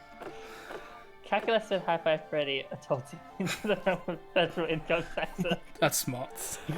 Calculista and High Five Freddy 3, The Revenge of the Roadkill. I think that's boldness. I think you might be safe here. Yeah. But because this is an obvious smart and this is obviously not fun, I think this is yeah. High Five Freddy and Calculesta 3? Why don't I remember Roberto Roadkill from the first ones? Who is Roberto Roadkill? Remember who the real enemy is. It doesn't matter, Calculista. He can't have done anything worse than the Chancellor has. You recount how in Calculista and High Five Freddy 1, literally... okay, I hate that. Roberto Roadkill spelled your name on your Starbucks cups with 2 Z's and the O after the P. The nerve. Oh no, maybe that was an accident though. I have often seen High Five Freddy spelt with just half a Z and the O under the P. Then you were my Calculester last year, Calculester and High Five Freddy 2. Circus of Fools. When Roberto Roadkill tried to murder you both in a monster truck rally. Ah yes, that was very mean of friend Roberto to try and murder us both. I had totally forgotten about that. You might Calculester that's because Roberto Roadkill some of his memories erased. Oh, that's right. Why? Oh, why does Roberto Roadkill hate you so much? Well, you explain it all started when you both commented first at the same time in a viral video. Roberto vowed to destroy you at all costs and Calculester by association. Oh my god, this whole thing is beyond absurd! Yes, it is absurd that friend High Five Freddy has had to suffer over the internet thing, when everyone should know the internet is a place for light-hearted joy and fun. Oh no. Is this? Come on, let us finish with this adventure so we can move to Calculester and High Five Freddy 4, the one with no conflict. No conflicts would make for a terrible 4 movies and all 3 books. But Calculus doesn't care, and neither do you. You just hope that it wind up being in the romance genre, or at least comedy romance. Regardless, you gain +2 charm, +1 fun. Well, that's true. Boy slowly says. increasing every time. Everyone choose something good. Say your choice out loud, other players. Sour Skittles. German Shepherds. They are kind of poggy. Good old Aussie meat pie. Do I have my dog right now? No, I have my cat. Fresh sleepwear out of the dryer. You have That's sleepwear? fucking good. Yeah. I just You don't? sleep in random shirts. Yeah, same. Sleepwear. What you choose to sleep in. Oh, okay. Because that could be varied from just underwear or an actual outfit or. What if someone what? sleeps food? What? Yeah. Yeah, you have to get out of the oven. Out of the dryer. What did you Yeah, say well, to they me? don't have where to sleep in, so they miss out. And to me? Freshly baked bread. Freshly baked bread. Alright. Players decided based on how your ability to come up with a compelling title for a movie about the good thing. Start debating now. Eating an Aussie pie roll. No, but you can do 4 and 20. the last chance. I think I want to give that to Kit. I just think naming something after like a 4 and 20 pie could be super dramatic. Okay, but mine was going to be Tumble Dry, a story of you and me. It's a good title. It's just gonna be about German Shepherds. The good boy. Freshly Yeah. baked bread. The freshly baked bread would just be like the baker or the bakery. It's like a student indie film. It's a student indie film. No one wants to watch it. Everybody loves dog films. I just want to think of I'm trying to think of a sour Skittles one. Sweet and sour. Prepare to die. I was gonna do something One down the hole. Alright, I think High Five Freddy should win. I think Sweet and sour, sweet and sour, the spectrum, because it's colorless. 4 and 20. The saga of pies. Well, what's the order? You first. You? Yeah. You know, maybe you have to come up with a title. Oh. Everyone else came up with a title. You need to come up with a title. I didn't. Someone did it for me. Yeah, I know, but someone could help Kim make up a title about German Shepherds as well. I still only think of like the Skitter one, sweet and sour, the color spectrum. The Shep of our hearts. Alsatian. The Good Reich. I don't think we should call the movie The Good Reich, Jeremy. No, Jeremy, no. No. Bad. Best boy goes home. Best boy goes home. Yeah. I actually really like the Baker's does it a lot. Alright, go for it. Alright. Reich just means rich. I just want to point that out. I'm aware, but it's got implications now. Nah, Yeah. it doesn't. Nope. Well, Jeremy, Jeremy, what do you think? Me? Oh, I thought my title was great, so you guys pick yours. I know, but I'm saying out of the other two, what one do you prefer? Best boy goes home. It's just about a German Shepherd going back home to Germany. And what was your Skittles? Sweet and sour, prepare to die. I feel like Sweet and Sour Prepare to Die needs some like workshopping. Yeah. It's fun. You should have just called it Taste the Rainbow. Today will be a fantastic day. I wanted to go Sweet and Sour, the color spectrum. Taste the Rainbow, it's just a gay love story. Fuck, I mean, if I didn't get the increase in charm, I would have gone for creativity to even it out, but... Just go more creative. Just make that fun 6, and you still have got... Yeah, that's what I'm doing. Or 16 charm. Oh, you're right. While looking around the lake for a private place to take a pee, you find a treasure map buried in the sand. Oh. It leads to an X in the center of the lake. You gather a group of trusted friends, don your eye patch, and sail out there to find the booty. When you arrive, you find a tiny island with a single palm tree. Dig up that box that says, "Open in case of very boring day." You open the box and find, +2 fun! Ah! That's all dumb bullshit compared to what you're really at camp for. Intimate moments with your synthetic crush, Tech Lester. You slip away at the first possible moment so you can spend the afternoon with him, romantically going through a book of photographs and telling him which ones are faces. He leans in to get a high-resolution view of one of the images, bringing his face within inches of your face. The moment is unmistakable. You lean in and kiss him tenderly on the screen. It tastes like television. Oh, you get that fuzz from like old CRT. Yeah, yeah. Yeah. No, not at all. You rub your lips and tongues passionately across the slightly warm glass surface, but he's not kissing you back. What are you doing, High Five Freddy? Are you attempting to clean my screen? Allow me to provide you with a moist disinfectant wipe. No! You explain, a bit embarrassed. You were trying to kiss him. Oh, a kiss. I am delighted to add this to my tally of formative adolescent experiences. And yet, though I like you very much, I cannot help but think that this kiss was not as arousing for me as it was for you. Kissing, you see, requires a mouth, which I do not have. I am glad that a hyper-realistic mouth on my screen fooled you, but that is only a simulacrum. Yeah. I experience favorite spell. I experience similar problems when attempting eating, and don't even get me started on pooping. You're right, not. It's already kind of ruining the romantic mood. What you really need is some other way to emotionally, physically connect with Calculester. But what is the robot equivalent of smooching? Come on, you've spent your whole horny life training for a solution like this. Blowing out his fans. I love you and show hard drive via the most intimate medium, a 3.5-inch floppy, with some beautiful numbers into each other. Don't know which one is smart here. I feel like the numbers! Oh, man. I don't know. I think the top one might be charm. The top might be charm. The top might be charm and the bottom might be smart. Yeah, because it's charm and smart. I just can't tell where. Like it's charm and smart. Bold. It could be bold.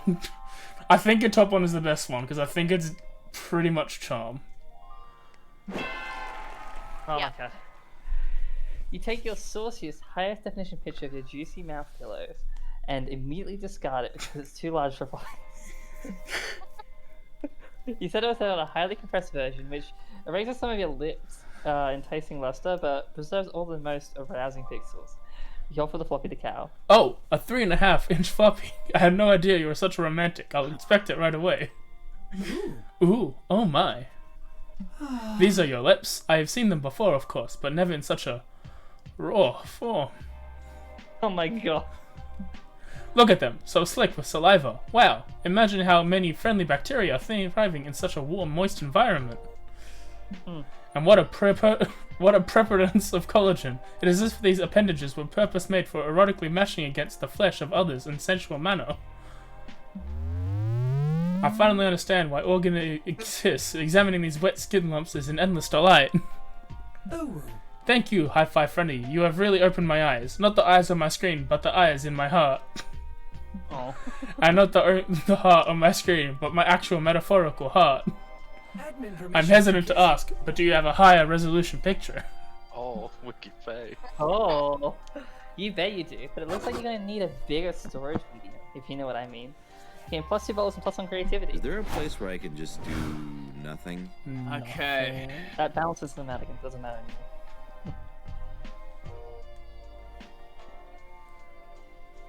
They're all pretty balanced. Yeah, that's why I'd bump your smarts to make it still an 8. So it's still lower than the other two. That's me. That day you go to the woods and search for heirloom roots to make a wilderness tea. Find lots of roots. Beetroot, ginger root, and the square root of pie. Root of all evil. Oh. You brew it all together in the most delicious tea you've ever had. It's so rooted with knowledge that you gain +2 smarts. You're going to die in less than 48 hours, but honestly, this has been the best week of your entire life. And it's thanks to Milo. They've been spending every moment with you, planning your big party and helping you celebrate all the best parts of being alive. Currently, the two of you are admiring some bloom pink cherry blossoms trees together. In a private garden, of course. No peasants allowed to obstruct your view. Hashtag blessed. Aren't the blossoms gorgeous, Uncle Burning Love? Technically, cherry blossoms are supposed to be in bloom in spring, not the summer. But I caught in a few favors with nature so you could see them now. It'd be a downright tragedy if you died before seeing these flowers after all. Milo sighs happening on your shoulder. They whip out their phone and start text. You realize that this is one of your favorite parts of life. Quiet, comfortable silence, while someone you adore is texting right beside you. You enjoy the moment. Ooh, look, Uncle Burning Love, the caterer for the party just confirmed that they can make the amuse-bouche look like tiny versions of your face. Thank God. My, I can't believe that the party is tomorrow. Life flies by so quickly, by the way. Have you started contemplating your big party toast? It'll be the total climax of the evening, and really, the encapsulating of what made your life worth living. No pressure, though. Hey, darling. Why don't you read me what you have so far, darling? I'm sure I'll be thoroughly impressed with your profundity. Okay, it's your time to impress the fuck out of Milo with your big parties. You've been working, so this should be pretty easy. You just have to make up 2 poetic metaphors and 1 mind-blowing closing line. Here goes. Oh. Good evening, cherished friends and family. Today I die, but don't fret, it's okay, for the death is... The end of a beautiful song. As I, hunk of burning love, face my rapidly approaching doom, I now realize that life has been like... a decadent, juicy peach. And as I prepare to leave, I want to tell you all about the one thing I think everyone should do at least once before leaving this realm. We should all... dab on the nowies and dab on the latest. Overthrow the government? Rob a bank. We should all do crimes. Do crimes. Be gay, do crimes. We've already did that. Okay. Wait, which one of us was gay? Do I make this stupid or do I make this serious? It's up to you. It's up to you, dude. It's your plot line. My vote is whole floss. I thought my whole memo of like Payday was just be gay, do crimes. It might have been. That's how we started, I think. I actually think that's how we started the campaign, was we saying that. Oh no. Go back. Live, laugh, love. Aesthetics on point. Yes. Your words ring so true, so wise. I've brought death to so many people, and I couldn't have put it better myself. Death truly is the end of a beautiful song. When you think it like that, my job as a Grim Reaper acquires a whole new layer of meaning, doesn't it? And life's such poetry, punk burning love. You make life and death make so much sense, of course. If life is clearly a decadent, juicy peach to be enjoyed to the last bite, it can only end with the end of a beautiful song. Okay. Those two things are such a perfect complement for each other. It's such an obvious spell. Yep, I agree. Life. It's so beautiful. When you put it like that, you make me fall in love with life all over again. Uncle Burning Love, I didn't know you had some poetry in your heart. Thank you for sharing it with me. Finding the poetry in my life may sound cheesy, but it is so necessary. Sadly, there are so many people spending their days complaining and focusing on what makes them hurt. So much frustration, anger, and sadness. It's true that life can be hard, but isn't a good or bad thing. It's a complicated entanglement of many things that spin and spin until it stops spinning when you least expect it. Will you welcome death as the final chapter to all that delicious things your soul savored, or will you ask yourself why you never got the chance to love at least once as you realized all that could be wasn't? Then there's other people, the ones that, as you say, see life as a decadent, juicy peach to be enjoyed to the last bite. It is so sweet to watch them die. Their soul truly sinks, hunger-burning love, as they found the little miracles hidden in their day by day. They remember all the kisses, all the dances, all the laughter, every celebration where they ended up embracing the sun. Tiger, no. Now's not the time to be getting on my PC, because you'll turn it off. But mother. Well, they ended up embracing the sun as it is rise, surrounded by loved ones, so Embriagated. Yep, that word of life. Magnificent. They look so at peace, and as they take my hand, they tell me about all these beautiful memories. Marlo takes your hand. How can you not love life when, in between all the pain, it has the potential to harbor all that raw, aggressive beauty? Every moment is beautiful. Really wonderful. If we had only met before, if you had more time, if you had had more time, we could love at least once together. I imagine that. You're killing it. No, I choose to focus on what's good. I'm happy that we met in our hunger-burning love, and I get to know you this well before you go. Come. Marlo pulls you into a vibrant, passionate dance. Tomorrow will be a sad day, but also a wonderful day. Let's dance to life into all that makes you this wild ride, something that's so memorable and to you and me. Life is a gift. Let's dance forever till the world ends. Dance with me. They look at you so intensely, it's like they pierce the very core of yourself. Ah, so close to the end and yet feeling like life is just blossoming into such a feast of emotion. But who cares? Today you dance. Today you dance forever. Today might turn out okay. Oh, my bolt was up too nice. Yeah. That day you explore the Haunted Manor's basement, only to find it has a sub-basement. Cool. Sub-basement is full of haunted chairs, and a staircase to a sub-sub-basement. The sub-sub-basement is a haunted wine cellar. The sub-sub-sub-basement is a haunted nightclub for ghosts who don't like wine. They serve haunted spirits. Ha! The sub-basement to the 10th tower is a subway. You eat a foot-long Reuben? Yeah, Reuben. Sandwich. And continue your travels. Nice. You eventually check a walkthrough and find out the Haunted Manor can spawn an infinite amount of sub-basements. You only make it as far as the 89th level, which is a dom sub leather room. You gain plastic wellness from the horrors you witness there. Yep. You manage to find some downtime in the manor to spend with your 3 closest friends at camp: Calculester, Joy, and John Doe, the lovable deer human hybrid who has been such an integral part of your high school adventures that I hardly need to tell you how important he is. That's fair. The 4 of you have gathered in the Haunted Manor's kitchen to bake some chocolate chip cookies. It's normal and pretty nice. Must we bake these cookies in the Haunted Manor? It is dangerous here, and also the last batch of cookies we baked came alive and will not stop screaming until you ate them. I, too, was traumatized by eating those sentient cookies, but this is the only place in camp with an oven. And by the goddess, I'm going to do a normal activity tonight, if it kills me. Well, I hope it doesn't kill me, smiles John, who you have known since childhood. I'd hate to get murdered before I can get back to my tent and French my girlfriend.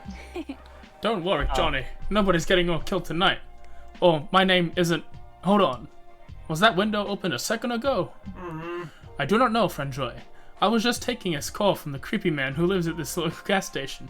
He said to warn everyone never to go into the Haunted Manor if you value your sinful lives. Says John Doe in that charmingly world-weary way of his. Sounds like trouble. We'd better split up and investigate. I do. If anyone else had suggested it, I'd say that was a ridiculous and dangerous idea. But we've been thorough, thick, and thin together, John. I trust you with my life. If I had a friend, John. If I had a life, friend John, I would also trust you with it. You had been a cherished part of my brief existence, and I cannot imagine what it would do without you. later. John, you have been stabbed. Please stop bleeding immediately. He can't hear you, Calculus. All that bleeding made him dead. Looks like it's up to us to find the bastard who did it. No, Joy, that is not what Johnny would have wanted. He was always saying, if I ever get murdered, please call the police instead of trying to solve things yourselves. He did always say that. It was some of the things I liked the best about him. Damn it, I bet we better call the cops. More than 3 minutes later. I don't know, says one of the cops you called.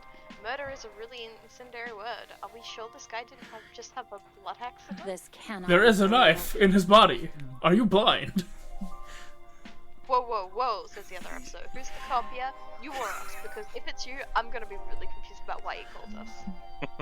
Oh man, you heard that all cops were bastards, but these guys are too dumb to even suck. How can you show them conclusively that a murder happened here? Point to the message John wrote in his own blood before dying. I was definitely murdered by that dude right behind you. Purchase John's autobiography published 5 minutes ago and check the final chapter. I like the bottom one. I like the bottom one, but I don't know which one. It was like smart. Yeah, but it's the top one's also was like smart. Yeah.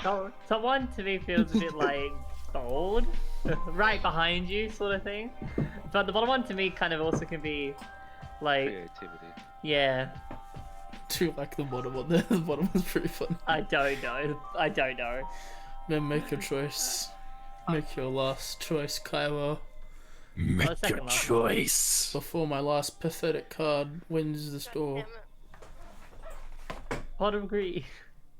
Into pot of greed. Success! Nope, it was smart, so I was right. Public Health is right. The autobiography of our beloved John Doe was published on Amazon. I shall download it, the ebook, immediately. Calculus downloads Johnny biography and prints the book out of his heart so you can all read together.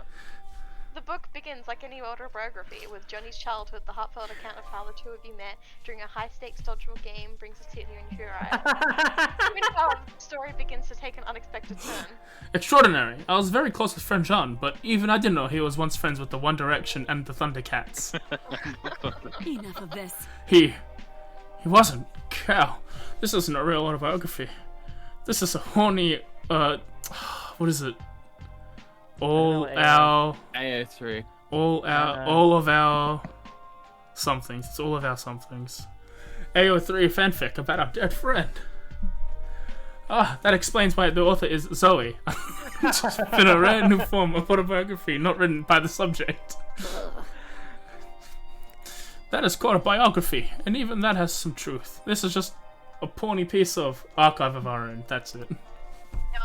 Yep. Evidence cries the taller of the two cops. I'm confiscating this important document for crime reasons.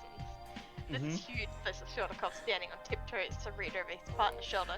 It says here John Doe flew to space with Harry Styles to fight the space Nazis. After an epic battle with Andros from Star Fox 64 and the one giant boob, our hero John Doe was tragically killed, or was he? You know what that means, says the other cop. You are so weird. That is such bullshit. And you are bad cops. That John couldn't have been murdered. He has an alibi. But he's here, dead, with a knife in his back. I have an alibi. Oh, hey, that's mine. Gonna grab that out real quick. See, says the short cop. Now we don't even have a murder weapon. Your kids should know better than to waste the time of the police. But a crime has been committed. That man is a criminal. The only crime here, says the tall cop, is that we're going to have to wait God knows how long for the sequel to this autobiography. You won't be getting one. The cops head out to join a book club devoted to this horny parody of your dead friend's life. While the knife maniac predictably stabs you a lot, you lose -2 boldness and -1 fun. Gotta practice some tricks. Alright then.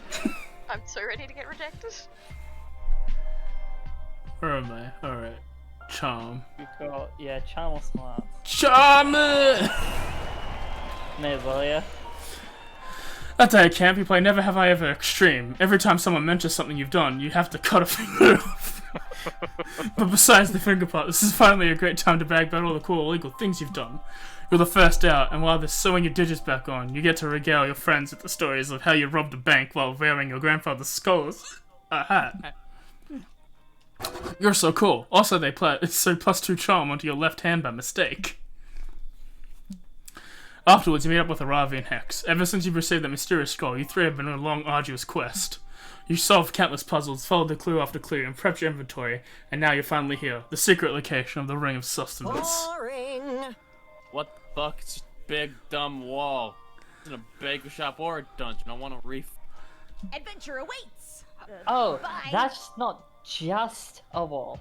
Check out the weird markings. We gotta insert scripture from the second puzzle, and there, that should do it.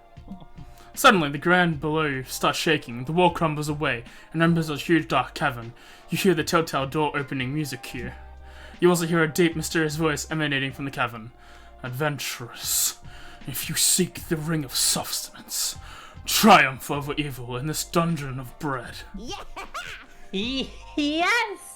That's the motherfucking dungeon! I told you so!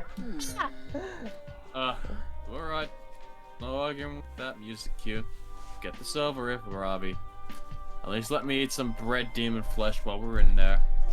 You all head into the dungeon of bread, and Aravi is absolutely crushing it. She solves 3 puzzles immediately and finds the dungeon map without taking any damage. Boo! Dungeon maps suck. What would you need a map in the dungeon? What is a school? Are you kidding me? The dungeon map is half the fun, and it gets even better when you get the compass. Aravi takes up the mini-boss in 3 hits and locks down the boss key. Soon you arrive at the boss chamber. It's quiet. Too quiet. Oh. This is gonna be such a sick boss fight. Check out that huge lava pit in the middle of the room. Pretty dodgy, if you ask me. I bet this is gonna pop out of... Aravi was totally right. The dungeon boss leaps out of the huge pit of lava. It's a massive fire-breathing lizard. You pieces of shit come into my house, the dungeon boss roars. Fucking fight me to the death! Yikes, you come from the corner where Aravi battles the dungeon boss. She draws his attack sequences and gets in a few parries, but her attacks don't seem to be working. Unbelievable. Shit, why isn't it taking any damage? This is a bread-based dungeon. I didn't expect fire type weapons aren't optimized for this. Holy shit, I'm gonna die. Can't die. I have leftovers in the waiting for... Calm down! We need to figure out the dungeon boss's weakness. Everyone has a weakness, right? I can't believe I'm saying this, but... Chosen one, I need your help. You're going to help Aravi. You're going to literally die. Quickly. What is the best way to figure out this dungeon boss's fatal weakness? Attack the dungeon boss in its heart. Text its ex-lovers and ask if they would be willing to spitefully share its weaknesses. Attack the dungeon boss in its privacy. Hack into its laptop and snoop through its search history until you find its weakness. Yeah. No. Yeah. Second one was bought first. That's genius! Our internet history search history reveals our truest, most vulnerable selves. For example, I recently googled how to eat someone's hair without them noticing. Aravi distracts the dungeon boss and you sneakily grab his laptop. It's hacking time, baby. Using your god-level hacking skills, you immediately figure out the dungeon boss's master password. Undefeated boss 6969. You start checking through the boss's search history, looking for a weakness. He recently googled how to redecorate a lava pit and boss/adventurer fan art smart women. And then the boss also said, should I get a mole on my back checked out? Local file is a dermatologist. How to use the mirror to see the mole on my back. That thing on its back is a mole? Wow, I thought that was a glowing red weak point. That thing is inflamed. Hey, dungeon boss, I know we're in the middle of a battle to death and everything, but you should really get that mole on your back checked out. Wait, for real? The dungeon boss roars. Time out! Are you being serious? The mole is on my back so I can't see it. Should I go to the doctor? I mean, I'm not an expert, but I would go get it checked out by a dermatologist right away. Yeah, my girl is right. Skin is a big organ in the body. Gots to take care of it, man. I'm going to go see my dermatologist right now. The dungeon boss roars. He leaves the boss chamber, and the Ring of Sustenance appears in the middle of the room. Nice. We did it.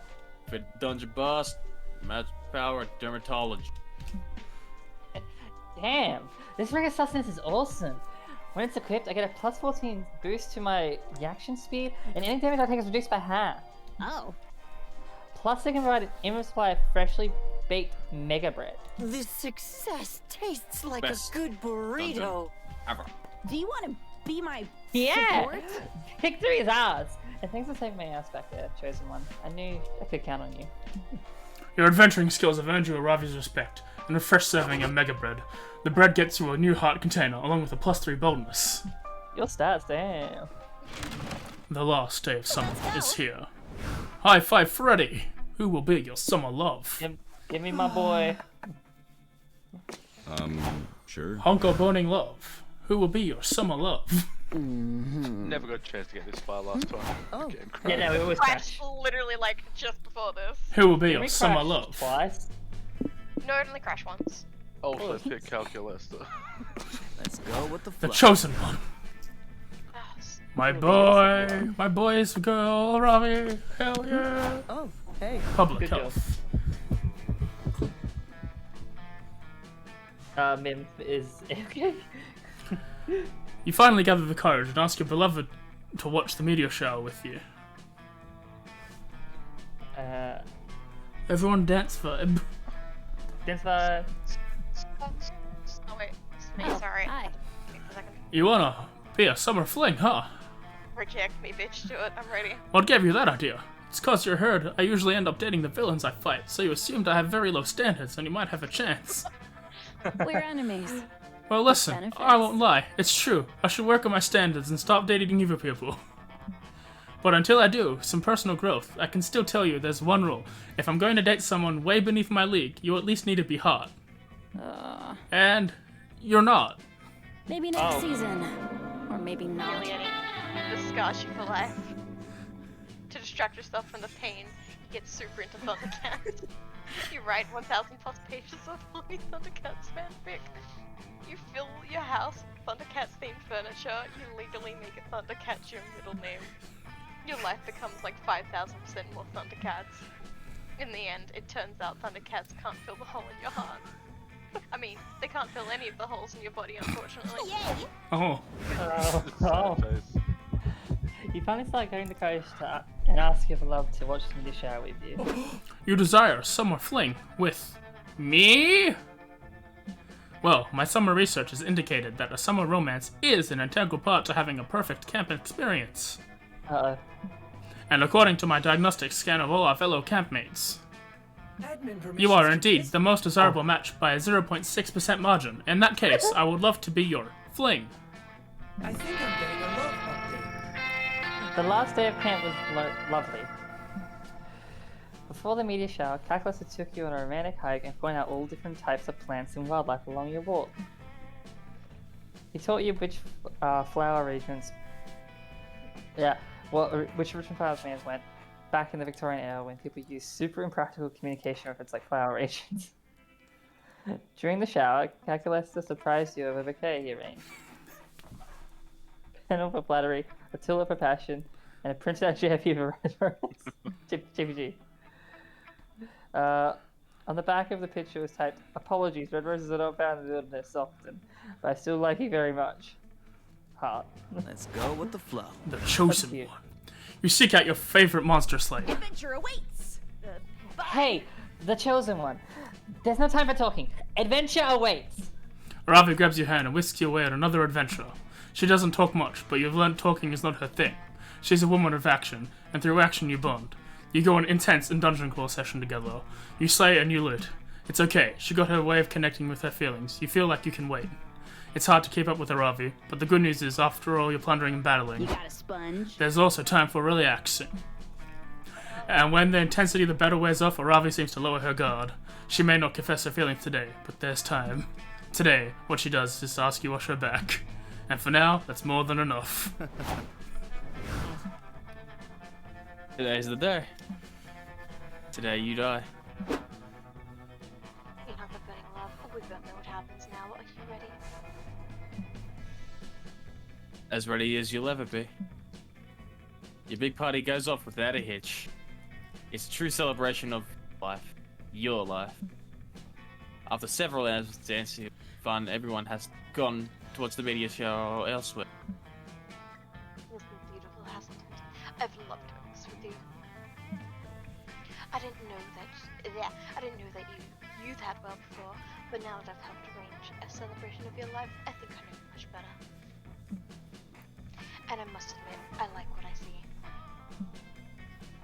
Okay, it should happen any moment now. I'll get a ping on my phone for the gig. I also take any gig nearby tonight, so I should be the one bringing you to the other side. Two of you hold hands and wait. Wait. Wait, let me check something.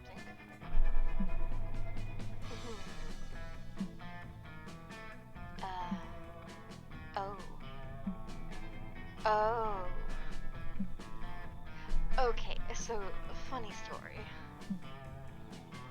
I think I messed with the gig. It wasn't you who's dying tonight, but another hunk of burning love. It's a pretty common name, you know. We do have a name change, that's fair. If I only paid a bit more attention to my gigs, my bad. So you're not gonna die? I mean, you will someday, but not tonight. Still, we could keep on celebrating life, if you know what I mean. Milo starts undressing and entering the lake. They throw you a short suggestive glance. Give yourself over to absolute pleasure. Your heart stops for a second, but like in a good way. You join Milo in the lake. Fully clothed. They're so free, so in love with life, it's inspiring. You could learn a lot from them, like how meaningless it is to worry about death when you could spend every minute basking in earthly wonders of being alive.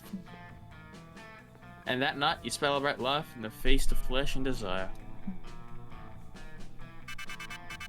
2 secret endings, 30 new events, 29 new attempts, and 2 new special stuff. Special stuff? Hell yeah. And 3 635 suns. Alright.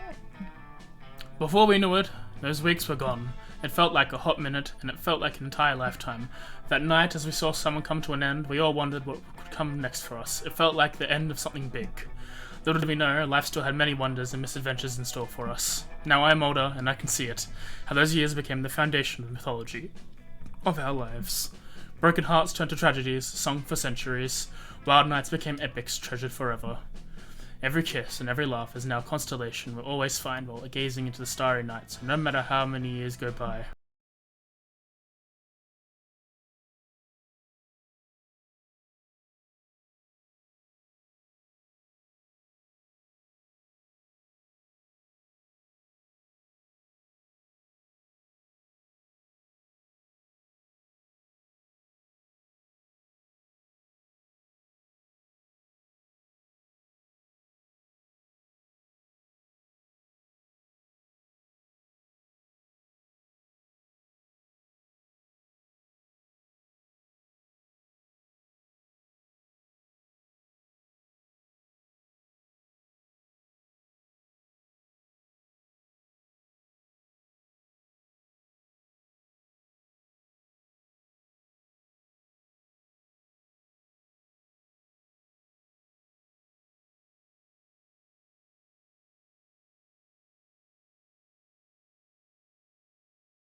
God, yeah. But I think I'll end it there. With the thanks for playing. So, I'll talk to you all later. Bye-bye. Bye-bye.